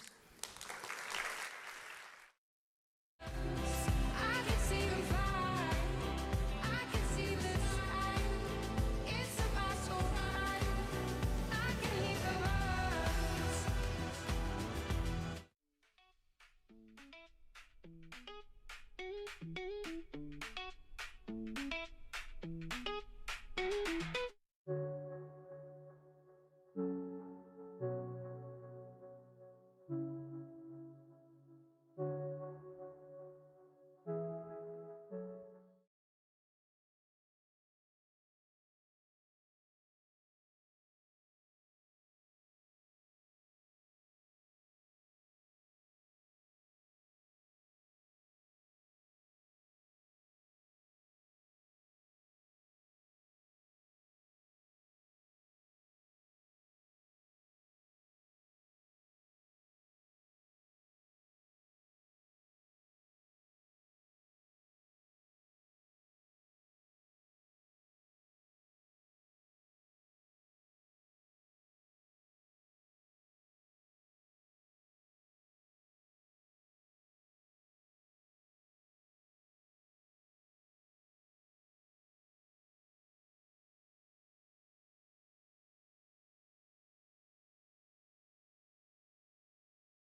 Greetings, greetings, greetings. How are we all today? Okay, not too well. How are we all today? My name is Natalie Stewart. In fact, I got married 2 weeks ago. My name is Natalie Stewart Maddox. You're my first room for that introduction. Should we do it again? No, not really. I'm also known as the Flow Assist. I made that name up when I was 19 because my flow assists. I'm a poet, spoken word artist, performer, mentor, actress, producer, songwriter, Grammy-winning songwriter, Grammy-nominated, platinum-selling. Those are a lot of the things that I've done. But as I said, I'm a poet. And this type of room, occasionally I do. But usually there's a band on stage, lots more lights, lots more monitors, lots more sound check. So this is nice. This is nice to have a conversation with like minds. So I appreciate the invitation. And I like to just journey and play with words and be intentional. I created a musical ethos called Poetic Delivery of Musical Intent, a group I had that I used to operate off of. Responsibility, content. I believe that the content is as important as the production. So, I take it very importantly. My newest project is coming out November 7th. You can applaud. We're encouraging each other in here, right? November 7th, my husband and I have an album coming. Our band is called I&I. And it's safe, it's organic. I make albums in my home now. I don't even have to worry about the receptionist. Because energy transfers, right? See, I don't vent on stage. I have done at other ages, but wisdom taught me that that was selfish loving. For here, both of us must come to an inner standing in these public, intimate surroundings. That's why I don't vent on stage. But instead, I present my answers, received from questions prayed on, referring only to my problems to show you how this guidance helped me solve them. Mantras are equations of our most common denominators, equal to our nature, divided by our mind, always on display, naked or clothed, timid or bold. Mental stealth is measured in judgment. Working out by getting out of the rat race. Karmic, calisthenics, that's cardio for the soul. And I don't compete in spirit building. It's not for show. It's a lifestyle. Oh, we got clickers in here? It's a lifestyle. I can't imagine my life without the written word. I can't imagine. Me without the honesty of my pen, I can't imagine. Me without honesty as a friend, I can't imagine. It helps me. See, I don't know your business. I just know that we all got business. And this busyness, it's draining our souls, it's dehydrating. And you know that dehydration is a threat to water beings. So we've been ordered to be confused, and it's confusing. So I don't vent on stage. I may do on the page, but that's only when I've got paper to spare. See, these words have made me aware of waste and recycling and the effects of democracy on our environment. because it's hard out here. Even if you had it better than most, many will encourage you to boast of your side effects of used pain so you can win.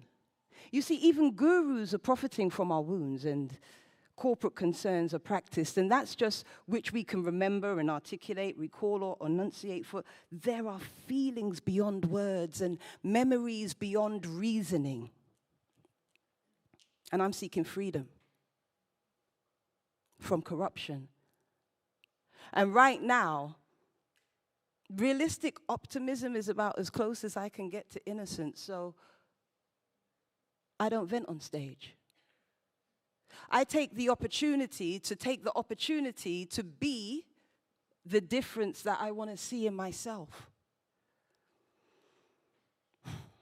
You see, as a poet, it's my responsibility not to get you to listen to me, but to encourage you to listen to yourself. So, if no one ever told you this, I'm telling you right now. You're so perfect and you're worth it. Mommy birthed you with a vow. You're so special. No doubt you're going to change the world, so you should do it. Don't just prove it. Be careful with your spells. Always use your mind. Physical's a backup. So you should never get too proud when you have to use a smack up, because you're owed nothing, but deserve everything. So you should never measure life by these things you can't bring, and you should never measure partners by the fears of your heart. You need to always deal with truth right from the start. Don't just do what feels easy. Do what feels right. Do things that won't wake you in the middle of the night so you can walk like a king. Think like your God. Know that the seed of the light of your rod, you need to know what you have. Know what you give. Mommy places blessings on these lives that you live. So if no one ever told you this, I'm telling you right now. You're so perfect and you're worth it. Mommy birthed you with a vow. You're so special. No doubt you're going to change the world.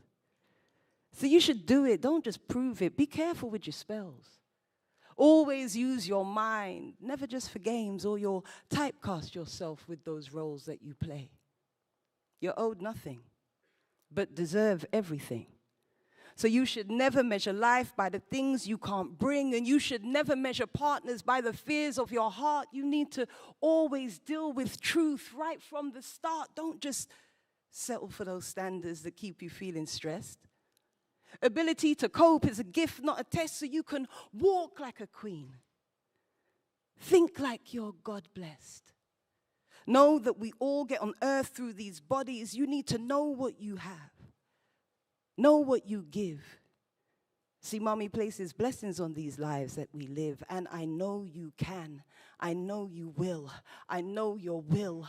I know the deal. I know the deal. Yo, I know your hand. I know your hand. Yeah, I understand. See, I understand, and I love you true. I'd love you too. Just believe in you. Could you believe in you? I know you are. You know you are a superstar. See, slow down. Take your time. Come on and just relax your mind and slow down. And take your time. Don't you worry about a thing. Keep on pushing through. Everything that you have is deep inside of you. See, if you're moving too fast, slow down.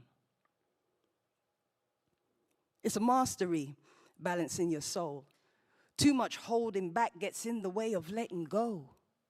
If you're feeling overwhelmed, breathe in, breathe out, and slow down. Take your time. Come on and just relax your mind and slow down. And take your time. Time. If you have to do what you have to do to look after you, just do it. Do it. Do it. Whatever it takes, yeah? Slow down, take time, relax your mind. Natalie Stewart. Natalie Stewart Maddox, may I add. Flow Assist. Have a beautiful evening.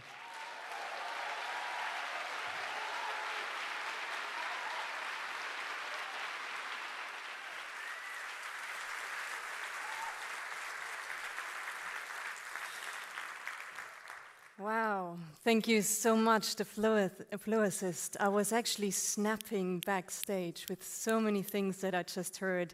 It's beautiful cardio for the soul, and thanks for the reminder that we're all special and can slow down. As we enter the next session, I'm curious. Do you remember when you were asked as a child, what do you want to be when you grow up? What did you say? Give me a few shout-outs. I'm assuming the Swedish people don't know who that is. What else? I don't know. You didn't know. Who else? An artist. Teacher. An actress. Firefighter. Astronaut. Superman. Architect. Wonderful. I do wonder how many Supermans and astronauts and fairies we have sitting in the room here today. Somehow on the way, when we start working, it almost feels like we have to let go of those childish dreams. And sometimes it also feels that when we enter the workspace, the office, we almost have to feel like we need to leave our authentic selves behind. Being vulnerable, honest, courageous, humble might not actually seem like the qualities that drive success in business in a lot of cases. Our next speaker argues exactly the opposite, and he invites us to see the workplace as a space for human growth. He himself has gone on quite a journey when it comes to inner and outer growth in both his career and his life. He was born in Iran, and his family had to seek refuge in Austria at an early age. So he didn't exactly have the easiest start to life or school or career. Today, he's one of the most well-known social impact entrepreneurs of Austria. He's built several businesses, invests in other sustainable startups, is an EU youth ambassador, and calls himself a business humanist.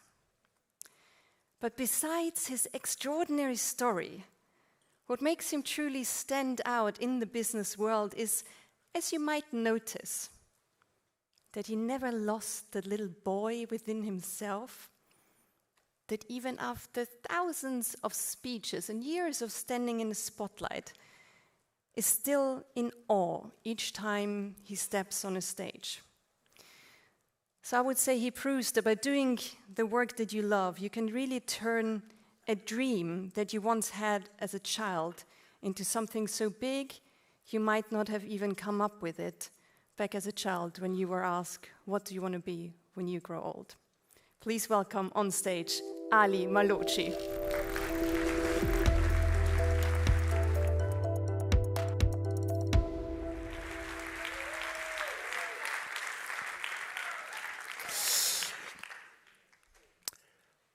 20 years ago, someone once said to me, one day you should go to Stockholm. And this was my mom, actually, 20 years ago, in my early 20s. So she's my mom on the right, the other person, it's me. And the thing is, where your life starts, it's just by chance. You have no idea where your life is going to start one day. And so my life started in Iran. 44 years ago, I was born in Tehran. And when I was 2 years old, my parents had to flee from the country. And we made it to Europe as refugees. And I grew up in a refugee camp in Vienna, in Austria. And you know, when you're a refugee, when you're a kid, you have absolutely no idea where to go. You don't have any role models. Some people see you as a threat sometimes. And this is the moment when you have to ask yourself who you want to be. And the thing is, when your parents are afraid of everything, you need to ask yourself later on as a young adult, are all of these fears your fears or theirs? Is their story your story, or do you want to create your own story? And the truth is, when you don't have a place where you can go back and you're a stranger in a new country, for me, this is the best start of a life where you can decide who you want to be. But it's very easy saying this as an adult. When you're young, this is not easy. When I was 13 years old, my parents broke up. I started to stutter. I was not able to talk for nearly 10 years of my life until I was 22 years old. And so I was afraid of school, of course. Therefore, I was a school dropout. I started as a floor cleaner. I had more than 40 jobs in my life, and I had never an idea where to go. After that, I found the love for software engineering. I started to work in the field of tech and so on, and this was the first place in my life where I thought I'm able to do something also meaningful for other people with the help of technology. And I remember when I was around 22 years old, I think I was 21, my mom decided she wants to marry again. And she married someone from Sweden. From the city, of Göteborg. We call it Gothenburg. And the thing was, it turned out that I had to visit my mom twice a year. I loved it, to be honest. And every time I left the city, coming back to Vienna, she said to me, Ali, the next time, we need to go to Stockholm together. It's a wonderful place. Only one time, please. A city trip together. And I always said to her, one day we will do this. And it turned out that it never happened because she passed away. And last year, it was the beginning of last year when I found out about the IDGs. And I fell in love with them. And in September last year, I booked my flight. I bought the tickets. And I said I want to come to this wonderful place. And when I touched ground last year in Stockholm, it was like, wow, it is a wonderful city. And I started thinking about my mom, who was a social worker, who always believed in people. And last year also something else happened. I was in the audience and I said to a good friend of mine, who's also with me this time, said to him, it's like coming back to the mothership. Because you're surrounded by people who think like you. Until that day, I thought I was a system error. I thought, thinking about a better future, maybe it's me. And then you're in this audience with these people, and today it's so amazing that we're here in the house of people. Because being in the house of people, I think this is why we're all doing this. What does it mean being a human being in this world? And especially when you become a teacher of life sometimes, at least it starts when you have kids, okay? These are my two daughters, 2-year-old and 6-year-old. You are always a student of life, don't get me wrong. You're always a student until the day you die, but sometimes you have to become a teacher for some people. And then you take a look at these kids and you realize we as human beings, we talk so much BS about so many things, about the economy, about school, work, retirement, which car is the better one, and so on. And the truth is, the only thing they care about is stuff we all care about until the day we die. Where's the next toilet? Eating, sleeping, and we call it love, and later on we call it respect on eye level, and so on. But we all want to be seen. One of the biggest problems is we do not stand up in business meetings and speak up is because we are afraid of losing the love of others. This is something which is very natural and important for us. And I still remember when yesterday I left Vienna coming to Stockholm, my 6-year-old, I brought her to school. She said to me, Dad, where are you going? And I showed her a picture, okay, of the building. And I said, I'm going to the Volkshuset. I think it's called that. I don't know. I think Folketshus, sorry. She was like, what is the Folketshus? And I told her there are so many bright minds there, people who want to change the world, scientists, smart people, and so on. And she told me, Dad, if these people are that smart, why do they need you? And I was like, okay, good question.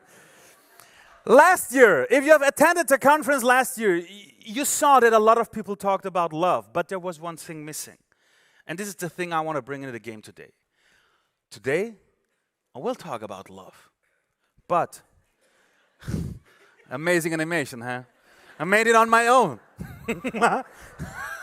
Thanks to the YouTube videos out there. Guys, I don't have time. They told me only 20 minutes. I'm a Persian guy. We talk always too much, okay? So please, don't disturb me, okay? I want to talk about love in action. And what does this mean? The craziest thing is on the day we were born, we had no idea that there's something called our mother language. We had no idea if I was born in, I don't know, Iran, in Germany, in France, in the US, but we managed speaking the mother language out of nothing. And the second hardest thing for the human brain, next to the mother language, is called walking around. We had no idea that we need this skill. And we crashed the floor 100 times, but no one ever told us this is a mistake, because this is called learning. And we had people around us, our leaders, our parents, who showed us how to do it. They created an environment of growth. And they knew when we hit the floor, it's not like telling us, hey, your baby friends are better in mother tongue. And by the way, they can walk. What's wrong with you?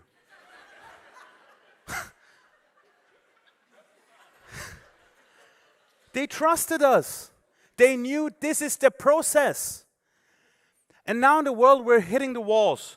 We see that we're crashing the floor 100 times, and we think we are so good to learn everything after a year because there is a framework, because there is a guide. We need to understand that these things are so important for us because we need a direction. We need a language we all speak together because it's the basis of having a great community. But no one wants to make mistakes. We point the finger at other people who at least tried. And this is not how we learn.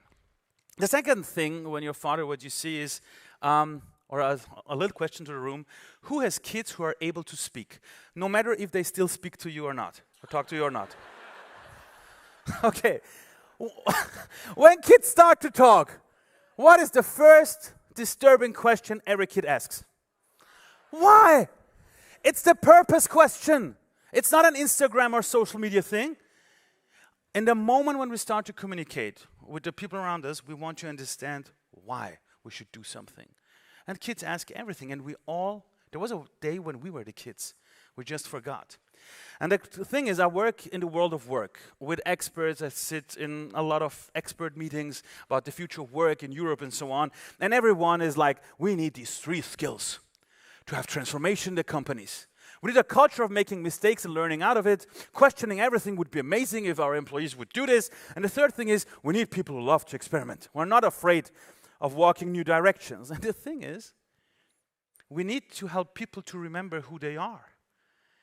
The main job of us in this room is to become a gardener of human development. We need to help people who they are. And when you take a look at the work of a gardener creates an environment and is not pulling the plant. And we in society, we pull the plant, we tell each other what's wrong, instead of creating environments where people have the feeling, okay, someone sees me, all of my struggles.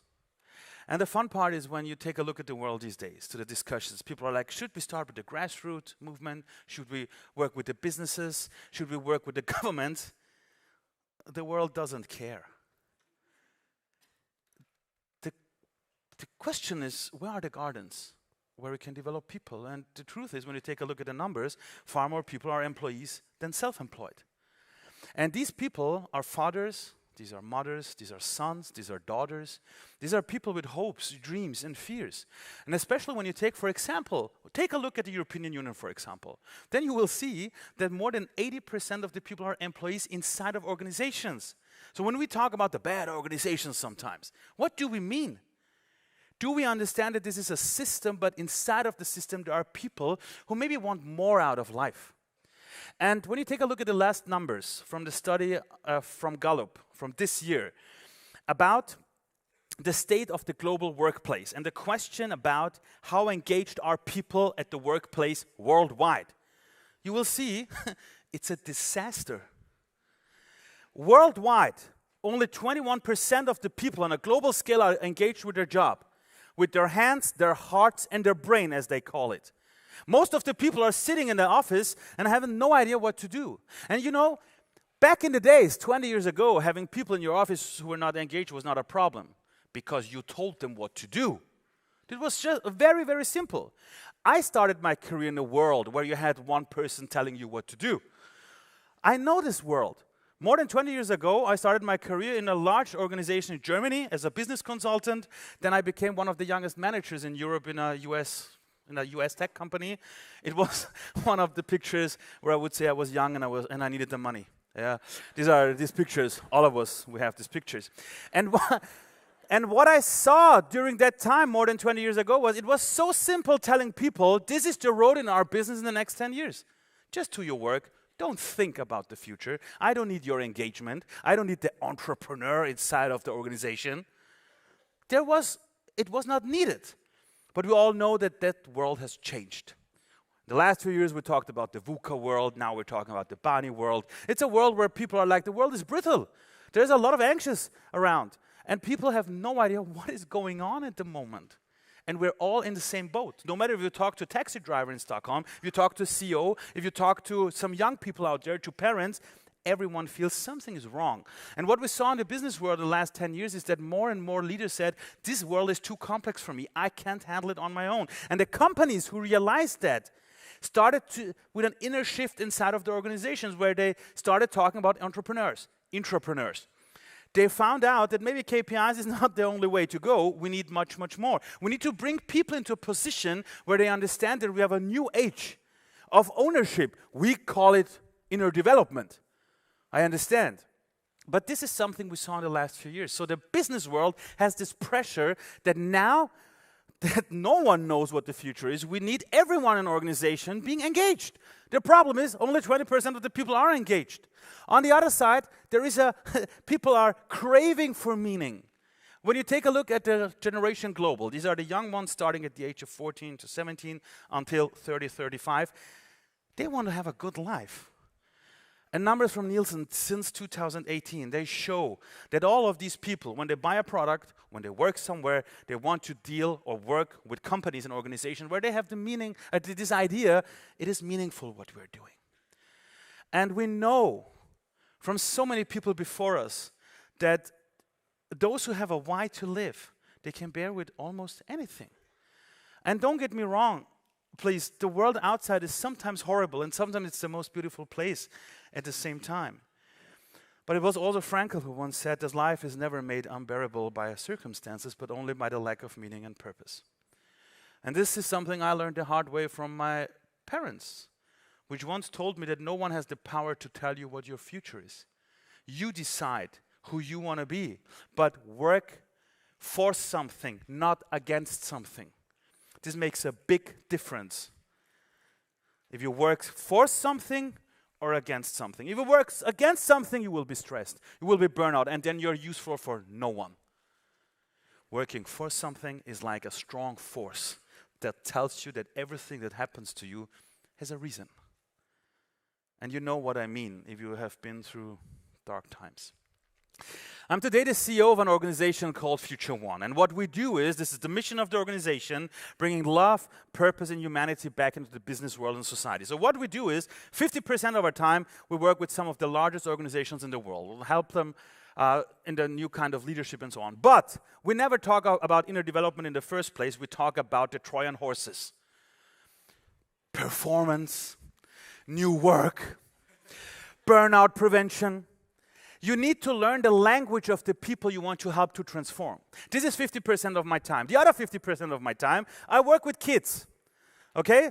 In the last, I think, 11 years, more than 700,000 kids worldwide. It looks like this on the right corner. It's more like a rock show. And I visited kids. I visited kids all around the world. And people ask me, how come you work with leaders and with kids? Huh? And I'm like, it's the same. There was a time when these people were kids, but they forgot. Someone told them you need to behave like this to get promoted in your job. And when you work with kids, I never see these people as kids. Sometimes I work with 6-year-olds. I never see them as kids. I always see them as the adults of the future. And then you go to school where you know that there are kids who do not believe in themselves, and you help them to rewrite their own story. Think about the belief systems they got from their parents, checking in what is useful and maybe what is not part of the future. And then you can help kids to thrive. And this is the same thing you do with adults, because it's only the story we tell ourselves. And what we also try to teach kids is, in this today's world, everyone is waiting for wonder, but you can create one.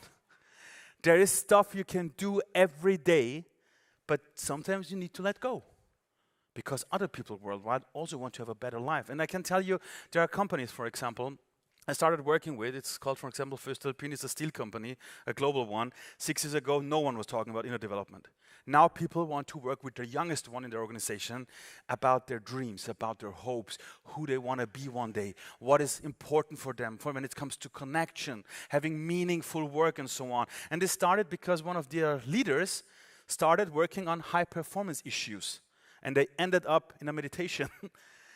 And after 2 days of doing this, they raised the question, are we doing the right things inside of the organizations? Are the people ready for what is coming up? Then you work with these people, and then you see that the people who are like, it's just a job, they understand maybe I should be the embodiment of the change internally. And then you have top leaders who are like, okay, until today I was afraid of speaking up in the meetings, but now I have to do it because it's not because of myself, it's because of others. And I also teach at the University of Cambridge in the field of sustainability leadership, but only with top leaders, executives. And then you have these people, and they all want to learn some tactics. And you work with them, you go deep. Instead of broadcasting, you do deep casting in a very, very strong way. And then they're like, maybe we're in this job because we really need to change something. And you know what? Being a leader is a privilege. Being in this room is a privilege. Having this mindset and being awakened from the world and understanding I can change something. Something is wrong out there. If you have this point of view about the world, then you're privileged. Because a lot of people are in this daydream about life. And sometimes people ask me, why are you so motivated? And I'm like, there is no other option in the world. What should I do? Run around and say, oh, the world is doomed? If I start this, I'm not useful for anyone out there. And don't get me wrong, I worked on my traumas a lot. It took me nearly 40 years of my life until I did not thought maybe one day I will end under a bridge. This is the story I had from my parents. And in today's world, when you go to social media, when you go to LinkedIn, everyone can tell you some amazing quotes about change. Go to LinkedIn and post, be the change you want to see in the world. 100 likes. Share, yeah, I think the same way. Yeah, wonderful. Gandhi was an amazing guy. Emoji. What does that even mean? What does this mean? So today I got asked by someone in an interview, how did you find your purpose? And I said, it's like love.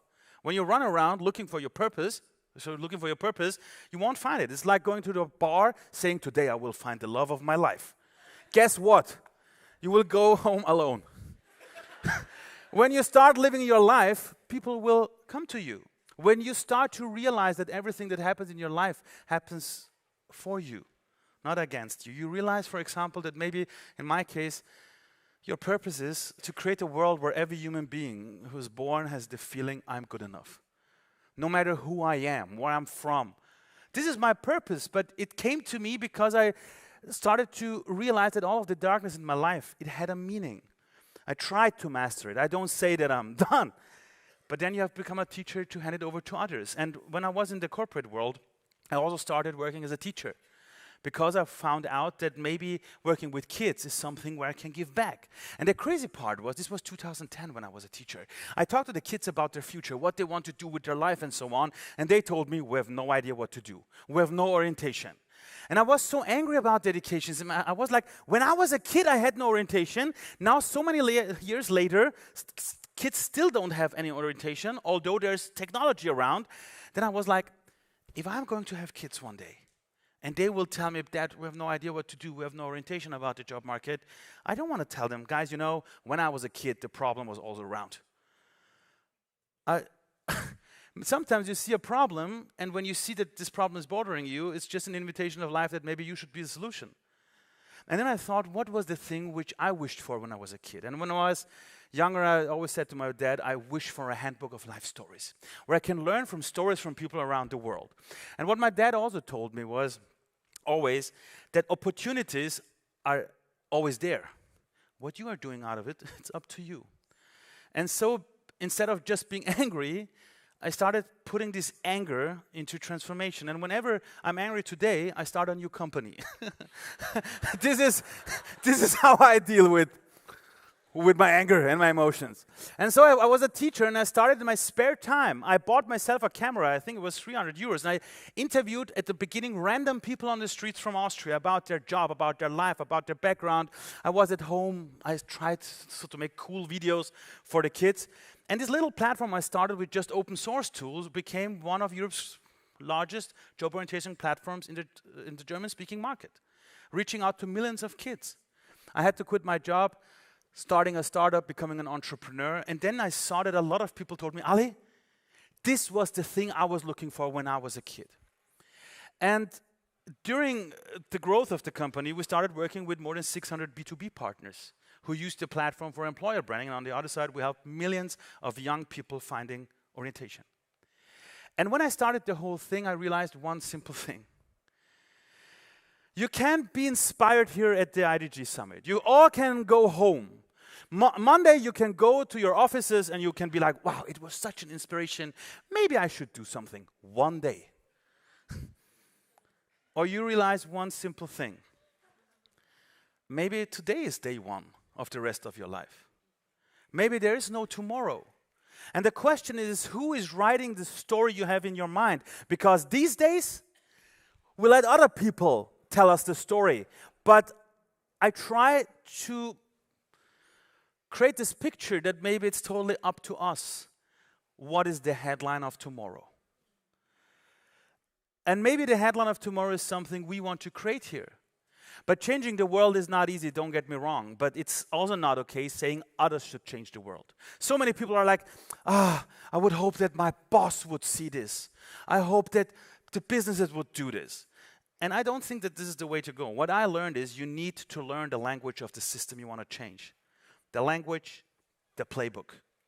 And then you go into the system, and then you start to become the light tower for others, and you show others what has worked for you.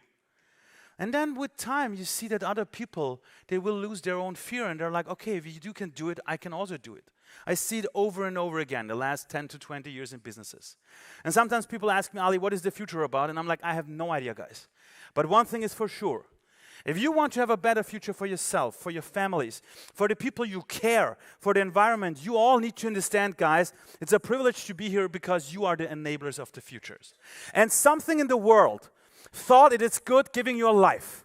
You have a heart that beats for you without doing anything for it, and you're surrounded by people who want to change something. And we have a world where people have to do this voluntarily to saving the world while others are destroying it full time. We know that. But the question is, when you write your own story, at the end of your life, try to become the adult you wished for when you were a kid. You all were born with talents, with values, and with amazing things maybe you only see. And we have this one lifetime. And we have some of the biggest challenges in front of us. But we all want to be heroes. Therefore, we go to the movies. And this is a chance to become one. Not a lonely one, but in an amazing community. Thank you very much.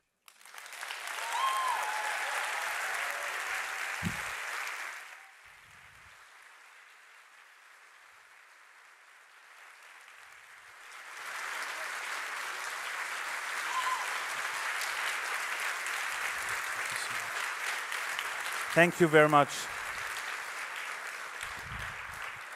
I'm not sure if you have turned your back to the audience before, just to make sure everyone can also see. Love is the answer. There we go.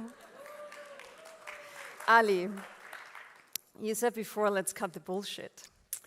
I said BS. I did not say bullshit. Now I said she it said out bullshit. loud. Yeah, well.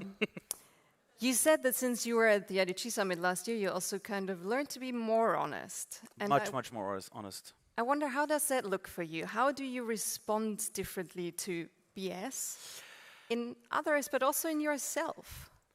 And for example, there was a time when I had a company, and the company is not existing anymore because my founders and myself were not able to talk about the real stuff. It was always like, yeah, so maybe next time, okay? The harmony is much, much more important.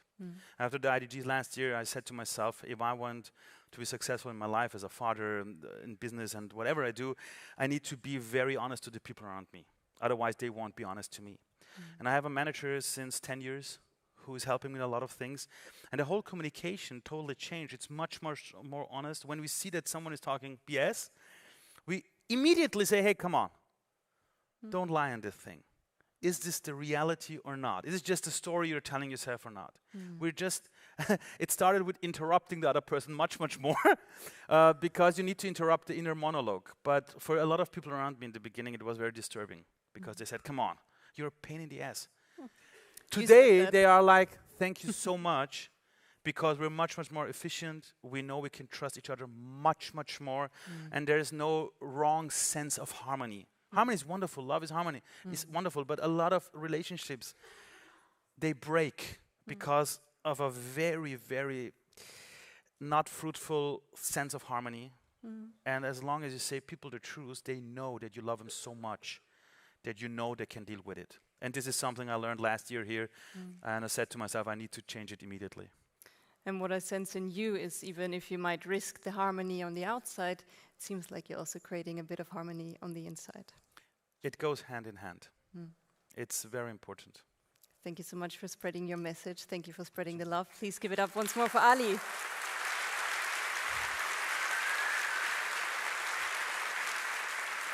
Thank you.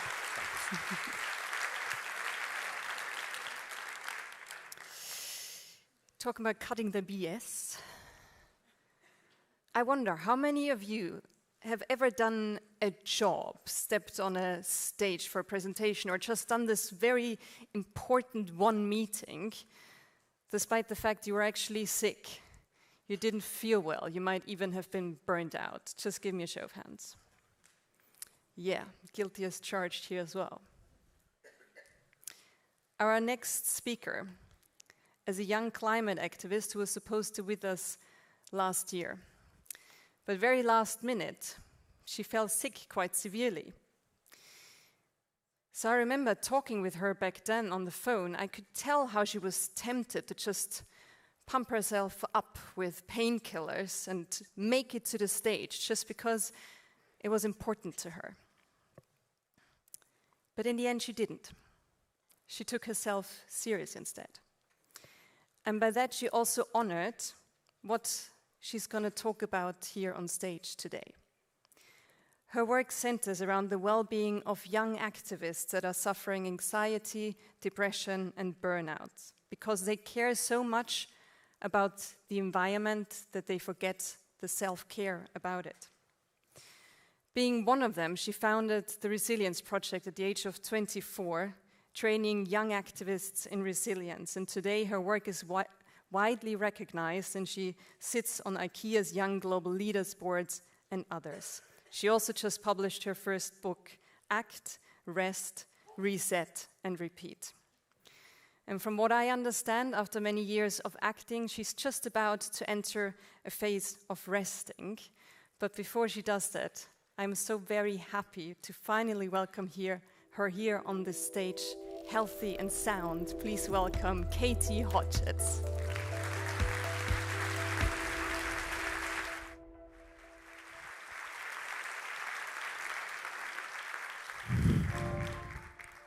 Hello, everyone. I am feeling nervous, so I need to hear you. I need you to make some noise for me. How are you? Bit more. Feed me.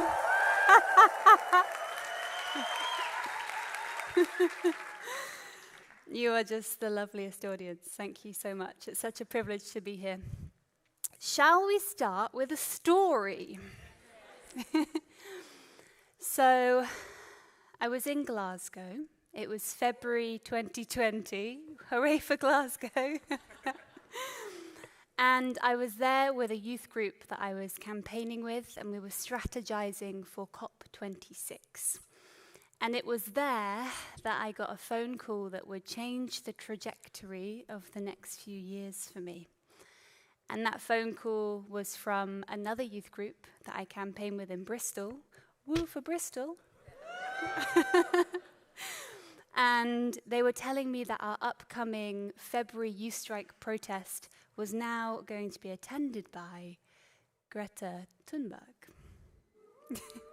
You are the best audience. Thank you. So the expected attendance started ticking up. It was 5,000, and then it was 10,000, which was our largest strike ever, and eventually it was 30,000. And the protest was in 5 days. So I packed my bags, I left Glasgow, and I went to Bristol. And over those 5 days, I had to fundraise, I had to write a speech, had to convince my colleagues to cover my shifts at work, bribe them with wine.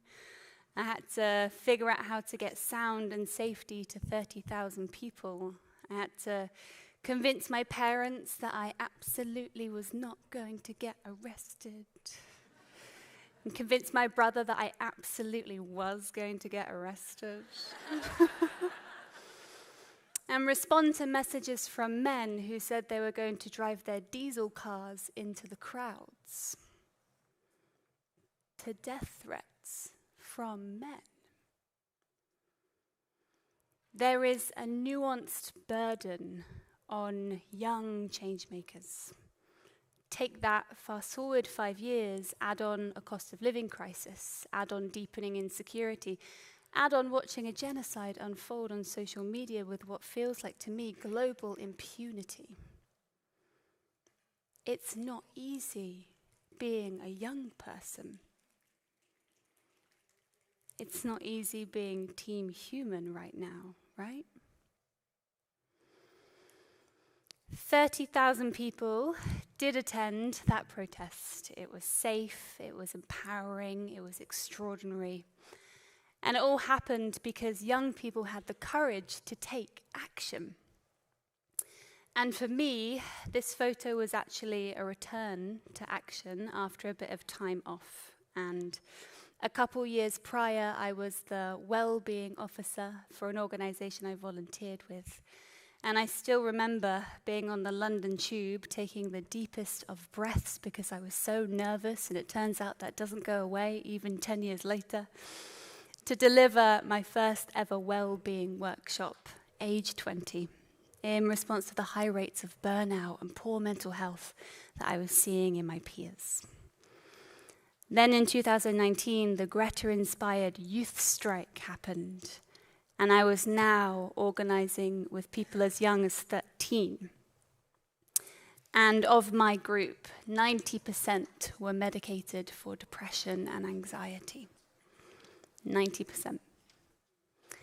So I told myself this story, which maybe some of you in the audience can relate to, that it was my responsibility alone to protect them from heartbreak and hopelessness. And so I pinched from the leadership playbook that I saw modeled, which was mostly on telly, which was a leadership that was infallible, immovable, unshakable, didn't ask for help because it didn't need help. But I too was struggling. I too was exhausted, and I didn't know how to cope with this bizarre title that the youth will save us. So I found a way to cope, which a doctor would later call an eating disorder. Bulimia, binging and purging, was a way for me to fuel my high-octane activism and erase my mistakes. It became my secret superpower to retain the image of the perfect activist, the perfect leader. But eventually and inevitably, my mental and physical health started to decline, and I realized that it was no longer a superpower. It was a sign that I was burnt out. I was using food as a tool for stress management. And I would go on to find out that I was one of many young people who were finding methods to regain control in a world that feels like a slowly derailing train. I've now held these titles like CEO and young leader and author, but by far the proudest title I have is being someone who burnt out and came back. resilience is not forged by how calmly we sit in the shadows, but by how tall we stand in the wicked winds.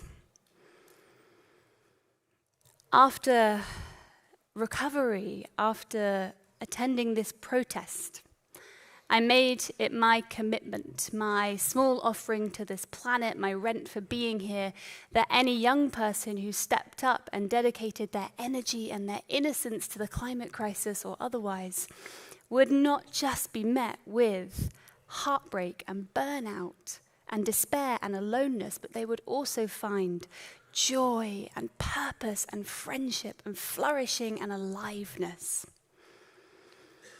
So a month after this photo, I set up the Resilience Project by youth, for youth, to be the harbour for young people. And we train young people to deliver peer support and inner development interventions in their localities, challenging how we do activism. And I actually came here straight from Kenya. I flew in from Nairobi 2 days ago. Yes, for Nairobi. And we were running a resilience residential there, so a training experience for young Kenyans. And we had 14 spots available, and we had 1,247 applications. So we have the numbers that people desire, not just communities based on doing, but on being, right? It is no longer enough for us to build campaigns and movements which ignore the psychological and emotional toll on those within them. The staggering rates of burnout. Has anyone been burnt out? Yeah. It illuminates it not as a temporary setback, but as a sign of deeper, systemic and psychological misalignments. So as the world changes, change-making must too. One which bakes inner development into the center of what we're doing, one which is human-centered, not just goal-orientated, because human-centered activism is activism in its most alive form. Where are those snaps? Yes. One which allows us to step away from the burden of perfection and offer ourselves a bit more grace. Since the beginning of the Resilience Project, we've moved youth across 6 continents through our work. We've trained over 70 facilitators to deliver our interventions, and we've had our methodology validated by Stanford University and Imperial College London. I could tell you more about the numbers, but what feels more important to me is that last week a young changemaker came up to me and said to me, I am forever changed because I finally realized that I am deserving of love. Beyond my world's obsession with metrics and numbers, it's these deep shifts which change us. Not just the 5 things to do before 5 a.m. to build resilience, but the transformational power of feeling loved and valued and feeling like you belong. Did you hear, Violetta? Right? That's how we get testimonials like this. The Resilience Project saved my life. I rediscovered what it means to rest and to rise. We got that one yesterday morning. And we get a few more like that. A few more life-changing ones, and just a few more.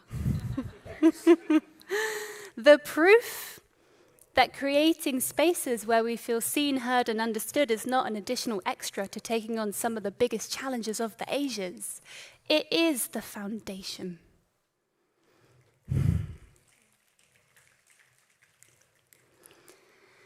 Now, this talk is called Resilience Without Burnout. That would be nice. And burnout can sometimes be, I need time off work, I need intervention, but also burnout can sometimes be just crawling by without fully living. Functional burnout. I see nods. Relatable?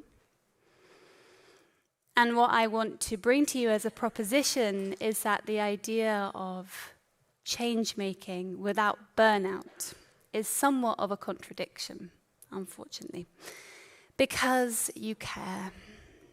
You really care. Activism, change making, making steps towards a better planet will move you in constant proximity to burnout because change making is effing hard. There is no version of uprooting systems, of challenging oppression, of facing constant losses and feeling like voting for love leaves you on the losing team that does not involve challenge.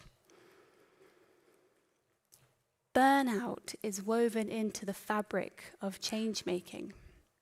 But that doesn't mean that you will burn out. I am not saying that you will burn out. Don't cancel me. Keep listening. Stay with me. I tried to eradicate burnout for years. I started this whole organization to do so until I had my aha moment. Of course, you're exhausted. This work is enormous. It is complex. It is intersectional. Of course you are fatigued. You're a 22-year-old up against the oil and gas lobby that's valued at $4.3 trillion. Of course you're tired. Capitalism has devalued rest and the rent is due. Of course you keep crying. You're stepping into a space of death and grief and anguish. Step one of truly avoiding burnout is to accept that in courageously calling for change, for a better world, the process of melting, creating, and making, it requires heat. You might get burnt. Step two is understanding our proximity to burnout at all times. So rather than remove it from the picture entirely, which is what I was trying to do, we can hold change-making and burnout as a polarity. As a polarity, Kat. I understood the assignment. So these two become a dynamic together, right? So if burnout is not in the picture at all, it's not even in the room, then perhaps we can do more. Perhaps we can take more radical action. We can move closer to change. We can stand in the fire. And if we get too close, to make sure that we don't actually burn out, how do we pull back? How do we impose boundaries? How do we call in more support? Right? So it's this keeping burnout in the periphery, having an awareness of where we are in relation to it, is where we build resilience. And sometimes our tiredness is not burnout. If you've been tired, I sure have, ask yourself honestly, am I tired or am I impoverished? Am I poor? Am I deficient in all the things that make me feel alive? In joy, in connection, in spirit, in adventure, in dancing naked in your garden, whatever you do, I don't need to know. So my inquiry now is, how can parts of me feel exhausted? Of course they do. Look at the news. Look at our world leaders. Look at the surge of the far right. But how can other parts of me feel alive? How can my left toe feel burnt out? And how can my right elbow feel joy and whimsy and reverence? The late, great Joanna Macy, I wanted to mention her on this stage. She spoke about the greatest threat that we face as a society, and she wasn't talking about the far right or the climate crisis or widening inequality. She was talking about the deadening of our response. The greatest threat we face is the deadening of our response. We need to feel We need to courageously feel all the good, all the bad, and know that it won't break us. It will propel us. You might already hear from my story the wisdom of burnout. And don't get me wrong, I don't advocate for burnout at all. It sucked. It sucks, right? But inside despair, I found purpose. Inside sadness, I found softness.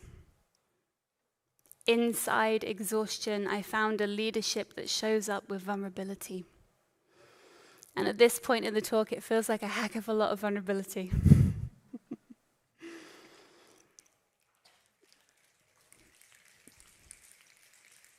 Last week, at our Resilience Residential, we did a gratitude circle.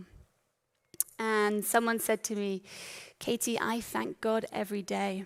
And I was so there. I said, yes, what do you thank God for every day? And she looked at me earnestly and she said, that you burnt out. And I didn't quite know how to take that.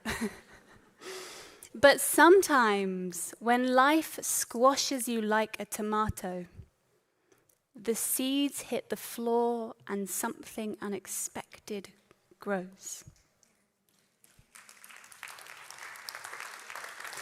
And that is resilience, right? Not just the mountain, not just the rock, but the squashed tomato.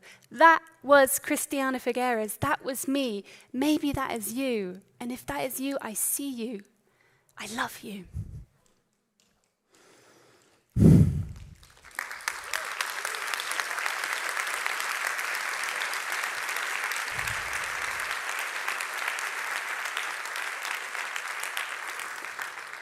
This nasty, nasty timer, which I won't look at, is telling me that we have only a minute and a half left together.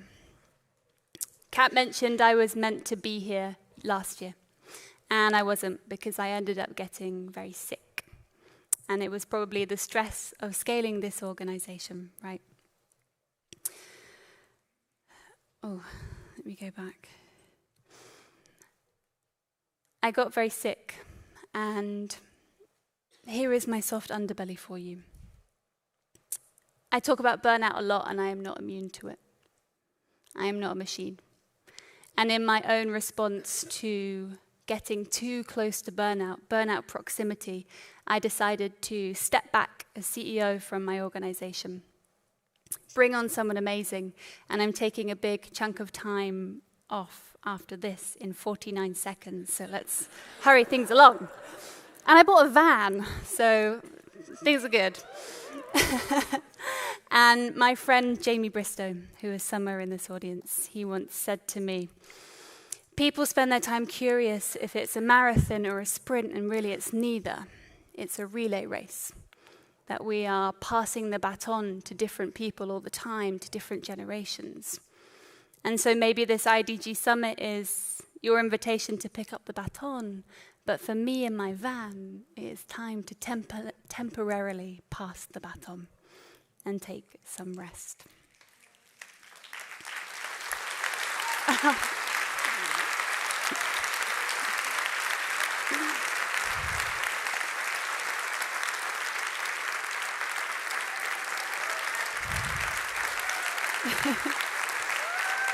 Thank you.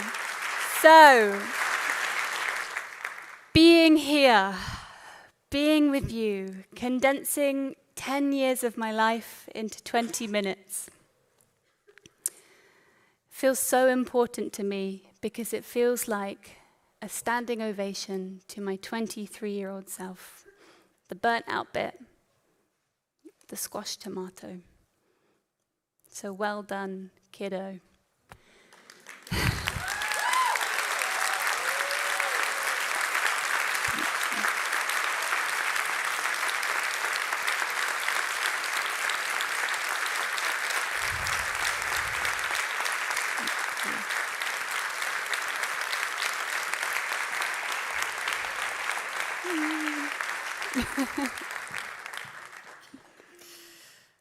Wow.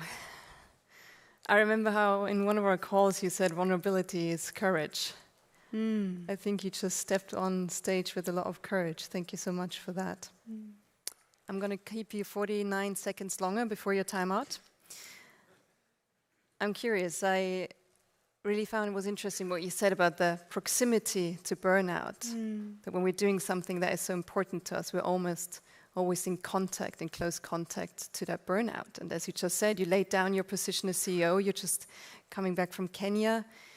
Where are you in proximity to burnout right now? That's a great question. I have been doing more work, right? So I went to Kenya to run this residential, and this whole speech I dedicate to them because I felt so inspired and so alive by hearing their stories and seeing their work and their commitment to their justice cases. So whilst some of that felt really tiring, and being here feels tiring, my left foot feels probably burnt out, maybe my left calf, the whole rest of me feels alive. Yeah. Thank you so much, and I hope that you will have a lot of time now with your van that also makes you feel very alive. Thank you so much. Nothing more in between your time and your time out. Thank you so much, Katie.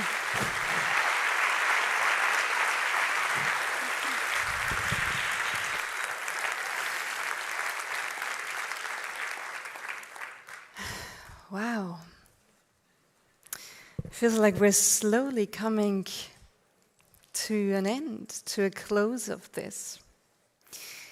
And as we do so, I remember a man that I stood on stage with for the first time. He's been one of the academic partners of the IDG since the beginnings. So we shared the stage at the partner gathering a few years ago. And I remember in our 10-minute conversation about the inner development goals, he managed to dismantle the concept of inner, the concept of development, and the concept of goals. I would say he's not a fan of labels. So honestly, I'm a bit scared to invite him back on stage. But apart from his outstanding skill of critical thinking, he's also one of the names when it comes to organizational learnings and system thinking. He's a senior lecturer at the Behavioral and Policy Sciences at MIT. Many of you will have spent the entire weekend with him at a masterclass that I've already heard being described. Yes. It's quite life-changing as well. So in order to wrap this all up together and to make sense of what we have heard and witnessed and experienced, we have no predefined ending. So I will once more share a stage with him, and myself too, let myself be surprised, as I invite you to welcome on stage with me, Peter Senge.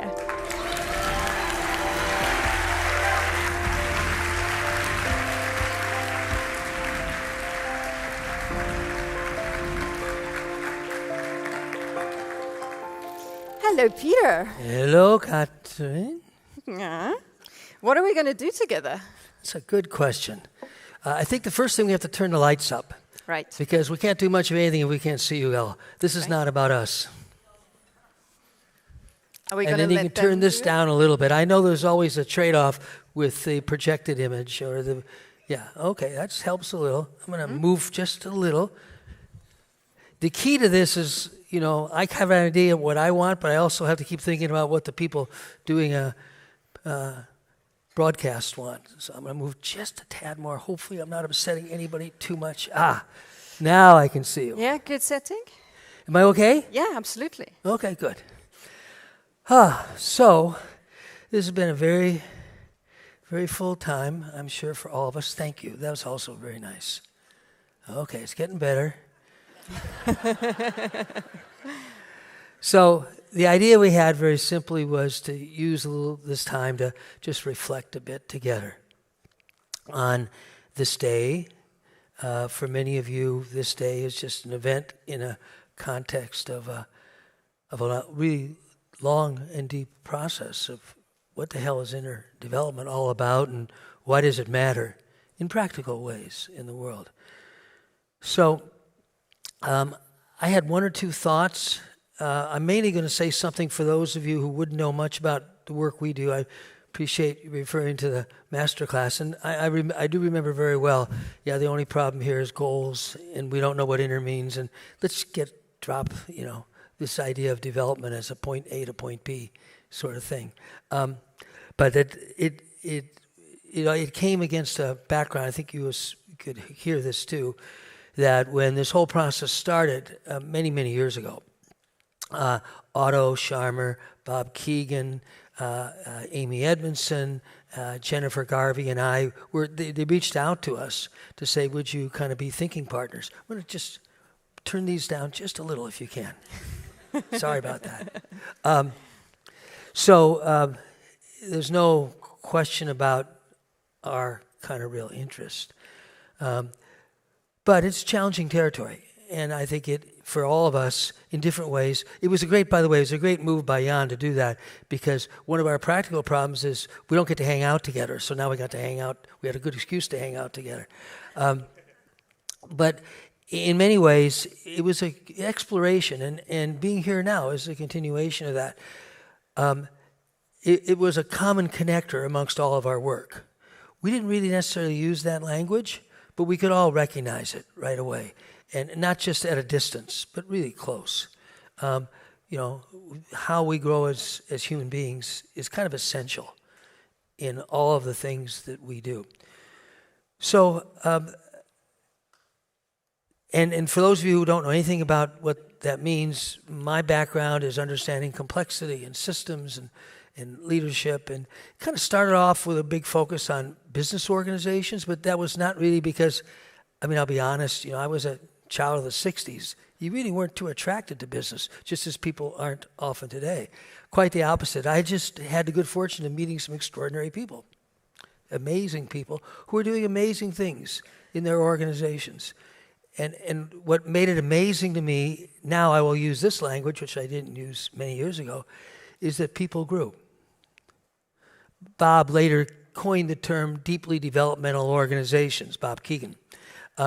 But that's what we've been living with for a long time. What's this kind of mystery that in order to really do something important and practical, maybe it makes a difference to create an environment where human beings become better human beings. It's like that simple.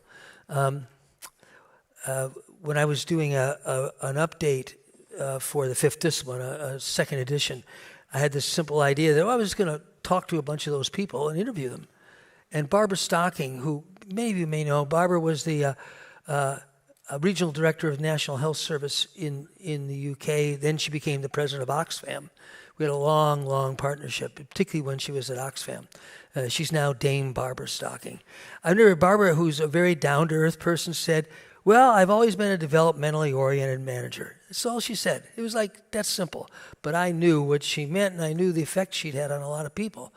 I think it's really nice to get to follow Katie because, this simple question, which has been in the background, in the shadow, as Max was pointing out,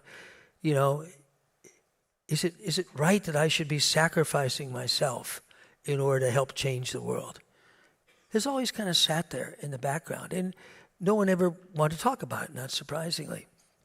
When I was listening to Katie, I was really flooded with memories of about just 3 or 4 years ago at the Global Schwab, they now call it, they changed it, social innovators, they used to call it, then they changed it to social entrepreneurship gathering, and just hanging out with a lot of the Schwab fellows. Probably many of you know that that's been one of the, like Ashoka, one of the big programs to support young social innovators. And I was unprepared for this, but it was really poignant. Story after story of marriages that had broken up, people who had been separated from their families, obviously their personal health.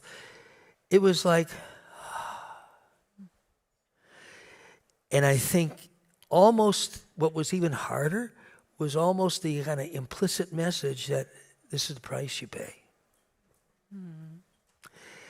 And so it's wonderful to see these questions more and more out in the open. I also was really appreciating that Katie ended with a quote from Joanna, who's been a very important partner and inspiration for many of us, Joanna Macy. So anyhow, This has been the territory I've been working in for a long time. Started off focusing on business because, you know, they were the people who were really doing it that I had really contact with. Then gradually got to a point and realized the big issues in the world required collaboration across sectors. So then there was a lot of focus on cross-sector partnership, projects like the Global Sustainable Food Lab, which has been going now for 20 years, launched by Oxfam and Unilever together, which people thought that could never happen. These two organizations hate each other. And when a Unilever person would encounter an Oxfam person, it was at a protest against Unilever.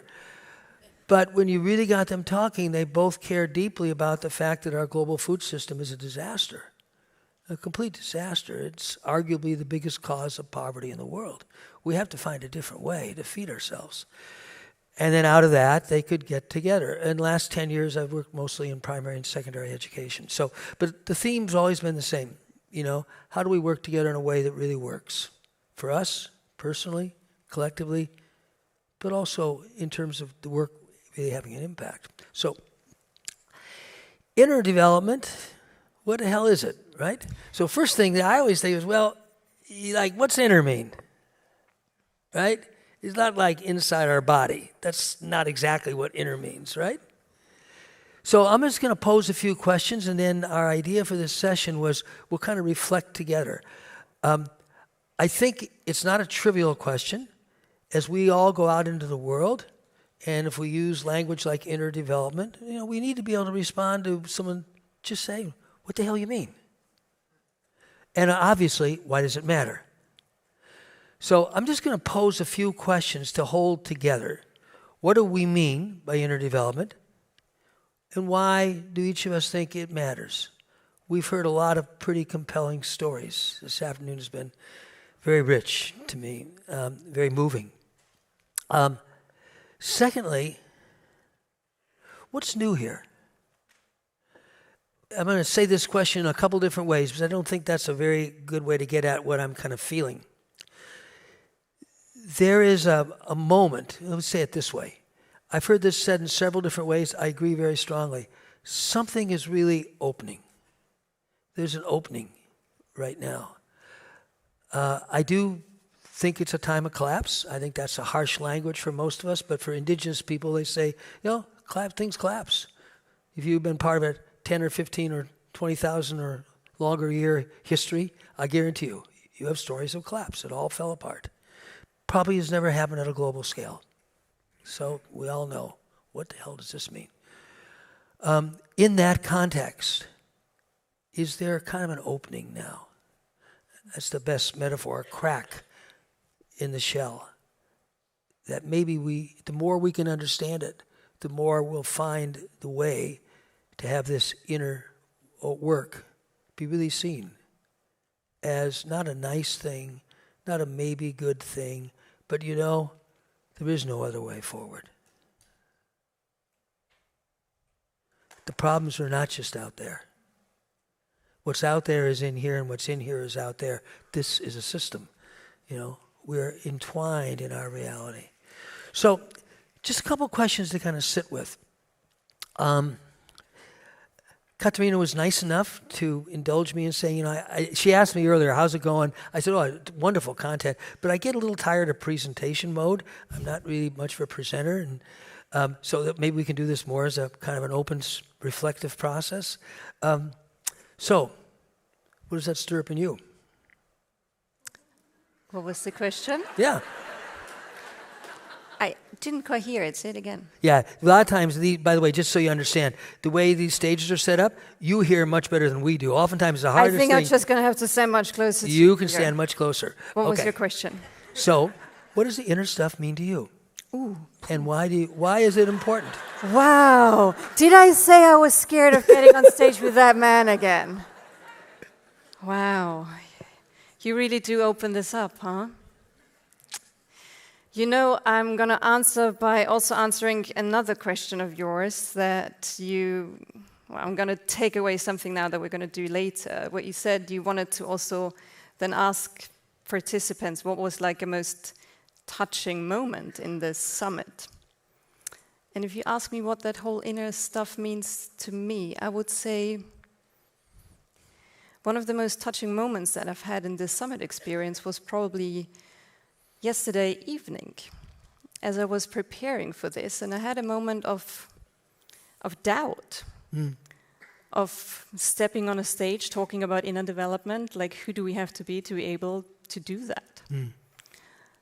And it was my partner who said, look, if you look back at what you talked about last year, and last year we had that beautiful, also Frankl-connected topic of the space in between, and we're talking about the space between sugarcoating things and making them look as if everything's okay, and the space of panic mode where we're just getting so anxious we can't move anymore, and that in between is the space of growth, where we talk about things that are really uncomfortable and we don't want to look at them, but we try to do that. And he looked at me and he was like, you did that last year. And it's almost like I then looked at this year's theme and I was like, okay, bridging polarities is not something where I would feel I can step on a stage and say, hey, look, this is how we're doing it. But it's almost like setting a theme also for my personal life, where I'm like, I want to commit to that. And I want to look at how I can do that myself. So I guess I believe in that whole inner stuff. I'm quite sure you don't need to hear this, but you hang out with her and you know that's really true. You know, obviously we all depend on your skillfulness, shepherding something like this and all this stuff going on and the calm and et cetera, but it only works when it's real. Really. So you just used a phrase that actually I had only one idea that might be worth sharing. By the way, in a minute or two, we're just going to pause and let you spend a little time on the question that Katarina just mentioned, which is, you know, what's really touched or moved you in this? And I'll ask it in a couple ways, in a couple particular focused questions to help kind of tune into, okay, so what's really moving in me right now and what's been kind of resonated or activated in me? And what does it mean for next steps? We kind of want to end this part, which is basically the end of this first day, with a little time of, okay, what am I learning about what might be an important next step for me? But you'd use the image, that one thing I thought maybe might be useful to bring out. You've heard the term the social field, generative field. I actually think, so this is me kind of responding a little bit to my own question. The first problem with the word inner is many Westerners, I think this is a cultural thing, I think many Westerners will hear this as very individual. And obviously, you know, how we really attend to our own state is pretty important. But I actually think it really only works, it's only really meaningful as an individual collective phenomenon. And I say that, it's kind of obviously an awkward English phrase, individual collective. It's only awkward because we're so individual. And then tagging that on. But none of us exist by ourselves. At any level, at any way you'd like to think about it, it just ain't it. Physically, emotionally, in terms of our social life, our reality, what matters to us. You know, we ask people to talk about, well, tell me what matters to you. I guarantee you, they'll start telling stories about their family, their work, and they'll always involve other people. But I asked if they could bring the flip chart because I thought it'd be fun to draw one picture. I'm kind of an image, visual person, so these are the sort of things that help me. Okay, so I have a question for you. Okay?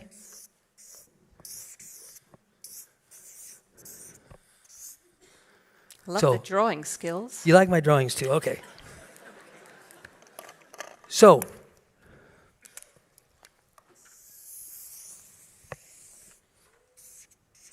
this is a little image we've used for years for the social field, the generative field. How many elements are in that vision, in that picture? How many elements? It's not a trick question. I know it's probably a little vague, but how many elements? 6. Okay, well, if you count my strokes, you can find even more. 3, 5. Cool. This is what you need. So first off, it's very common, the first thing people see is two people, right? And miss the fact that there is three, inescapably. There's two people, and there's the field that holds the two people. There's a beautiful phrase in Blackfoot. Blackfoot people, of course, are a Plains Indian from north central part of the United States up into Lethbridge and Calgary, Canada. Mostly living on the plains, do a lot of their ceremonies in the Rocky Mountains. They have a beautiful phrase. They call it the ethical space. The ethical space. When two human beings meet, and by the way, for them, that could be a human and a tree or a human and a rock. Let's just say two human beings. Two beings really meet and see each other. There's a third element, third being. That's probably would come closer to their language. And they call it the ethical space. It's a beautiful phrase. I believe we're in the business of creating ethical spaces. Yes, of course it's about the individuals. Of course it is. That's why Katie's story is so important to us, and why that my experience with the Schwab Fellows was so poignant to me, to see that at the individual level, these people were often paying a price that really didn't work. Didn't work for them, didn't work for their families, didn't work for their work. But there's something more. There's always three. In the Blackfoot tradition, that ethical space has agency. The individuals have agency, but the ethical space itself has agency. It has intelligence. It is a real phenomenon. It's not just a metaphor. It's not just a way of talking about things. It's as real as the individuals are real. So this work is not individual work. I'm curious, when you talk about the ethical space, and you said there is two people in the ethical space, here's probably a few more people. Oh, yeah. How would you then describe the ethical space that we created here today? Well, first off, can't get too logical and conceptual about this. The basic logic's right there. But you can ask, what do you feel right now? Or maybe get to the question we wanted to make sure to have enough time on. What happened today, at some point today, that really touched you? Probably many things. But take for a minute one particular one, whatever one comes to your awareness first. Something that really,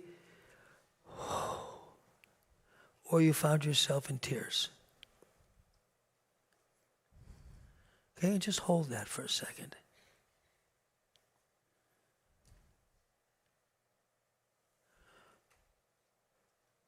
So, first off, what did you actually see in that moment? I mean, not, conceptually, but what did you actually see? What did you actually hear? What was something particular in your somatic or your embodied awareness that really almost defines what that moment was like?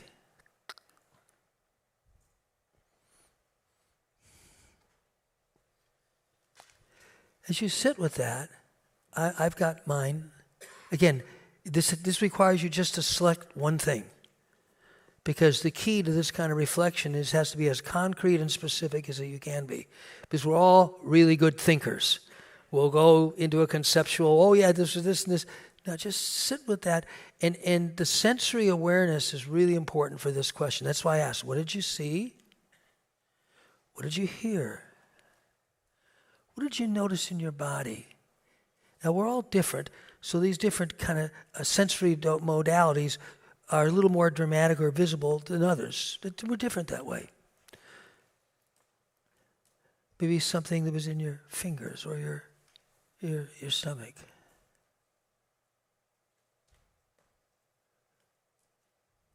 Where did it come from?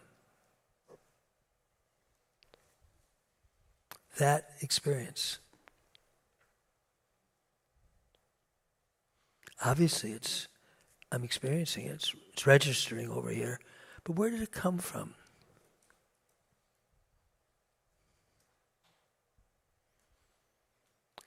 There is a kind of training that maybe is an important next step for all of us. It's learning how to sense into the quality of that ethical space or how it arises. And again, if that's not a term that works for you, don't care. You can use generative field. A practice I learned years ago from David Bohm, he called it the holo movement. David Bohm was a physicist who had a big influence on a lot of us. And he said, if you just let go of your vision that tends to focus on individuals and objects and watch the whole group move, in a few minutes, this whole group will move. And it's quite amazing. If you just even do it in your imagination.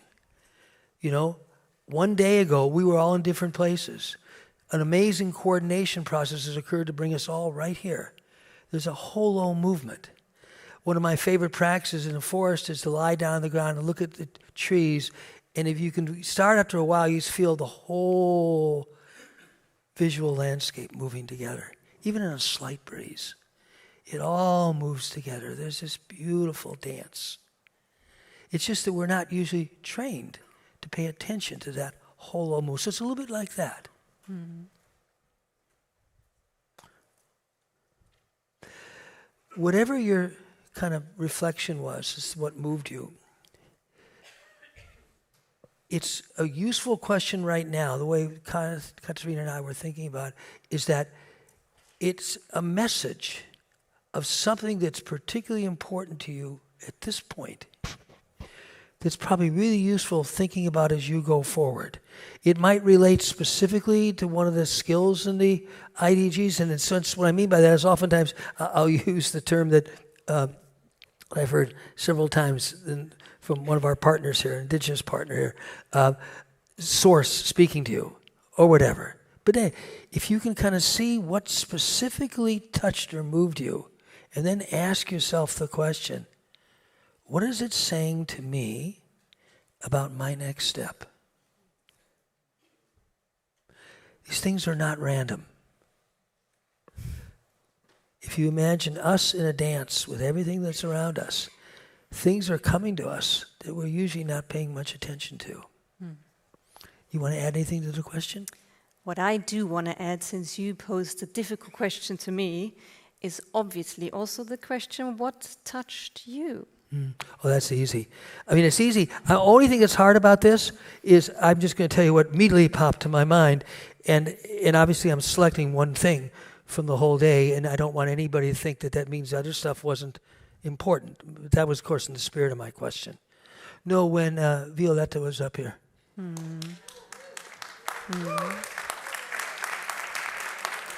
And she knows a little bit about the background of this, which is, it's quite clear to me that one of the deep issues we all face is we really do not know how to honor the voices of children and young people.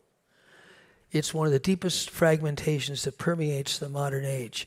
They're just kids, or they're just, youth activists, or some other idiot label we create. But when we really hear them, they're us, of course. And they're us a little bit earlier in our lives. But also just the way she so embodied her work. She and her work were one for me. And of course the work was very touching because I know how important that is. So that was the moment. And the room was kind of blue-green, and she was a little bit sparkling. And I really felt it right here.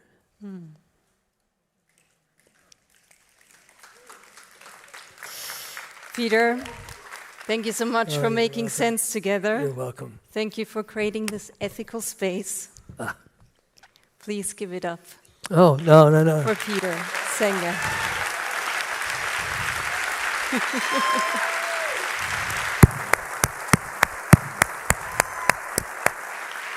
Thank you.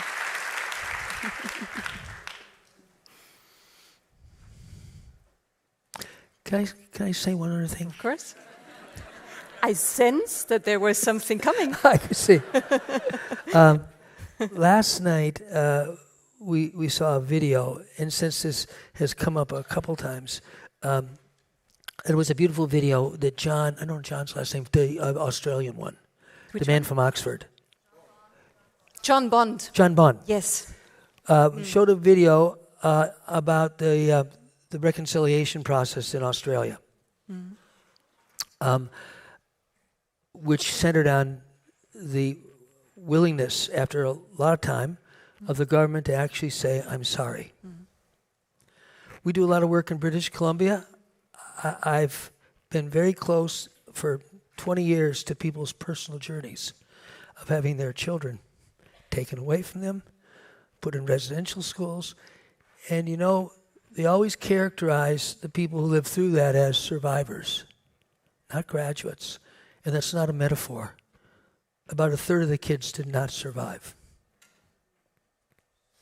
What woke up in an extraordinarily painful way, the people of British Columbia, repeatedly over the last 20 years, the discoveries of large numbers of mass graves filled with the bones of children. So it's an extraordinarily direct embodiment for each of us of what we humans can do when we lose touch with we are really all just humans.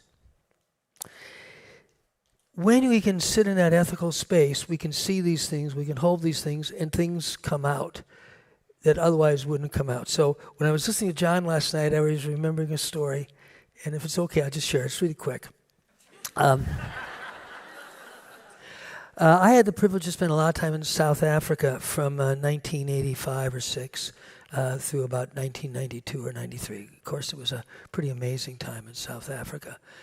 But even though on the surface it looked like things were really, really stuck, you could feel below the surface, like tectonic plates were shifting. I was actually in South Africa when de Klerk gave his famous speech announcing the unbanning of all the formerly banned African parties, sitting in a room with people who were experiencing that their brothers and cousins could now come home.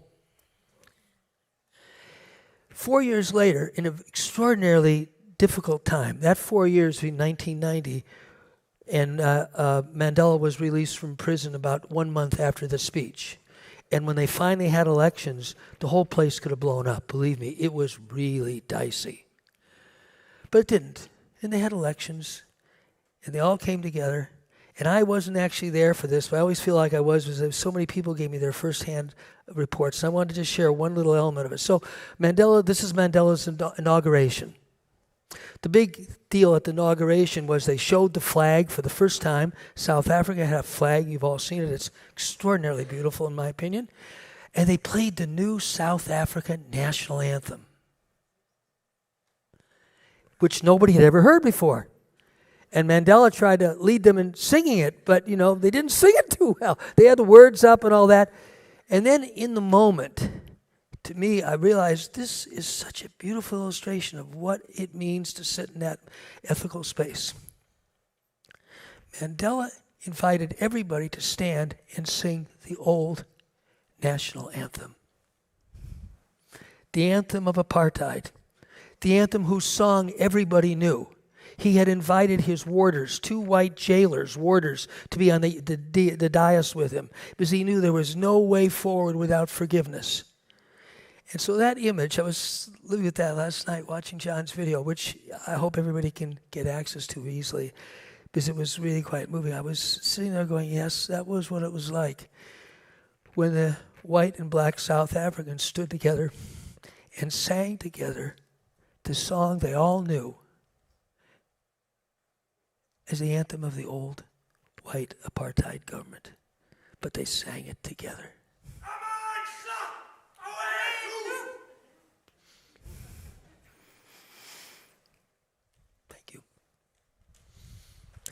Forgiveness is pretty important.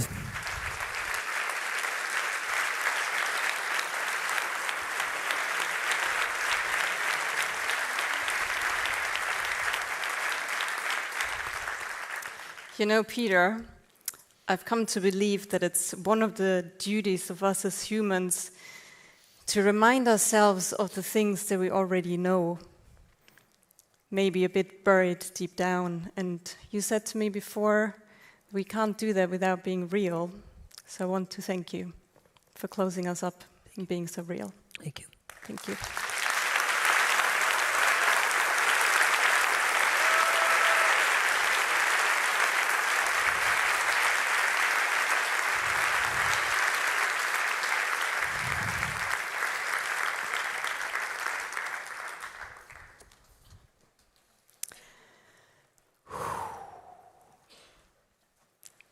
It feels like a long day is coming to an end. There's a few more things that are still happening today in this space, as I know some of you have already explored the dimension spaces. And I just want to put that up there, if we can get the slide, to just show you what else you can still experience when we leave this ethical space and step out maybe into another one.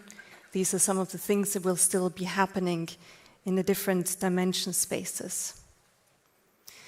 And with all the things that you have experienced and felt into today, we will continue tomorrow in the deep dive tracks.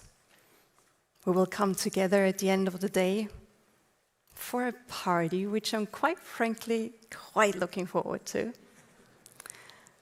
And we will have a full day of integration that we can design and program together on Friday. Before we end, I want to take a moment of appreciation to really acknowledge all of those who are making something as impossible as an event like this possible. And I want to make sure that we give them our appreciation, our gratitude, and the applause that they deserve. So I would like to start by you giving it up for everyone who's been working backstage like crazy, the production team, the tech, the catering, and this beautiful, beautiful venue.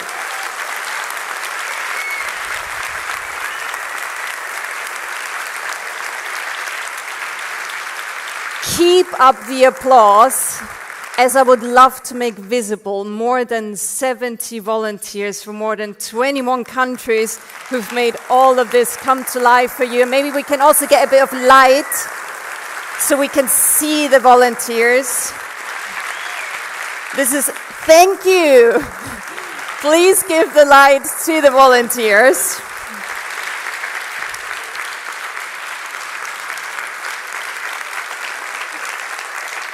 I want to acknowledge all the track leads who are actually putting together entire summits within the summit and who are organizing those 5 on-site and this 1 online track. Tomorrow, I'm pretty sure they didn't quite know what they got themselves into when they signed up for this, but I'm very sure it will be worth it tomorrow. So please give it up for the track leads and partners.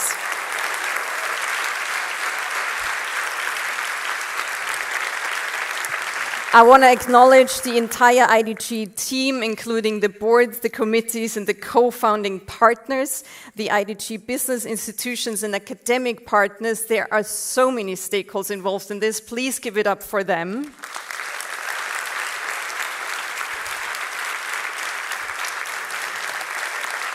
The artists who are playing such a special round in those summits and who are really creating a lived experience of what we're doing here. Please give it up for the artists in ITEC.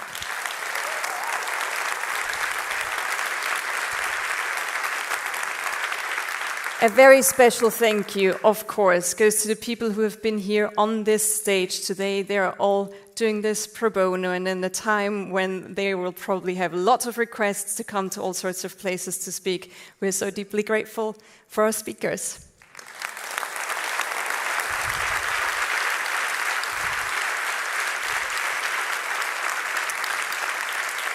And last but definitely not least, I would like you to acknowledge the work that goes into something like this, where some people ask you, so how many weeks did you work on this? And you're like, weeks? It's not exactly the term. We have an entire team who's been working on this for almost a year. I want to acknowledge the entire IDG Summit core team, including the entire communications team, led by Ali Yazdieri, and very much also by our event lead, Christopher Linnell. I hope they're both here in the audience. If so, please stand up and give it up for them.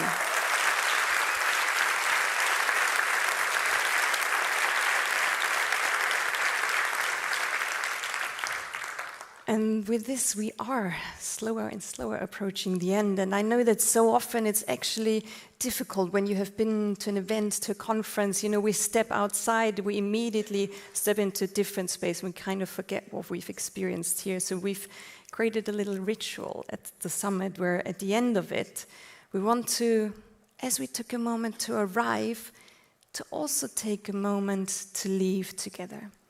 And for this, I would invite you, if you feel comfortable, to close your eyes and just let yourself go back to some of the moments that you experienced. Needs us to rebuild bridges. Listening to you crossing the river feels more like getting off the highway and flowing with the river. The greatest enemy we have is certainty. Staying on the edge, always on the edge, and learning to love the edge. Action shapes values. We get what we act on, not what we dream of. Happiness in business can be a force for good. Bridging opposition is bullshit. Bridging opposition is wisdom. I invite you to practice the muscle to create a space between your impulse for reaction and response. We were like bees, all contributing to this complex architecture. Arts are not decorative, they are a powerful tool for change. When was the last time you let yourself be moved? Forgiveness is a continuum, it never stops. Never let anyone make their enemy your enemy. I don't have enemies anymore, I have friends yet to meet. Young generations don't need to be fixed. We need to be trusted and held. Working within a development is sometimes like dodging bullets. Busyness is dehydrating, and dehydration is a threat to water beings. How come I work with leaders and with kids? Well, it's the same. Risking harmony on the outside and creating harmony on the inside go hand in hand. Resilience is not defined by how small we stand in the shadows, but by how tall we stand in the wicked winds. Inside sadness, I found softness. There is an opening right now. None of us exists by ourselves. We are in the business of creating ethical spaces.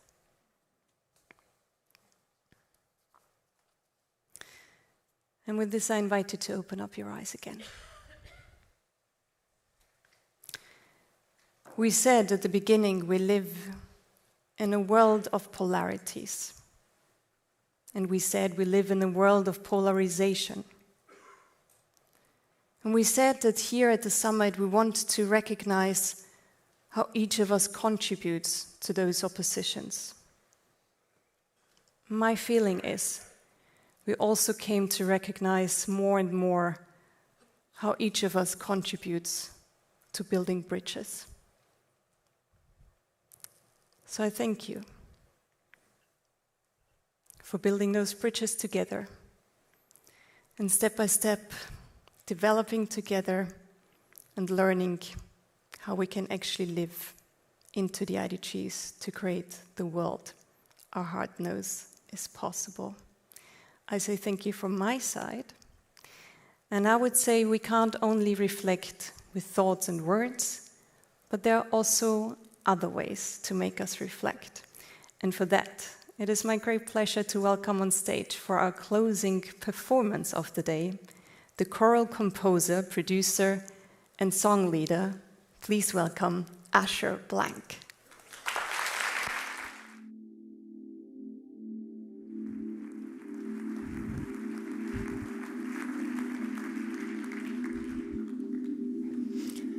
Good evening. My name is Asher. I'm a choral composer and song leader, and I'm here now to help us end the day with a bit of singing. So can we take a deep breath together and let it out? Let's take a moment and tune in to the ambient sound that we hear in the space. As you breathe, in your own time, I invite you to find a pitch that feels good in your own voice. And sing a long tone on an open vowel. Take a breath in, and let's find a pitch.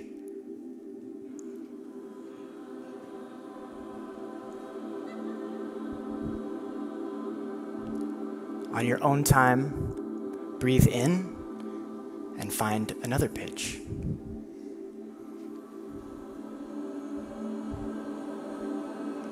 Any pitch, any vowel, any volume. Notice the unity of finding the same note as your neighbor, or the harmony or dissonance of finding yourself singing different notes. How did that feel? How'd that feel in your body? Were you relaxed? Were you nervous? Were you anxious? Were you confident? Were you thinking? Were you feeling? For some of us, singing in groups is grounding and familiar, something we've been doing our entire lives. For some of us, it can show up as vulnerable or confronting. What if we could sing as if every sound was valuable? As we tune into ourselves in these closing moments, I invite you to push through the resistance that might be holding you back. In this moment, what would help you unlock your voice? I invite you to be bold. I invite you to be confident. So let's sing again on any vowel, any pitch, any volume.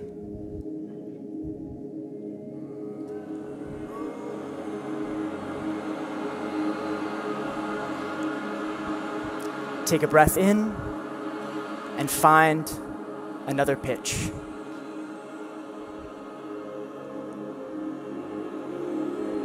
It's all welcome here.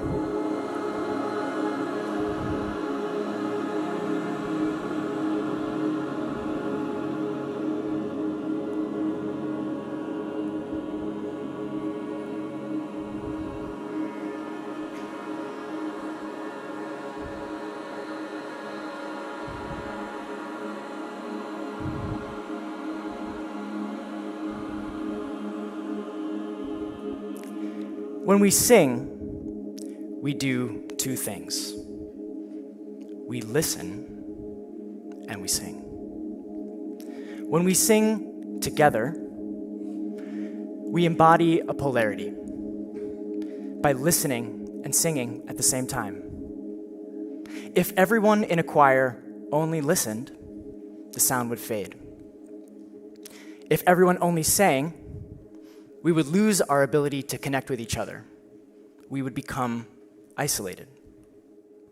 Where I live in Los Angeles, I lead one-day choirs. These are events that I run with an organization called Gaia Music Collective. Events where dozens of strangers convene for just a few hours to sing a single piece of choral music. There are no auditions. Everyone is welcome.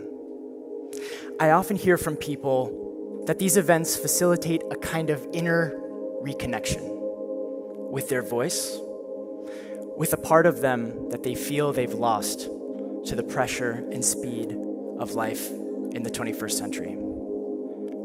Singing together enables a kind of collective remembering. Remembering the beauty within, remembering the beauty between us. Remembering what we're capable of when we're united around a common goal. Remembering what it takes to live and work in community. To contribute in a choir, we sing. To receive, we listen. When we live in community, we do both simultaneously. In this framework, giving and receiving do not stand in opposition, but appear as two practices that support and depend on each other. Practices that teach us how to connect with ourselves and connect with our community at the same time. I invite you to stand. Let us embody this together. In long tones, on our own time, let us sing for a moment and listen for another. Let us sing for a moment and listen for another in long tones on our own time, any pitch, any vowel, any volume. Tune in to the sound around us.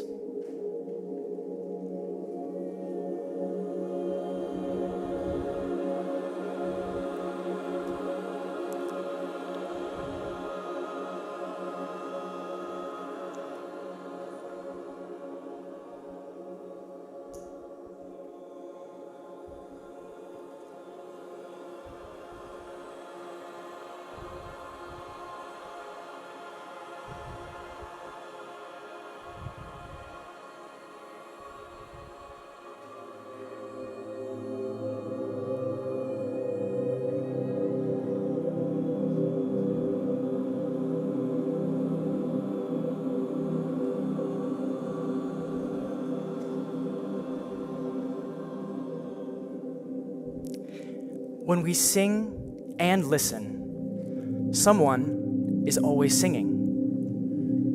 Someone is always listening. There is time for everyone to hear and time for everyone to be heard. The sound never fades. When we sing together, we embody the balancing of polarities we're asked to do in community. Seeing and being seen.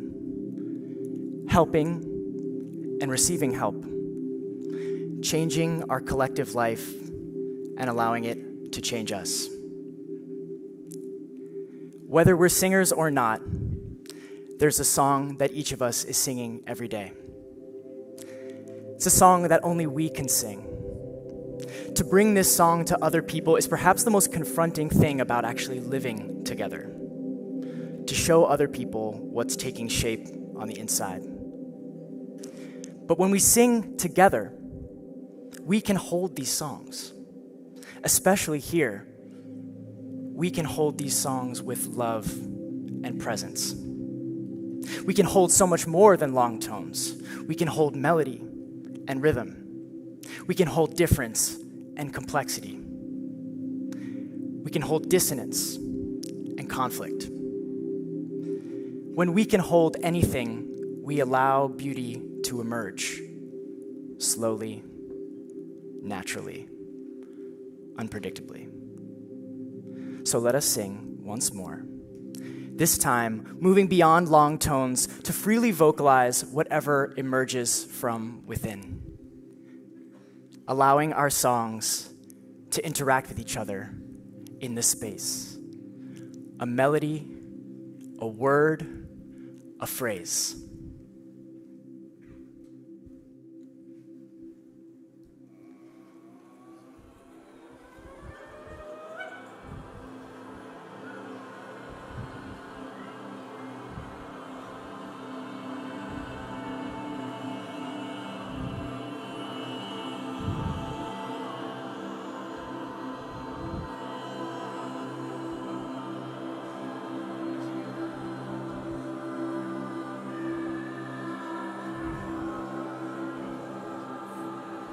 Noticing consonance and dissonance, we can hold this, turning our bodies around in the space and singing once more.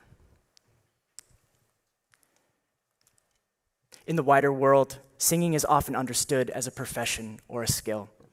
In a room like this, singing is a pathway to each other, a channel between us. When we sing together, we can communicate anything. Yet behind it all, we are saying, I hear you, I'm listening, I am with you. We are living together. We share this space. We are connected. Thank you.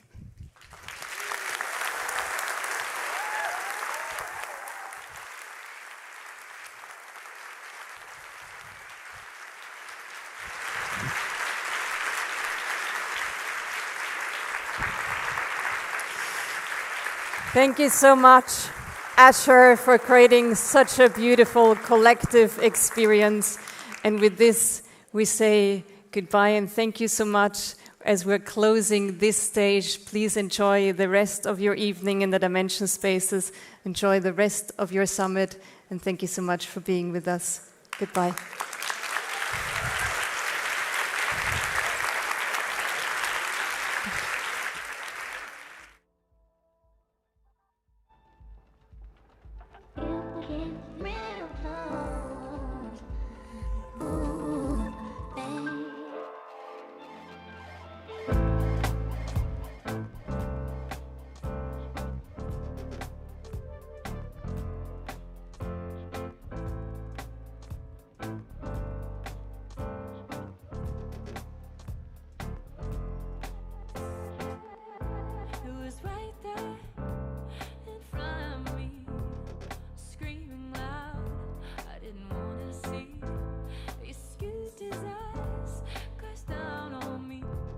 Trying to use me up, but I never had a Midas touch.